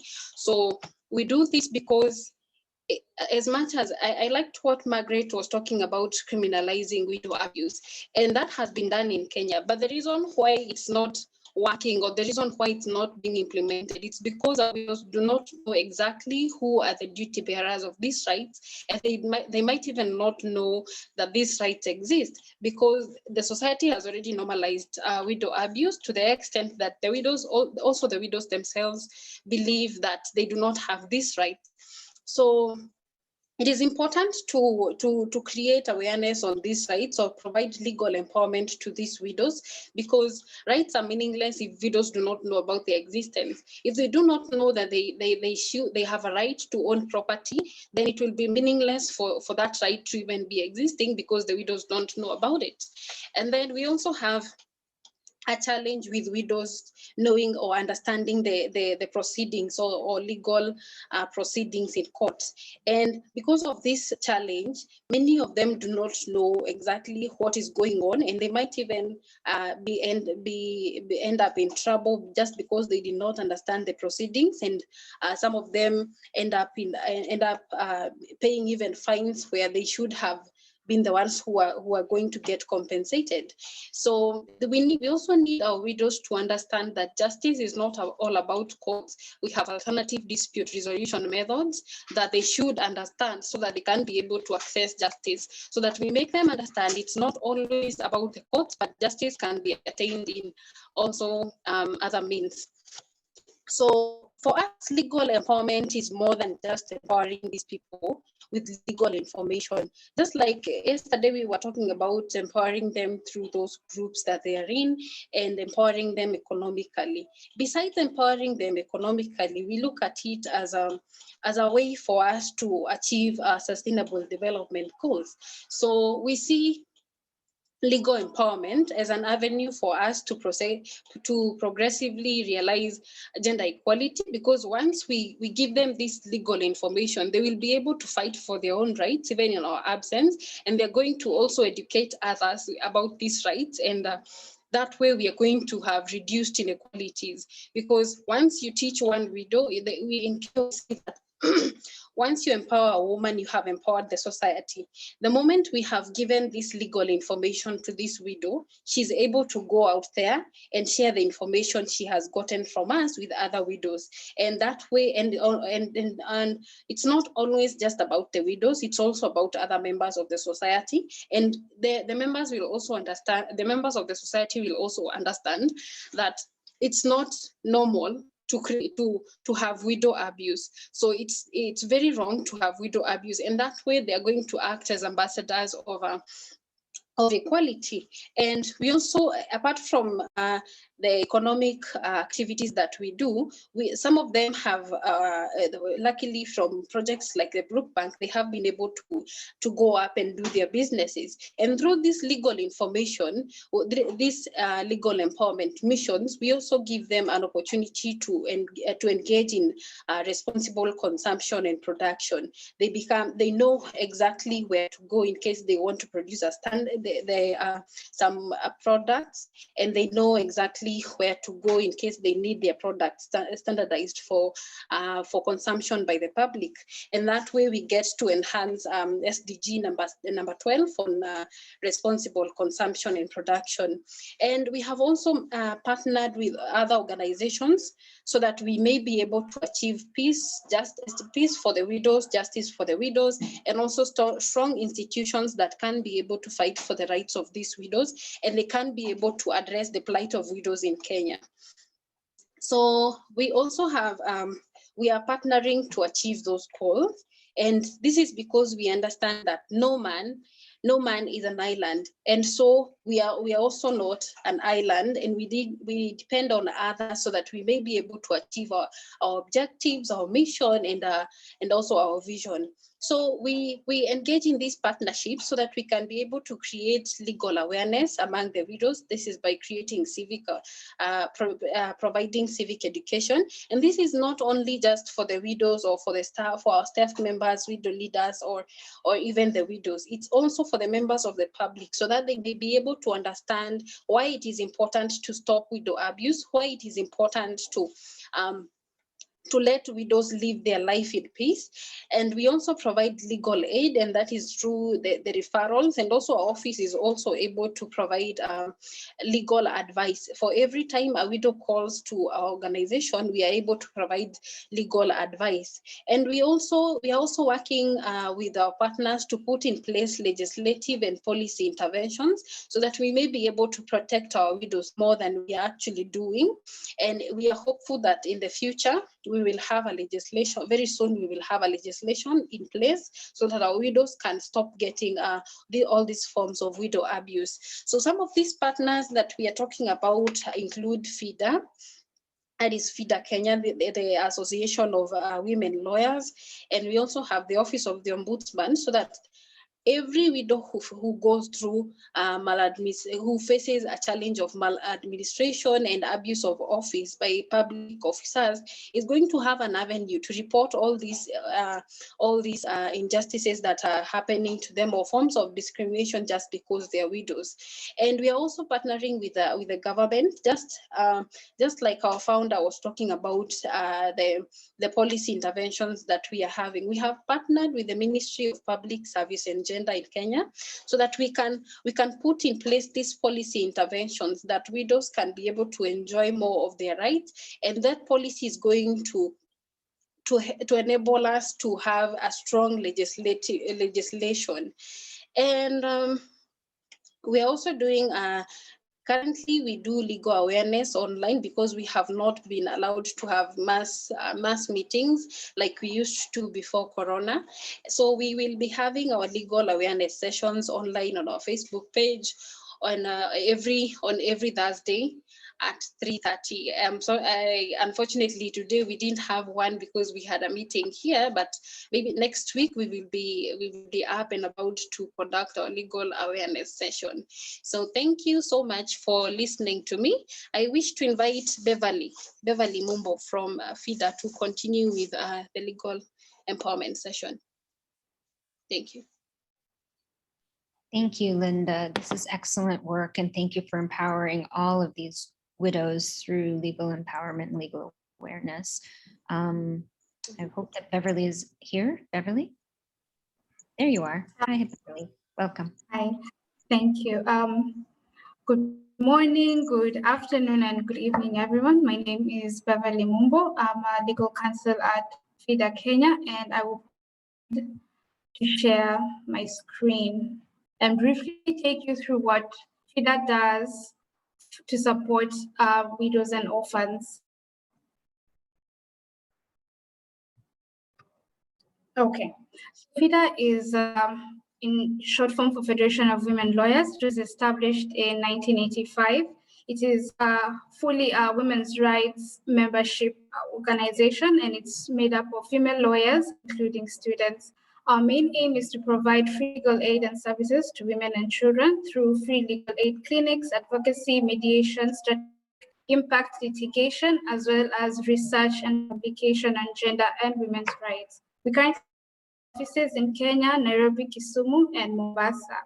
So our main vision is to have a society that strives to enhance, protect, and uphold the rights of women in the society.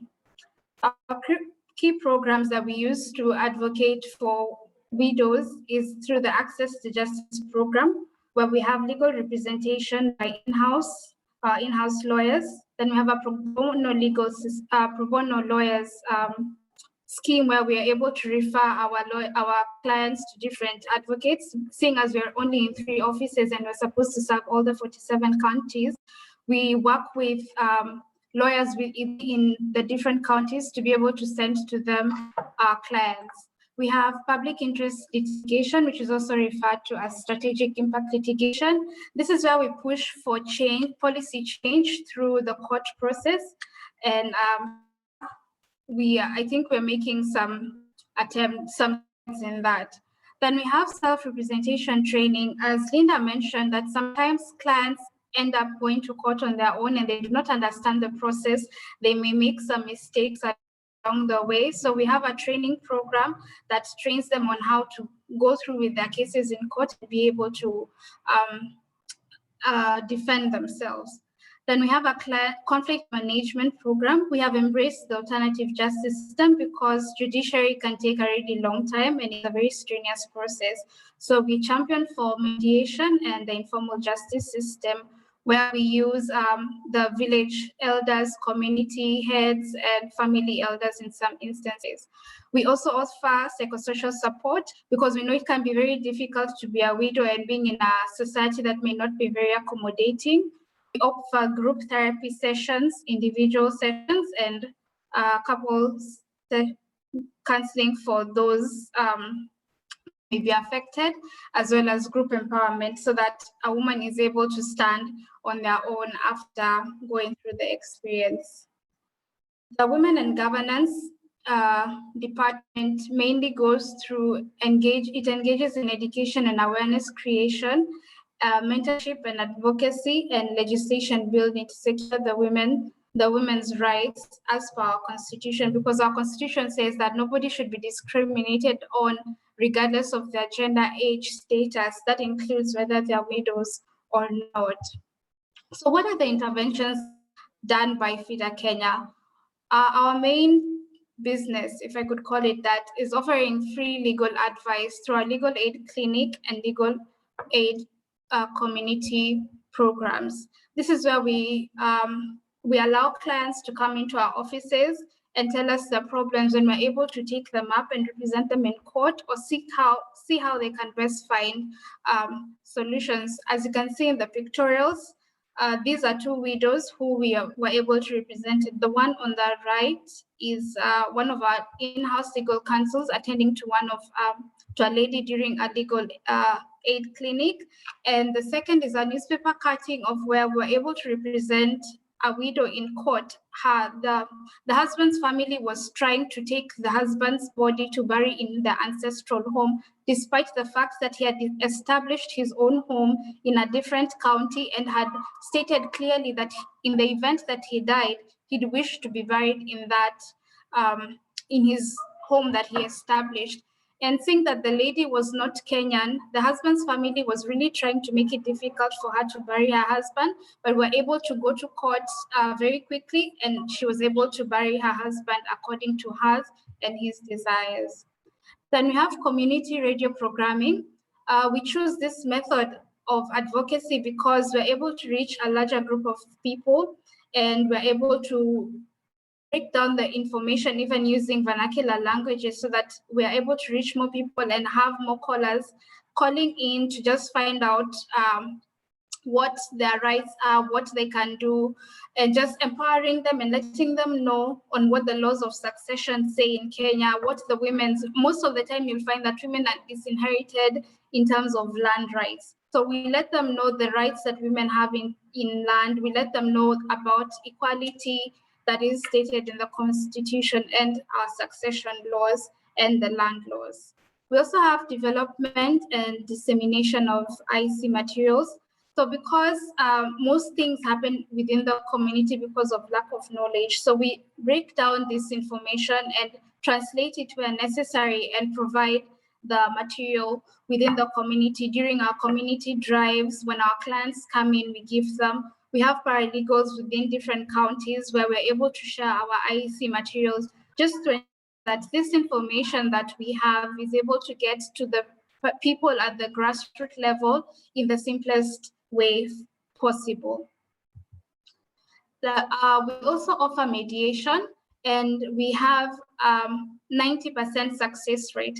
In this, in mediation, we invite both parties conflicting, whether it is the in-law, sometimes we can have even up to 10 parties who are conflicting because of one deceased person. And you find that most of the time it is communication breakdown that makes it difficult for them to understand each other. Of course, there's also ignorance that plays a role in it. The patriarchal system of our community also plays a role in it. But we have seen a lot of success where we invite the parties to come and try a discussion about the issue that is at hand, whether it is disinheriting of land or denying the children access to their father's property or maintenance. We're able to find a solution. A reason why we've embraced mediation is because within our justice system, we also have the court annexed mediation, where most matters of family nature are at first instance referred to mediation before they can go through the judicial process, which can be quite tiresome, long, and also very expensive. And as I've mentioned, we only have 3 offices, so it is paramount for us to work with people at the grassroots levels. We have taken advantage of the community elders and have empowered them to be able to address some of these issues in terms of succession. We have trainings for them to ensure that they understand the law and they understand the deliverables as elders and what that they need to protect in terms of succession, who they need to protect, who is the key player, that is the widows, and what exactly they need to be able to feel that justice is served. So we work with the elders and empower them to be able to handle some of these matters, because not every woman can afford to come to the city to afford to attend feeder offices or attend C2's offices. So interventions with elders really goes a long way. And within the African setting, elders really hold a high position within the community. Therefore, having them working with us works very well for our clients. In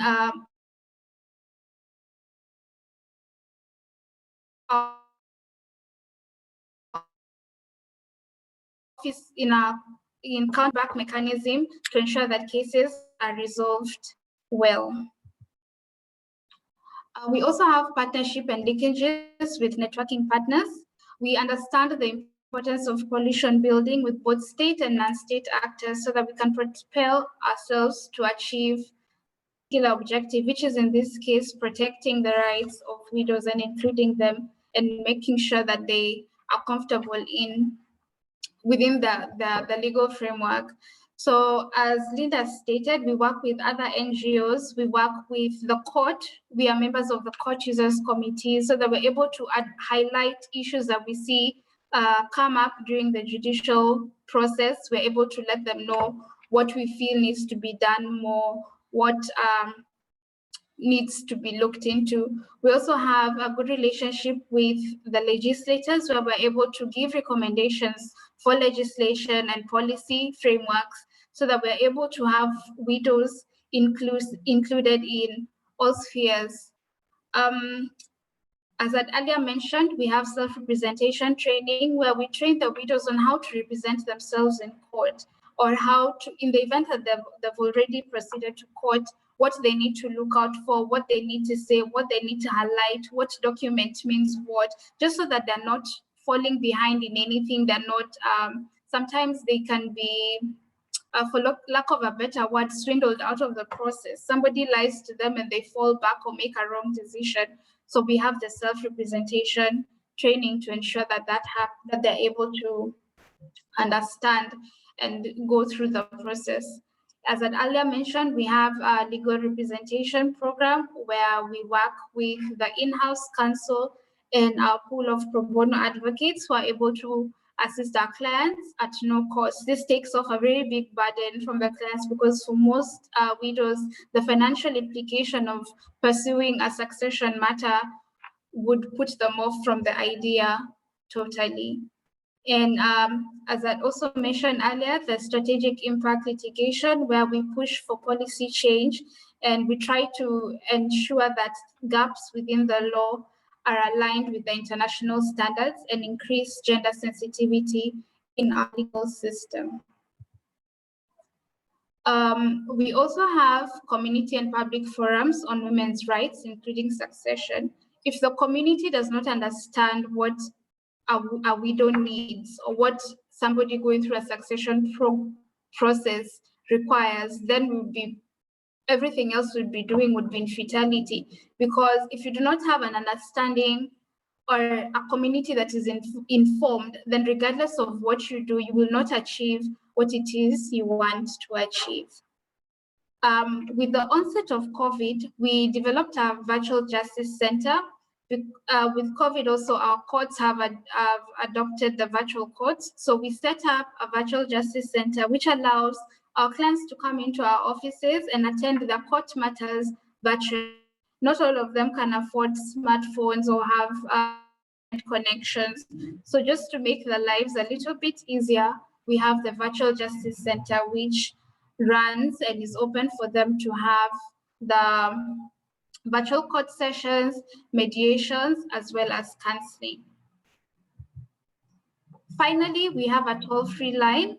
As Linda had mentioned, there's a lot of widow-based abuse. As much as it is criminalized, not much of it is reported, and not much of it is not much is done about it. So when COVID came and people could not move about, FIDA came up with a toll-free line which allowed, which is free of charge, and we encourage women and widows to use it to report any type of gender-based violence, which includes widow inheritance. Widow inheritance. There's all these cultural practices that fall under GBV that may be cultural rights that widows need to go through. We have this toll-free line that allows them to call and report, and we have a very effective feedback and to ensure that all the callers are assisted. That is what FIDA does to be able to help the widows in Kenya. Thank you. I'm willing to take questions. Thank you. I'm blown away by the work that you're doing in Kenya, and thank you so much for enabling so many widows to access their rights and to just empower them with knowledge of their rights under the law. So thank you so much, Beverly, and thank you, Linda, for how you're working with widows within the CTWU network particular. I'd love to open it up for questions from the group. If anybody has any questions, please feel free to speak.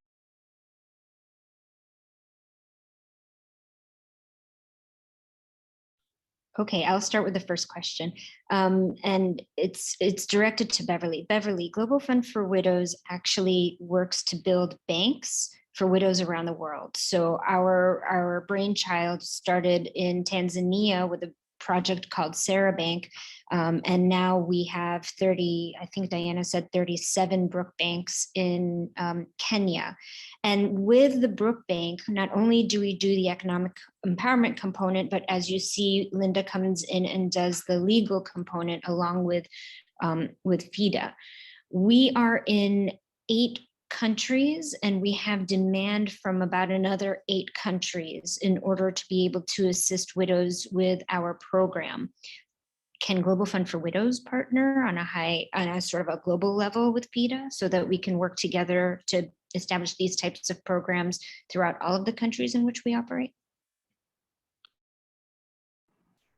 Yes, I think we could work together.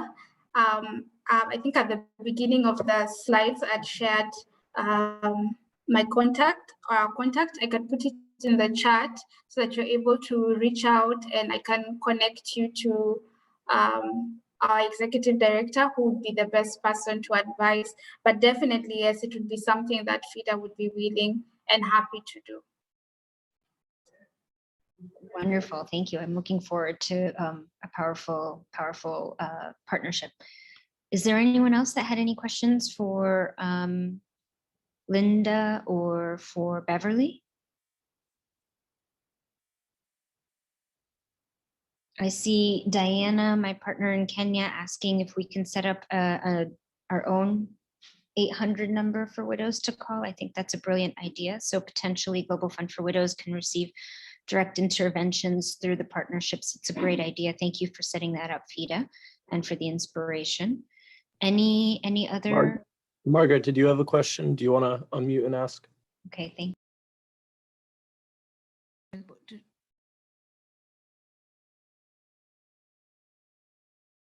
Margaret, you're muted again.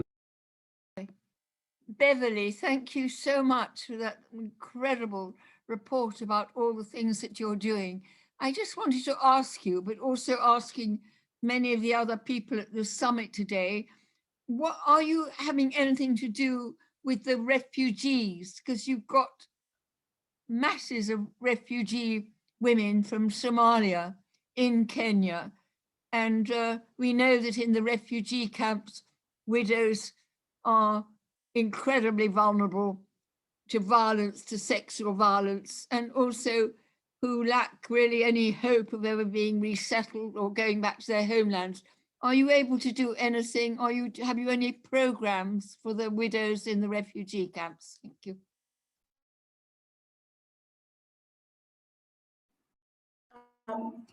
Thank you for the question, Margaret. For the widows in the refugee camps, what we do is have a referral system. As part of our partnership with other CSOs and organizations, we have a referral system. We work with the Refugee Consortium of Kenya, who are able to offer the legal advice for them, as they also have offices based within the area, and they also have a good understanding of what goes on at that area. For those matters that they're not able to handle, then they refer them back to us, and we're able to escalate to see how best to assist them. You find that those within the refugee camps, most of them are not Kenyan citizens. So it becomes very difficult to assist them in terms of getting like any help within their countries. But in Kenya, as Linda mentioned, we have funds that are able to assist widows, and we encourage them to form groups. Through our group empowerment program, we're able to sit with them and train them on how to tap into these funds that are kept specifically for special groups within the country. We train them on how to make, we have soap making within ourselves. We train them how to make soap, how to bake, how to make tie and dye clothes, just something that will be able to empower them so that they can begin their life on their own. Most of the times you find that it's quite unfortunate, but you'll find that most of the times they're left to their own devices. So just giving them that economic empowerment so that they can depend on themselves and see how to raise their family on their own from the point at which they're at. So as FIDA, those are the services we do offer for refugees.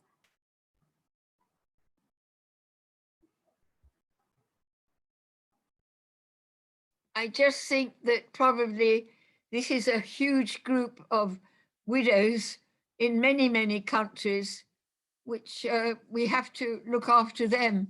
I'm thinking about in Bangladesh, there's a widows camp for the Rohingya refugees. And of course, there's the Al-Hol camp, masses of widows in Syria.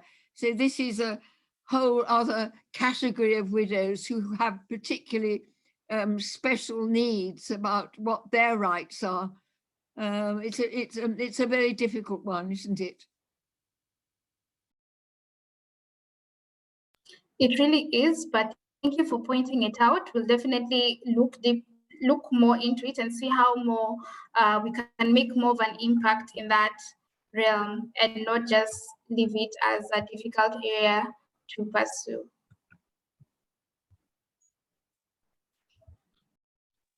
Do we have any other questions from the floor?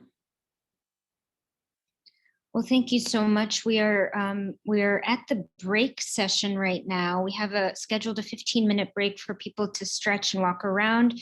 If no one wants to take a break, we can move straight into the next session and be a little bit ahead of schedule.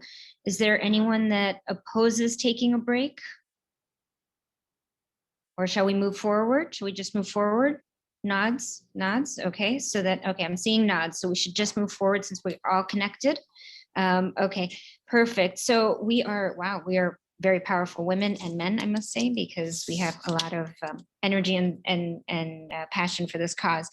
Our next session is the session for global advocacy. The global advocacy, I can't begin to say is extremely important. And as you've heard already many times today, that it's just critical that we're able to leverage the successes and the information that we collect from the field in order to change policy, in order to change law, which will in turn change the reality in the field. So it's what I call a virtuous cycle. And so it's important that we sort of do a top-down and bottom-up approach. With that, I'd like to share the floor with Margaret Owen, who will share with us her work on with the CEDAW.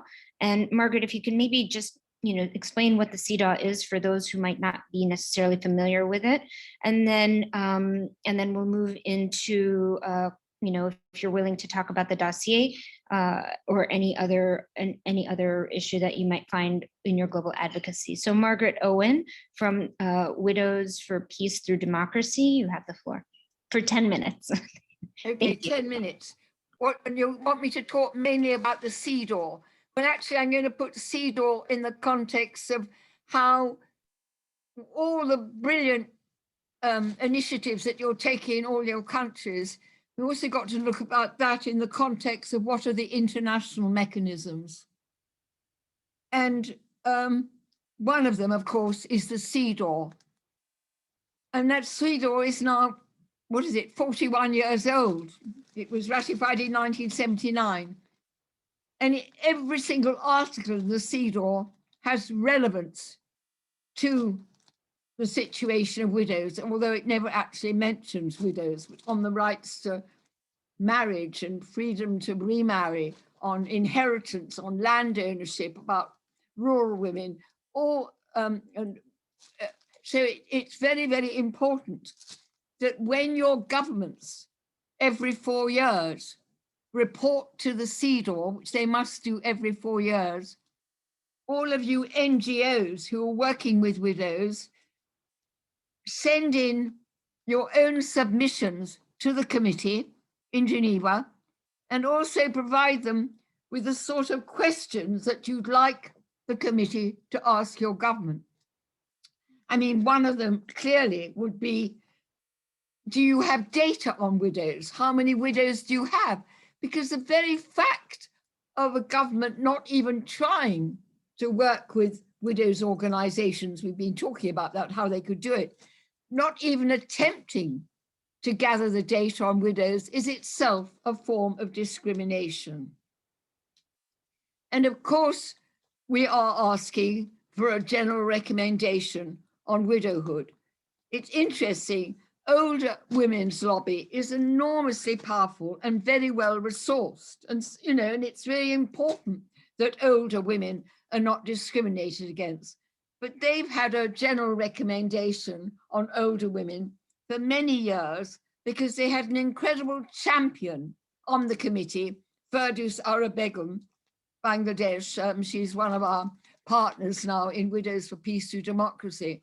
But I imagine, it's only a guess, But I think since widows are of all ages, including child widows to elderly grandmothers and young mothers, I suspect that there are probably more widows and wives of the missing half widows than there are older women.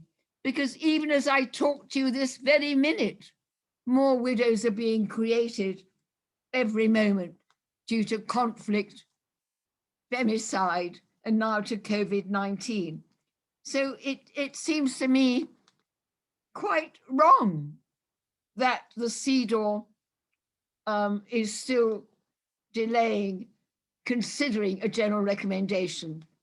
And that is why the dossier on discrimination, which we have done in response to the CEDAW asking for actual cases, we hope that this evidence will actually inspire or persuade the committee to consider a general recommendation. And with a general recommendation, it means that every time a government comes to report every 4 years, they will be asked about what they're doing about widows, about eliminating violence to widows, about giving widows all the human rights that everybody else has. Because let's face it, even though we've heard all today about the, well, I suppose it is progress that there have been so many laws about succession, inheritance rights, land rights, violence against women, against widows.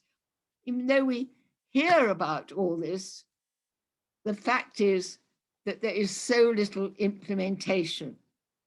And therefore, if you can get concluding remarks from CEDAW, it really helps to name and shame the countries that, although they have it on paper, the legislation, it's not being implemented. So I'm very, very impressed by all you wonderful lawyers who are working through your paralegals and helping to get widows to go to court.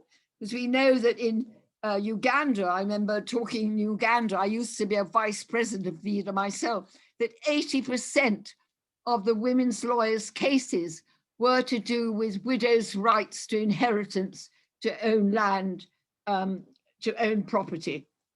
And then, so I think that but at the same time, because the CEDAW is 41 years old, it doesn't really say enough now about violence against women, which in the last maybe 2 decades has taken on all sorts of different shapes and manifestations.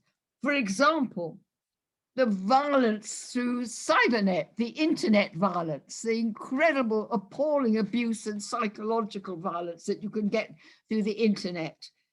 And also we have even more violence because of conflicts where rape is now a weapon of war.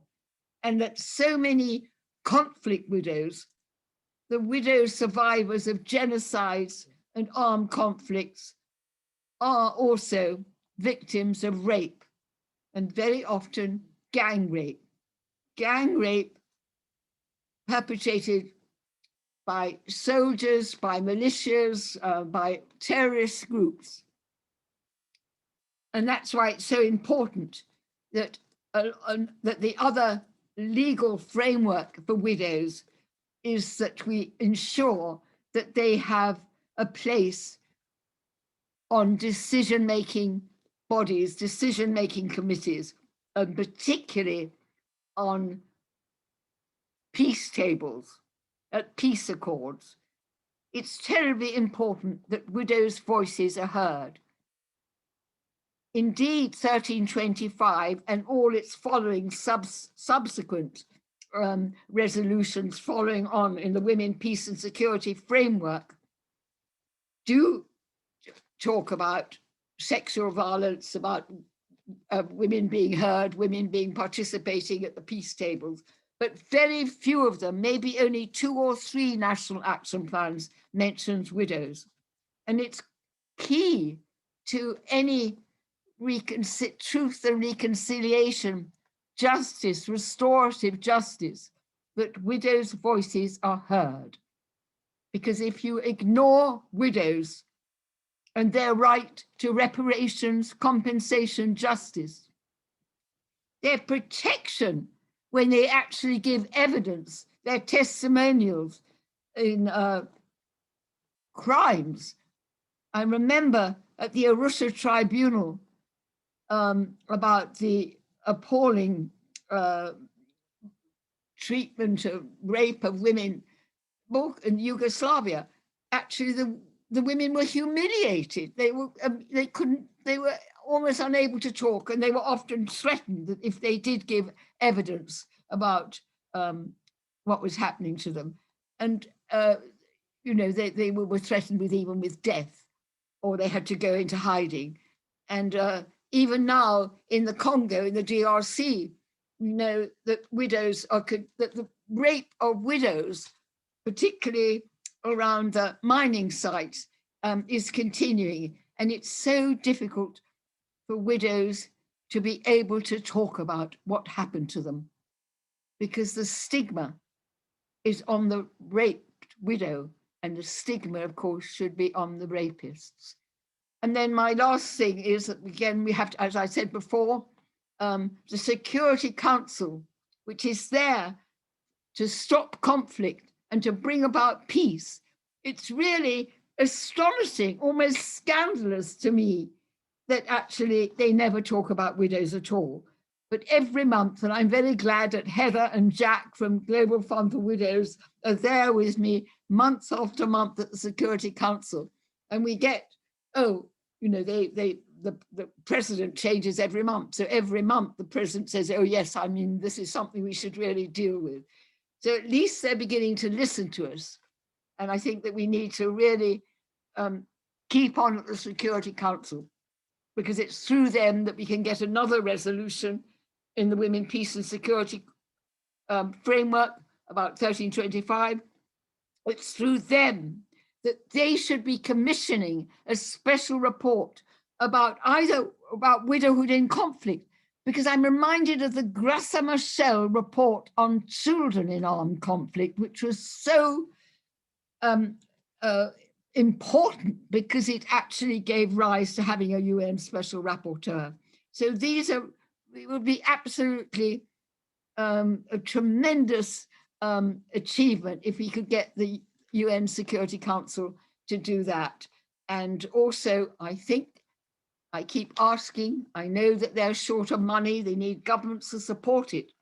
Maybe we could get governments to support it. We'd really like UN Women to open a special desk on widowhood, because the numbers now are exponentially, they've increased exponentially, not just because of conflict, not just because of harmful traditional practices, the practice of early marriage, which makes so many child widows, but now because of, then it was HIV, AIDS, and now of course it's because of COVID. So if only we can get our own governments, I shall try with my UK government to get a special desk from UN Women. That would be really awfully important. And again, please go on with the CSW. Yes, as Eleanor said, you know, we're the other side of the road when we go to New York. And then maybe we're on the other side of the virtual road this March. We've got our meeting on March the 17th when we launch our dossier. But I wonder, in our virtual up there in the sky, will any of the government delegates be actually listening to our virtual event? Because we know that in the last 10 years, the space for us in New York has really been limited, and we are in the ghetto, the other side of First Avenue, and the ministers are in the UN building talking as if they are on another planet. So I have less faith in the agreed conclusions, because I've never seen 25 years of agreed conclusions. I've never seen that they've been really great instruments for bringing about change in our countries. What the CEDAW can do would be really important. And because the CEDAW has not been, I think, maybe it's no longer fit for purpose to address violence against women. Eleanor Nwadinobi is on that steering committee, which I'm a part of it as well, in which we are working now on a new treaty. It's a draft treaty. We'd like it to be a UN new treaty to stop violence against women. And in that treaty, there are a whole lot of sections about the particular types of violence that widows suffer from. Anyway, please be in touch with us. If you don't belong, if you don't yet become a partner of Widows for Peace and Democracy, you're a partner with Global Fund for Women, we're all working together. Do join us. We really would like you to join us. And that dossier, although we've got a final version to give to the CSW and to the CEDAW this March, it's always open. So send us, whenever you can, a particular good example. If you don't want a name to be mentioned, confidentiality, you can use a pseudonym. But we want actual cases to show whether it's state actors or non-state actors who discriminated against widows. And when a government actually does nothing, then its silence it condones these actions. So the government itself is discriminating against widows if it does nothing to address the violence that widows suffer at the hands of non-state actors, which are normally family members. I think that's all I've got to say for now.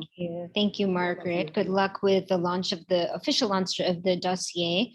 I think that, while I wanted to see it being, cases that are both in court and out of court, I do think that there is a power to what you've accumulated, references and testimony from 80 countries.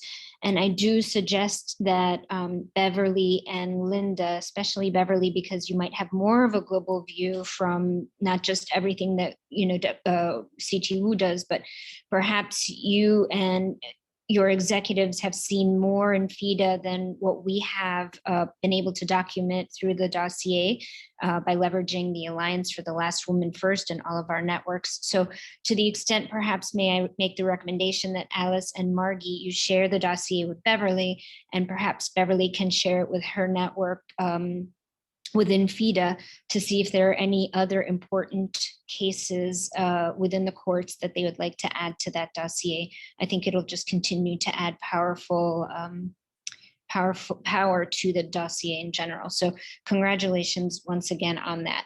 I'd like to invite, I don't know if Carolyn Moore has joined or Gina, if you would be able to join us to talk about discrimination of widows in the United States and the advocacy that you're doing within Congress.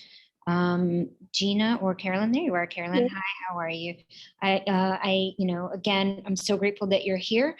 And if we can do, 5 minutes and then we'll have time for questions, I'd really appreciate it. Thank you so much, Carolyn. Thanks, Heather. I'm Carolyn Moore. I'm from the Modern Widows Club nonprofit in the United States. We started in 2011, so we are about 10 years old. We started out really as a mentoring organization just in my home, me mentoring 2 ladies, and it kind of turned into really this hearing thousands of widows and their stories and understanding the greater concern for widows around the world, exactly what all of you already know. In 2016, I went to meet Lord Lumba and Heather for the Global Widows Report, and most of us know what that is, and it really changed my life meeting other widow advocates around the world.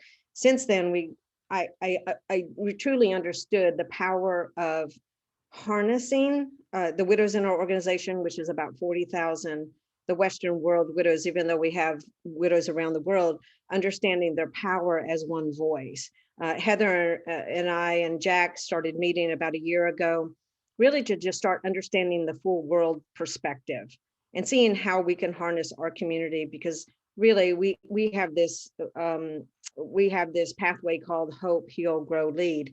And so widow leadership is a big part of our program, because what we started out is giving hope, and then seeing how women were healing, and then growing, and then where were they going to go from there, right? And so we integrate into our programs that there is a path, and the end of the path is really becoming an advocate, which is really important, right? Because we need that happening more around the world. Everything that you're doing, we're just bringing more people into that. So I just wanted to kind of explain that just a little bit. What we're doing as far as currently, we have a presidential proclamation asking for basically a National Widows Week of Awareness, which would be after Father's Day in the US, which happens to actually encompass International Widows Day. And we're also asking for a National Widowers Week of Awareness, because we understand that really that they have even a smaller voice, although their concerns aren't as much around the world. However, we have a lot of widowers that actually volunteer in our organization, and we are not even tapping into the power of them speaking up for us. So that would actually be the week after Mother's Day. And what most people don't realize is that Mother's Day and Father's Day here in this country were actually both inspired by a widow and a widower. So it is very relevant. At first, we thought we were only going to ask for a National Widows Week. And in fact, we did send it to the Trump administration, and it was rejected. So we wanted a National Widows Day on June 23rd, and it was turned down. And so this new administration, we are hoping, of course, I'm very excited because I think Biden and Kamala are going to really have a bigger heart. But we have a presidential proclamation already in process. We are working with a law firm, pro bono law firm in DC that is starting to figure out who we can get to walk that in. We also have connections with Senator Cory Booker. We have started a volunteer team to put it, given with the list that Global Fund for Widows gave us. We put a team together to keep the congressional representative list updated, because we need to know state by state who we can contact. We have volunteers that are trying to look back on who they are they widowed? Have they ever pushed any new policies through for widows? And so we do have a team that's working on that, which we're not doing much right now because of the transition that's going on, but next month we plan on doing a lot more. So we're looking to sort of harness our community, our voice, what we have learned here. We are looking for more women who actually have been discriminated against. We know that is happening. We started keeping records of that. So, you know, we're on the other side, we're also working on medical papers. We work with Dr. Stephen Southwick with the Yale School of Medicine. We have for years. He's on our advisory council to really talk about the real medical issues, because if we could talk about healthcare and widows, that gives us a little bit more leverage of why you want to really understand the crisis that is at hand. We also just recently got a connection to Harvard sociology department to see if someone would want to start studying widows and use us as a research population. All these things are extremely hard. We give away the Legendary Widow Award, which went to Margaret Owen and Rosalind Orwa in Kenya. These are things that we can get media coverage, right? Like anything we can do I'm doing a TEDx in April, and I'm going to talk about the wisdom that widows have. Any areas that we can actually grab any attention for widows. Just recently, Gina and I went into Google and we tagged the word widow so that we can actually every day we get a report. We basically get a list of all the articles around the world. And so we hear about a lot of your stories if they hit the media somewhere. And we're going to have a place on our new website to be able to share that, because I think part of the problem is people just don't even know it's happening. And so we've had people come into our organizations just from the power of social media. So yes, the storytelling is extremely important. And Grace and Michelle, yes, she would be my dream person for all of us to get to meet and get on board in this advisory council, because hello, she, yes, we need her. Widow philanthropists, widow big voices. Yes, we will be forever contacting them. If we can do anything to influence that as an organization, we will. And really, that's just, we just keep, going wherever it is that we see that we can make a difference. Linda in Kenya was talking about, I made a note, one of the things that we do need, we need a widow legal resource here in the US. we have this legal team, but we do not have a widow legal representative to come into those circles and talk. And I would love to have the equivalent of that in the US on our team.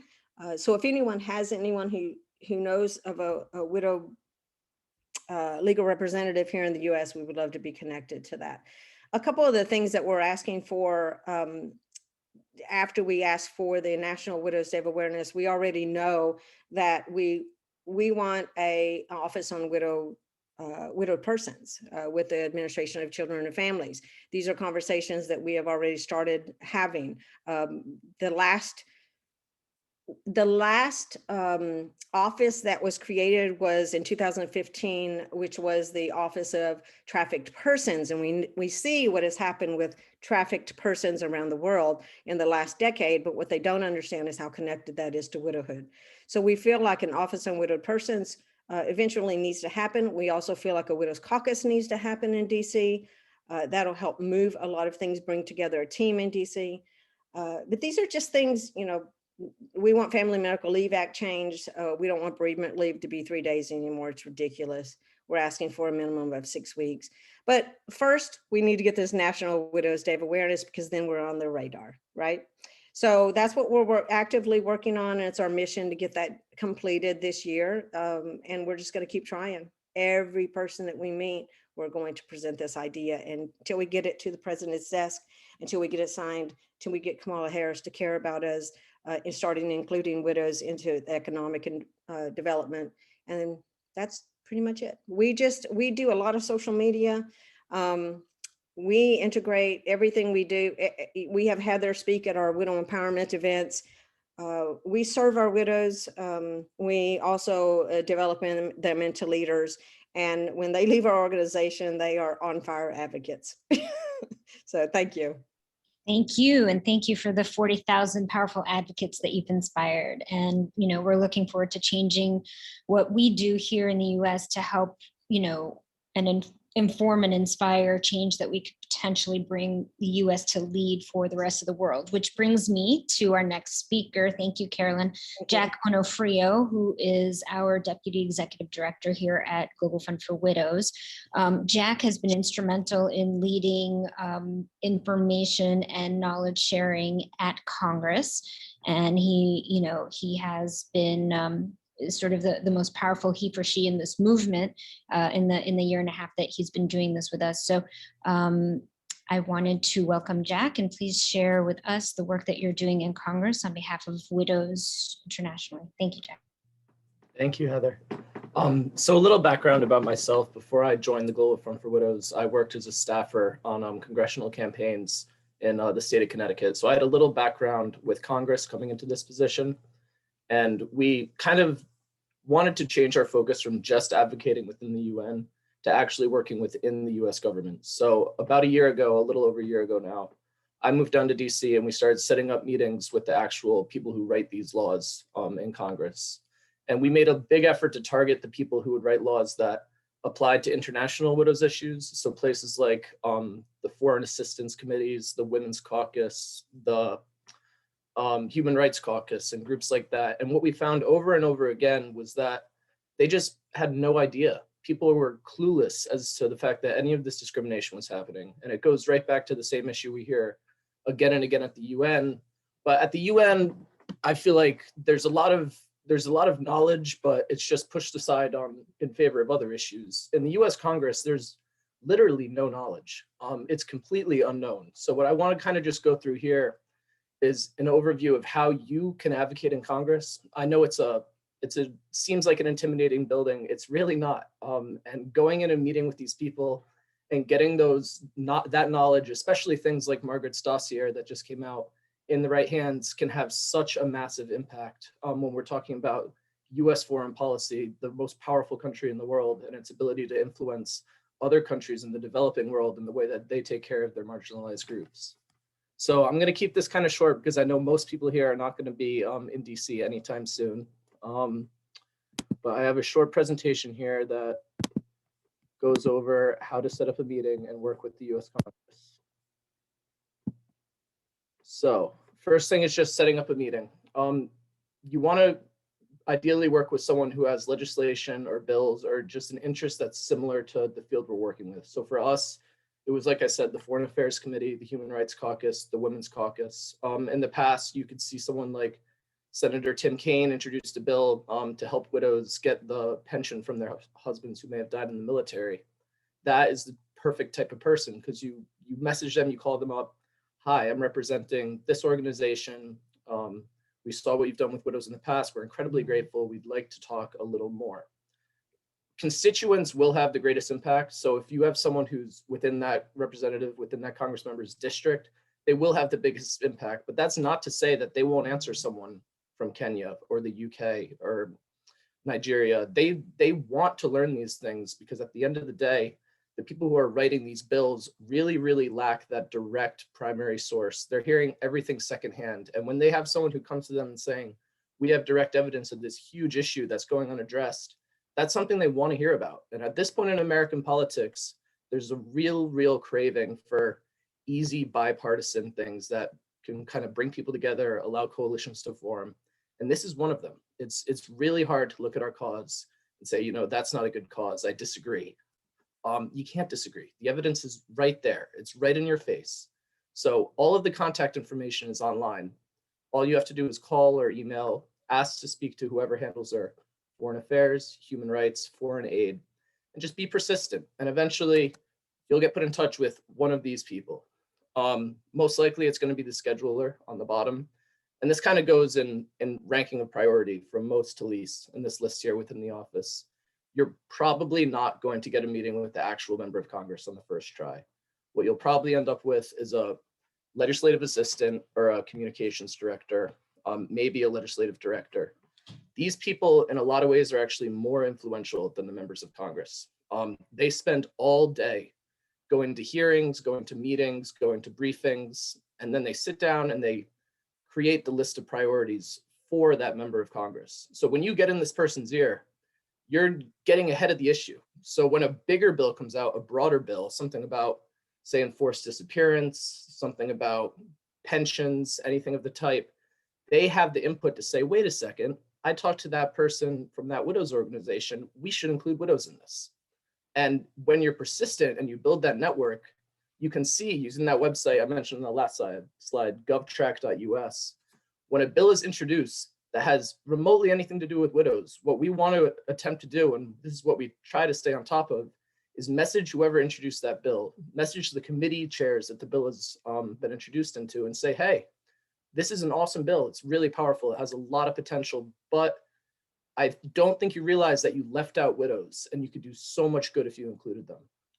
That's how we kind of get inside the nitty gritty. We're not trying to introduce our own bill all by ourselves, but we kind of hop on and tack onto these smaller ones and make sure that they're inclusive of widows. They don't leave widows behind, because that's what we see over and over again, whether it's in the agreed conclusions or whether it's in a US foreign aid bill. So once you get into a meeting with someone, you obviously brief introduction, kind of give yourself some credibility, state your case, tell them in no uncertain terms why this is a major issue, establish how impactful it is, and really give that personal story. I mean, if you're meeting with these people, they have hundreds and hundreds of meetings every week practically. You want to make an impression, and this really is a cause it's so powerful and it's so easily impressionable. You really can get to these, like, stay in their mind and get these people basically thinking, like, wow, what are we doing? Like, we've been negligent to not include this. That's what we really, really, really want to drive home. And then obviously follow up, stay on top of what they're doing, stay on top of the efforts as they're coming along. And that's how, one moment at a time, with little to no expense from you, you can start to slowly influence and slowly change the narrative in the most powerful influence in foreign policy in the world, which is the US Congress. So that's kind of an outline of what our plan is right now, broadly, what we've been doing in the past. We'd like to do other things. We'd like to shoot for bigger initiatives. We'd like to get, I personally would like to get Margaret and Alice's dossier in the hands of every single member of Congress who works on foreign affairs. I think that is something we should do in tandem with the CEDAW. And I'd also really want to push, along with Carolyn, to get International Widows Day recognized. These are things that really, really, really should be simple and achievable. But with that, I don't want to take up too much time. We have a lot more to talk about here. Does anyone have any questions? Margaret. Oh, you just need to unmute, Margaret. There, Jack, thank you so much. And I often see you at Security Council. Now, there are two things. Maybe I didn't hear, you're already doing it. Really interesting that they've set up in the White House a new Gender Advisory Council. Yes. And the second thing, which I think is wonderful, your Vice President. Yes. Harris. Only is she a woman, but there you are, her mother's from India. She'll know all about it. It's in her DNA. Right. Widows. So is there some way that all the things that we're all doing together, including our dossier, would help you, Jack, in the work that you're doing with your government, that we could do that? Because our dossier is what everyone today has been talking about. It is the evidence. Yes, and I think coming from a there's lots that's not there, but it is a lot of evidence.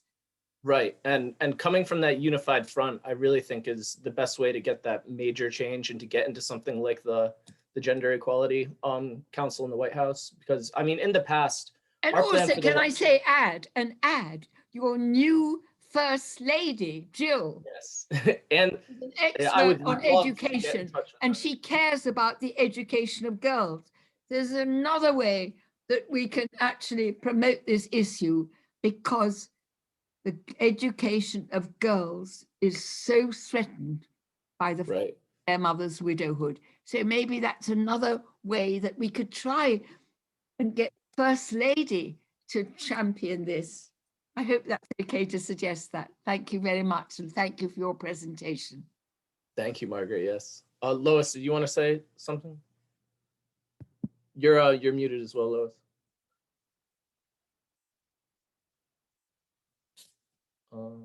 Still muted. Lei è italiano? Yes, I am. I genitori sono italiano. Okay, Margaret, I'm not sure if you spoke about our presence at the CEDAW committee and what their response was. Did you talk about that? Did Margaret, you hear me, Margaret? Okay. Well, I know that at least on 2 occasions, we had special presentations for the CEDAW committee, which is our only international law focused on women. And we were trying to get a general recommendation on widows.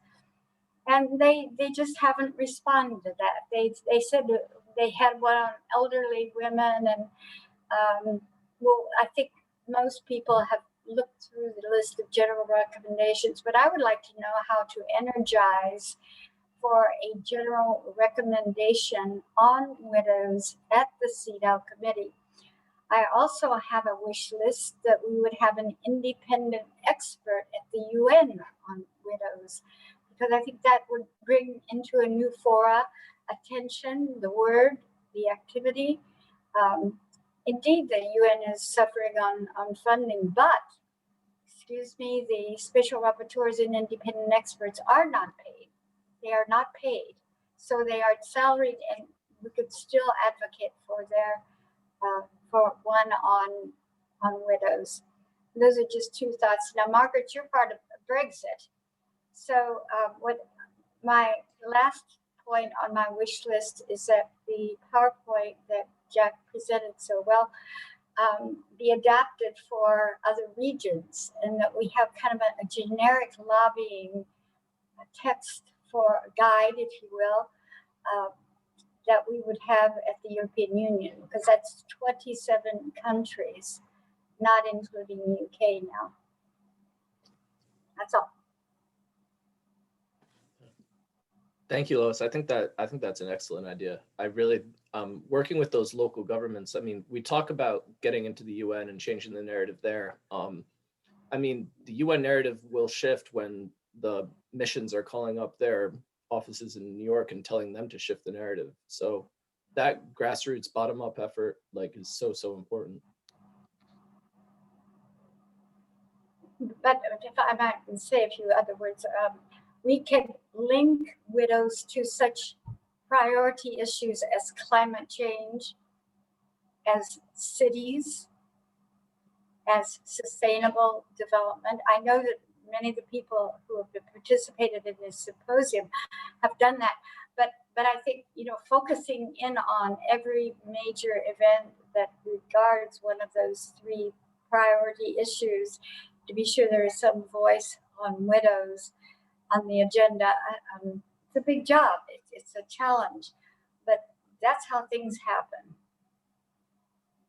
And I listened to my colleague, I carry a U.S. passport too, and I listened to my colleague with Modern Widows Club, and I didn't know about you, my dear, and I think what you're doing is awesome. But I mean, that's what happens even within our own movements and our own systems. And I wonder how many MEPs or members of the European Parliament really feel that widows is an issue. And Margaret, we were on a panel there, remember? A year ago in November. Yes, indeed. Well, I think it's clear that we need to continue the two fronts. I think it's clear that we need to continue to organize from the bottom up to inform government. And then we also need the high level advocacy, like what Jack and Carolyn and Margaret are doing, which is working from the top down, because we'll eventually meet and we'll achieve those goals, but it's just a question of the time. So congratulations again to the hard work of everyone here. Thank you, Jack. Thank you, Carolyn, and thank you, Margaret. I appreciate it. We are now, assuming everyone does not need a break, ready for the final session of the day, which is the economic empowerment and financial inclusion. It's discussing the Wasala innovation that we have been deploying throughout the world. I think maybe I can share my screen to show.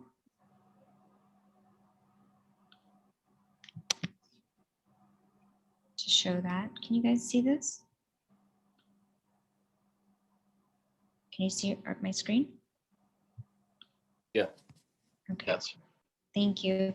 So I won't go through the entire presentation, but I wanted to show you a little bit about the history of what we do and why we do it. So Global Fund for Widows started in 2008. I started it because my grandmother had passed away, and as I was mourning her, I realized that her life had become miserable from the moment she was widowed. She was widowed at age 35, and when she died, I happened to be 35. And my view of what had happened to her was sort of informed just by, I think, there's a lot of Egyptian widows. I'm Egyptian, my grandmother's Egyptian, and we sat and, I know a lot of Egyptian widows. And then I started researching it and I realized this is not just an Egyptian problem. This is a global problem and actually a massive human rights violation that no one is discussing and no one's talking about. And so we started Global Fund for Widows with the concept of essentially helping widows in Egypt, but then quickly realized, especially as we became affiliated with the United Nations, which we've given you the toolkit now on how to become affiliated with the United Nations, that this is a problem that's global and that we have the ability to work together to start working on this problem. Now, I am not a nonprofit person by training. I am a banker. I spent 16 years on Wall Street. And while I was on Wall Street, my specialty was financial institutions. And so I created a major in my university to focus on it. And I analyzed banks.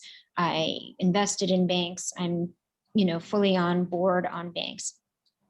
And as we started working with widows across the board, few things became evident. And again, it was verified today, not only by the poll that we took that we discussed earlier this morning, which was that some 60% of widows in your countries need access to capital and work.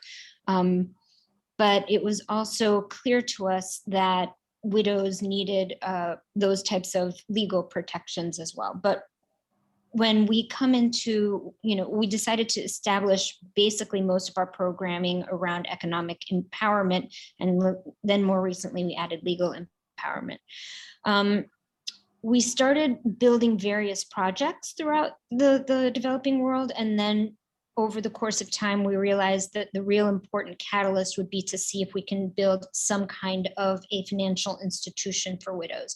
And so we started working to see if we can actually empower widows directly. One of the things that we do, again, because we're finance geeks, is when we go into a country, we start with baseline surveys.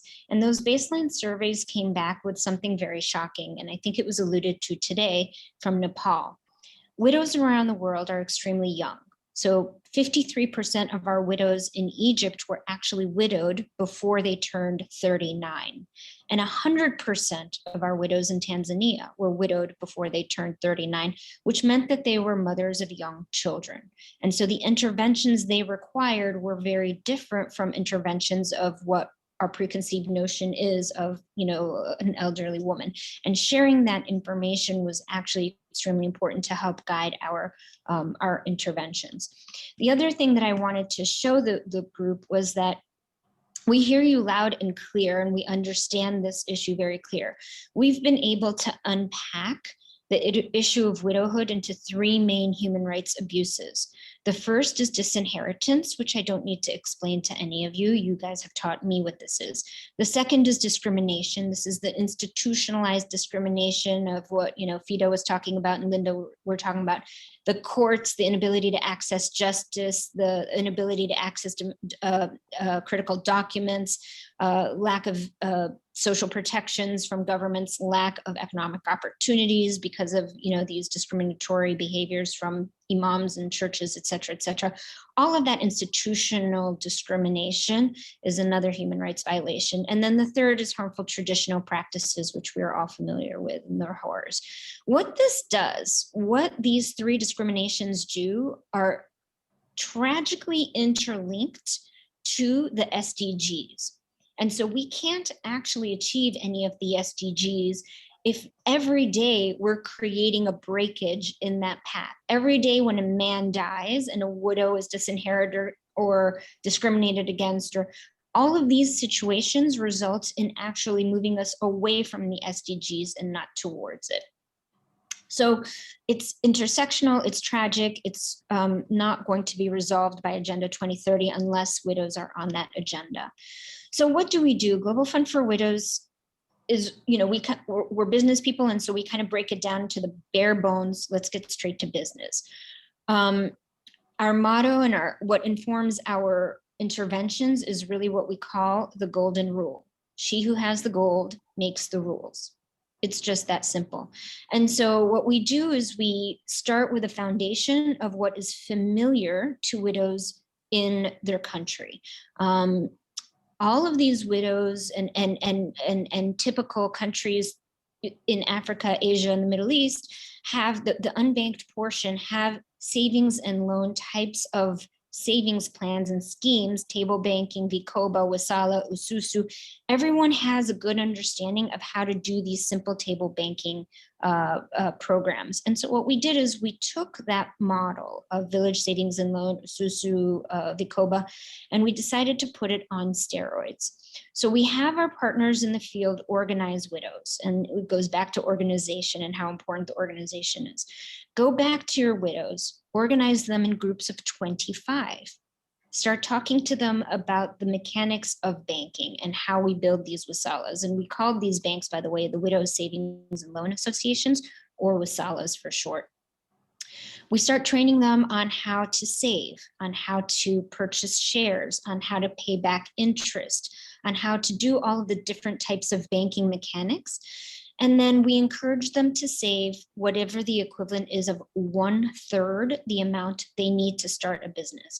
So we'll go into a country and we'll say, how much will it take for you to start the vegetable stand, the fish stand, the hair salon, whatever business it is that these widows want to do, how much will it cost you to do that? And the widows typically come back and say, on average, about $100. So we say, very good. We will ask you to go out and save about $33, 1/3 of that $100. And when you're ready, let's come back and talk. So during that period when they're saving, we're also giving them the training and on the banks, on the wasalas, and also on business development. And then when they're ready, all 25 of them meet together. They elect their president, their treasurer, their secretary.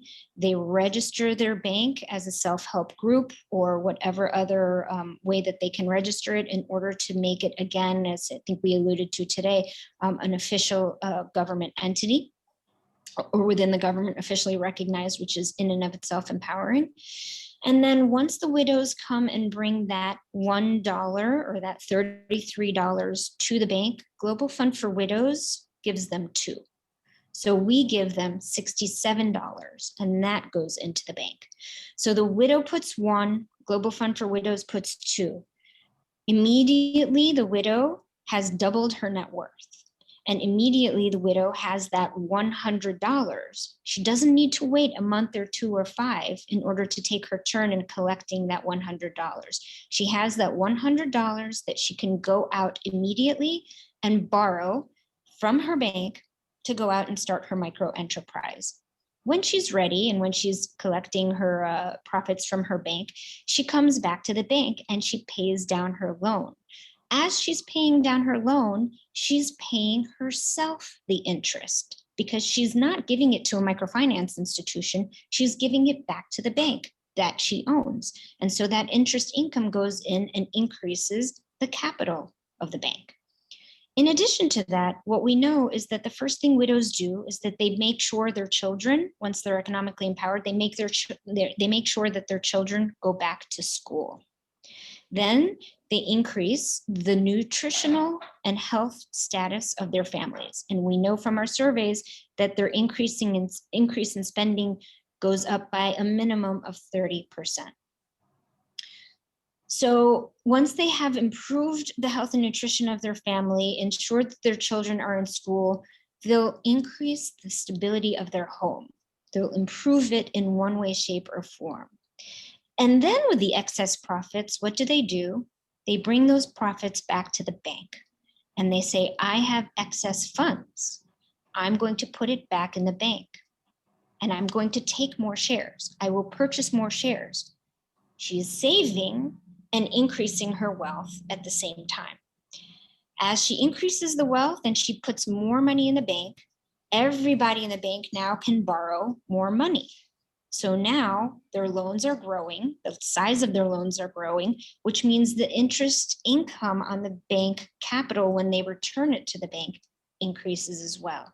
And so it's this virtuous cycle that is launched by just starting one bank from which all of these other businesses can be launched. We have widows who are working communally. So sometimes widows will launch a bank and then they'll communally borrow all of the money to go start a cow business or a goat rearing business. And then we have widows that start their businesses individually. So we have widows who will start a fish business and a sewing business and a hairdressing business from the same bank. All of those models work, but what's indisputable is how empowering it is.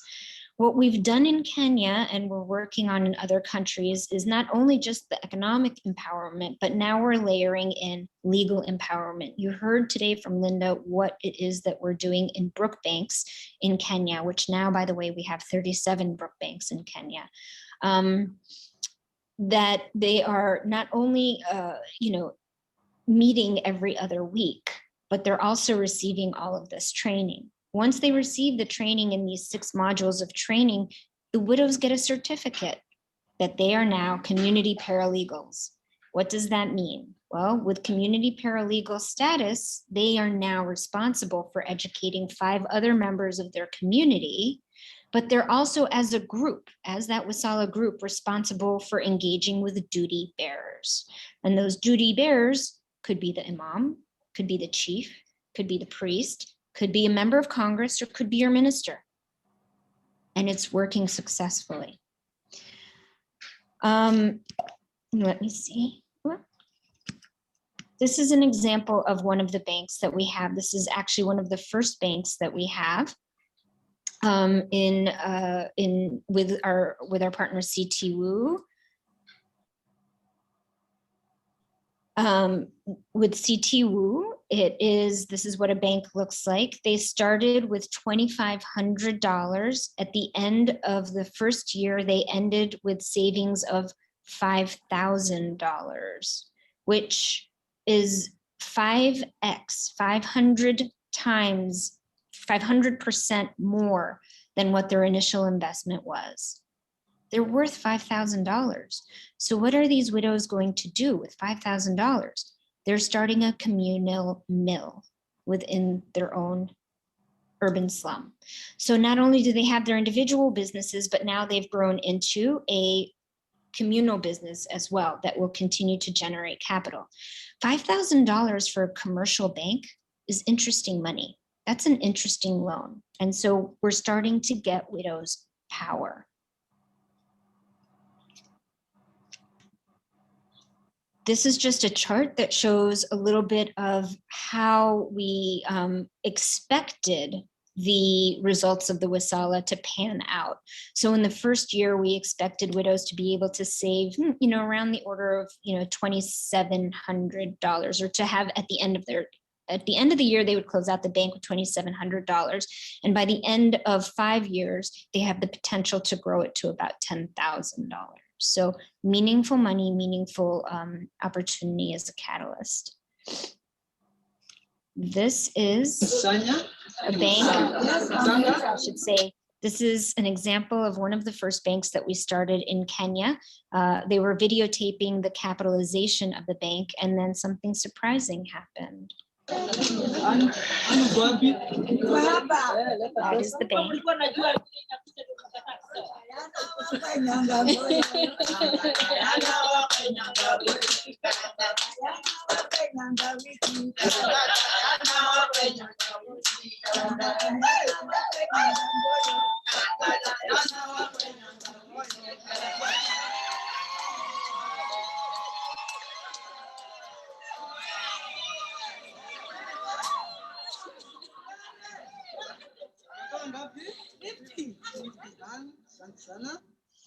So that is just an example of how widows feel when we're able to economically empower them. As a quick aside, during the crisis, the COVID-19 crisis, we had to pivot from building banks because it requires the widows to meet, and we wanted them to keep safe, to, of course, as we know, widows are the most marginalized. And so we were able to address the issues of starvation that they were experiencing immediately after the shutdowns. We offered about 150,000 meals to Kenya and Cameroon and launched about 1,000 poultry farms. And the reason is because we decided to establish a program called Feed Today, Eat Tomorrow. We would feed them today, but I also wanted it to be sustainable and to feed them tomorrow. And so we launched those poultry farms to allow them to start micro enterprises to be able to feed their families for the future as well. And in India, we partnered with our Global Goodwill Ambassador, Mira Khanna, and fed approximately 5.3 million meals to widows in India. And those are some of the pictures of the programs. And by the way, that we're very grateful to the donor who, I don't know if they want to be recognized here, but we're very grateful for the opportunity for that donation to allow us to empower those widows in Kenya. I wanted to just share a few results. So as of the end of the year, we empowered some 17,000 widows, although this number is clearly up just in the last 2 months. We've built now 57 wasalas throughout the world, not 49. We've had widows that have become so economically empowered by the program that they have actually sought political participation and have entered public life. Our impacted number of children well exceeds 40,000. It's actually closer now to 70,000. And you've seen the meals that we've served, and overall launched approximately 4,100 poultry farms. So that is what Global Fund for Widows does. These are our partners and our motto, to make widows matter. I wanted to leave plenty of time for our partners in the field to ask questions and to share thoughts. And we can actually just open up for just not only Global Fund for Widows questions, but overall questions. So with that, thank you for listening. I hope that you're inspired, and we look forward to welcoming your questions.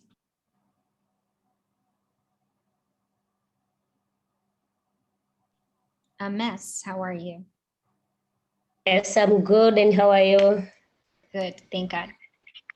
Thank you. Thank you so much for inviting me to attend this meeting. And it has been a wonderful, and being my first time to participate, I think I have learned a lot. And thank you so much for what you are doing as Global Fund for Widows, and everyone for sharing, Rose and Margaret, everyone. So yes, I just want to comment on what you have been explaining, especially on economic empowerment, and I love empowering widows. So being a widowed at the age of 26, it was like a hard thing for me as a young widow, and also taking care of little children. By then they were like 2, 4, and 6. So after seeing the struggles that widows are suffering, meeting, and I thought, okay, how can I empower widows? How can, because some of us have been like explaining about several abuses, and among those being sexual abuse. So for me, to my understanding, is like most of the widows, they made these abuses, different abuses, because they are not economically empowered, and the people take advantage of them because they have nothing. And maybe sometimes they send their children to the streets to beg because they have no food, and to have something for the day to eat. So yes, I can agree that this is very important, and I'm really looking forward as Hope for Widows to implement some of the Wisala project in some of the groups that I have formed. And I know it will really grow, and also help some widows, because as I am saying now, for Hope for Widows, what we did is like a testimony. I started like with $10 to one widow. So I tried to invest in this widow because she had nothing. So I said, okay, let me try. How can it work? And I'm telling you, it really worked. And it grew up to, thank God for my sister Diana. I think she can see me speaking here, because she also mentored me, and he said, okay, Amesi, you can even start with we call it table banking. I think Heather, you have already explained that some of the countries, they call it table banking. So this is what Diana told me. Okay, Amesi, you can do like table banking. I said, okay. So with widows, we said, okay, let's come together and put money together and start a business as a group. But some said, but we can also business like individuals. So I said, okay, you can do that. But I'm telling you, there are a lot of widows. I have testimonies for that. Have built their own houses, and they are owning houses right now. They are renting houses, and they're economically empowered. They are financially stable. So I think this is a good idea. And as Global Fund for Widows, I can encourage you to keep it up, because it's helping widows. And I know one day we'll say, okay, enough is enough. Widows will be millionaires and billionaires. So we'll be like our children to schools, no need of them to go and beg food in this. Yes, this is good. And another thing I wanted to say, because maybe I will not have time to talk a little bit, but thank you so much for this time. Is also like Hope for Widows, what is doing is we said, okay, so because some widows, what really happens is like because homeless, they are hopeless. If they're given this money to start business, but because they don't have food, they don't have like a place to sleep, they end up paying. So as Hope for Widows, now we are building some houses to accommodate these widows who are homeless and empower them economically to maybe after 3 or 4 months, they can start a small business and they'll be able to pay even rentals. They'll be able even to feed their children. They'll be able even to school. So yeah, I am really looking forward to partner with you, like Global Fund for Widows, that we can. I believe together we can, and we can achieve more because no man is an island, and we need to work together even to achieve more goals, even to achieve what we maybe the world can't expect that widows can do that. So yeah, I just want to a little bit of what I'm doing as Hope for Widows, but I'm really enjoying this meeting. Thank you so much for inviting me. Thank you so much for everyone. I have like enjoyed your testimonies and what you are doing. God bless you. Thank you so much. Thank you, MS from Malawi. Appreciate it, and hopefully, yes, we can work together. We would love that. So keep up the good work on your end as well. Thank you. I see Hope with your hand up.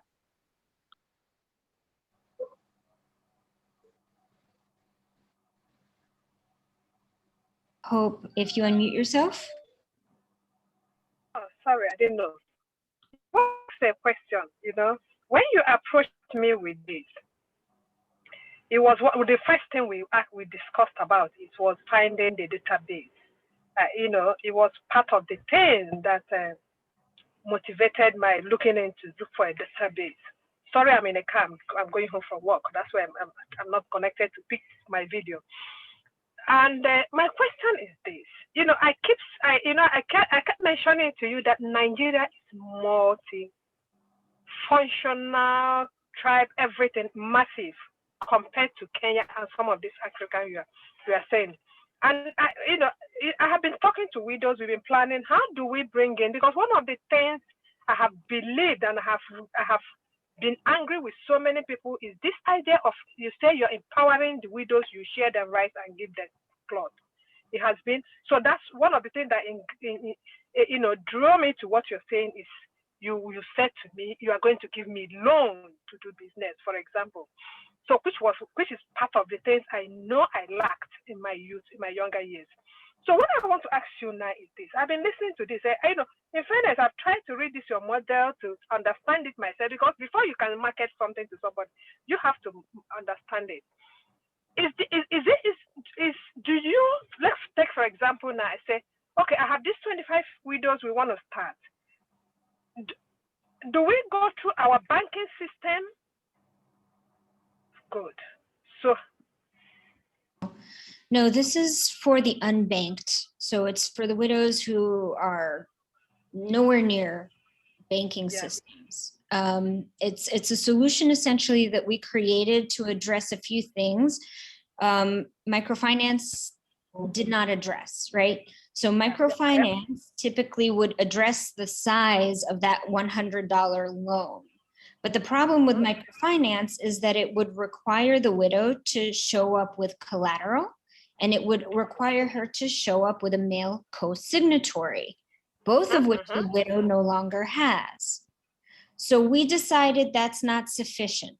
Plus, when the widow comes to pay back interest, she's paying a microfinance guy who's getting really rich, right? And she's also putting herself at risk, because if she's unable to pay, if there's a failure of crop, if there's a disease with her livestock, then she could go to jail. And that's not good for the 5 to 7 children that she is responsible for. So the Wasala was created to address these needs in a more community-based approach. The Wasala, think of it as an ususu of 25 widows, okay? And it's a permanent source of capital for those 25 widows. Think about it as the foundation for which they stand. They all own it, which is why they have to co-invest. Because if I just gave them the money, if we just gave them the money, easy come, easy go, okay? Yeah. But if they're putting in an investment of about 1/3 of the capital, they are invested, They are not just invested with their dollar and their financial equity, but with their sweat equity, because they know how hard it was to earn that $33 to begin with. And so when you put that money in the bank and Global Fund for Widows comes and matches it 2-for-1, it becomes a powerful, stable source of permanent and sustainable capital for the widows. The widows themselves, because they're now owners, they have full agency. They decide what they want to do in terms of taking out loans, of how much interest they want to charge, the tenure of those loans. Your organization is not involved. Your organization is not taking loans. It's the widows that are taking loans from their own bank. Your organization is the implementer. We need to work through you because your organization would be the one that's doing the training, doing the organizing, doing the monitoring, doing the evaluation, doing the hand-holding. So that is the importance of working with those partners in the field. It's the implementation of these banks, but the beneficiary is the widows directly. And that's the difference. We're not giving loans to anybody. Global Fund for Widows does not give loans. So that's an answer to your question. I see Mr. Youssef, your hand is up. All right, thank you so much for that. I think I like it, and I think we should also imbibe it in our organization. So I want to ask you, how can we get further about the model so that we can apply it to the widows in our community here in Ibadan, Nigeria? Thank you. Thank you, Yusuf, for the question. So the truth of the matter is that Global Fund for Widows has a lot of requirements for partners in the field. Because we are giving money, we have responsibilities to our donors, we have responsibilities to the United States government, we have a lot of responsibilities overall. So it requires that the organization in the field be registered and in good standing with their own government. So within their country, it needs to be registered and in good standing. You would need to provide with financial reports and audits so that we know that you're in good financial standing as well. We look for partners who are also working closely with either their local governments or their federal governments, their national governments, because as you saw, we're working to take these cases and the information that we receive in the field and bring it to the attention of our government. And so we need a partner who's willing and able to do that. And then I think that a partner who understands how to do these implementations, which usually means that you have some kind of understanding of financial institutions, perhaps somebody in the organization who would be running this program is an ex-banker or an ex-microfinance person, somebody that understands the mechanics of this, because you have to train the widows in how to bank before we give them the ability and the funds to bank. The training is critical. So, if you have these in your toolkit, then we definitely encourage you to reach out. We're always talking to organizations from around the world, but it's a question of, whether or not the organization has the capacity and has the willingness to do this as well. It does require expense on the institution side too. You have to come up with travel expenses for yourselves and for your team, et cetera, et cetera. So it's a partnership, and it's a long-term partnership. I would say that, our longest partnership when we first started interventions in Egypt, it's the same partner that we've been working with for 8 years now. And, when we go in with a long-term vision. And so it takes a while for us to establish all of that, but we go in and then we're there for a while. Thank you very much. I think with what you said, our organization is able to meet up with the criteria. Even in our organization, we have a separate.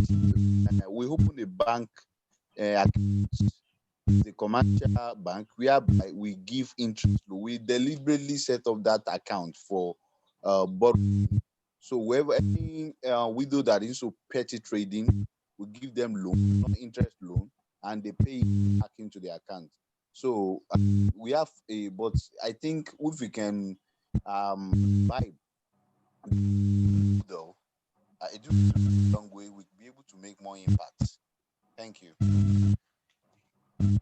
Thank you, Yusuf. Thank you. Yeah. Why don't we set up a meeting for next week or so, and then we can have more conversations. All right. Thank you. Thank you. I don't know if we have any more questions on the banks or on any other.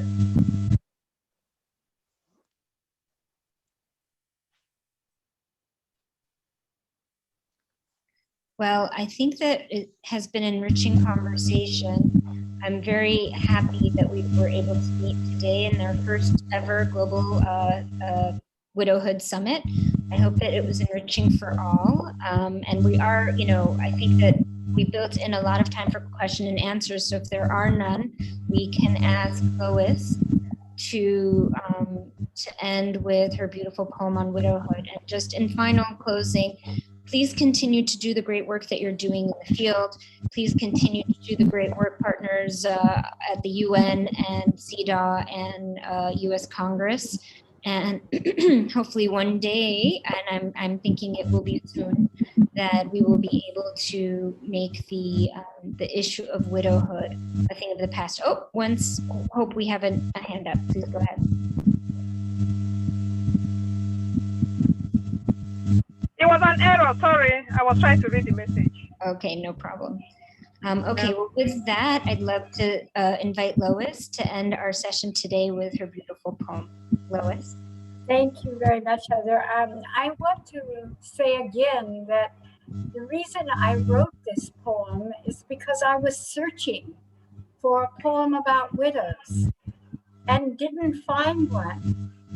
And so in conversation with Heather, she said, why don't you write something? And I sat down and did it. And I'm going to read you this poem with a lot of heart and soul in my voice. I am a widow, but I am still me. Of course I mourn, and I shed tears. But to carry on alone, I deserve dignity. I want respect, compassion, and your fears. Hear me. I may be old. I may be young, with others in my care. Stop your rituals and your hurt. Respect for widows is only fair. So many widows share my fate. We are enduring, sustainable, bold. Give us kindness. Stop your hate. We persevere with strengths untold. I must survive, so understand. Poverty may lure, discrimination as well. Rural, urban, refugee, or displaced, our numbers grow, our challenges swell. My memories are dear, my future uncertain. Yet many reject me or judge me too. But married sisters, only a heartbeat makes me a widow and not you. Thank you, Lois. Thank you. Thank you. I know that was difficult for you to say. Thank you so much. Thank you to all of our participants today. I'm grateful for your time. I hope that you found the session useful. Please reach out to us again via Facebook, LinkedIn, or directly email. It's in the chat. And wishing you all good health, vaccines, and any other questions. Always feel free to reach out. Thank you all. Have a good day. Grazie mille. We're going to make the recording of this available on our social media and our website if anyone wants to go back and rewatch any parts. Thank you. Thank you, everyone.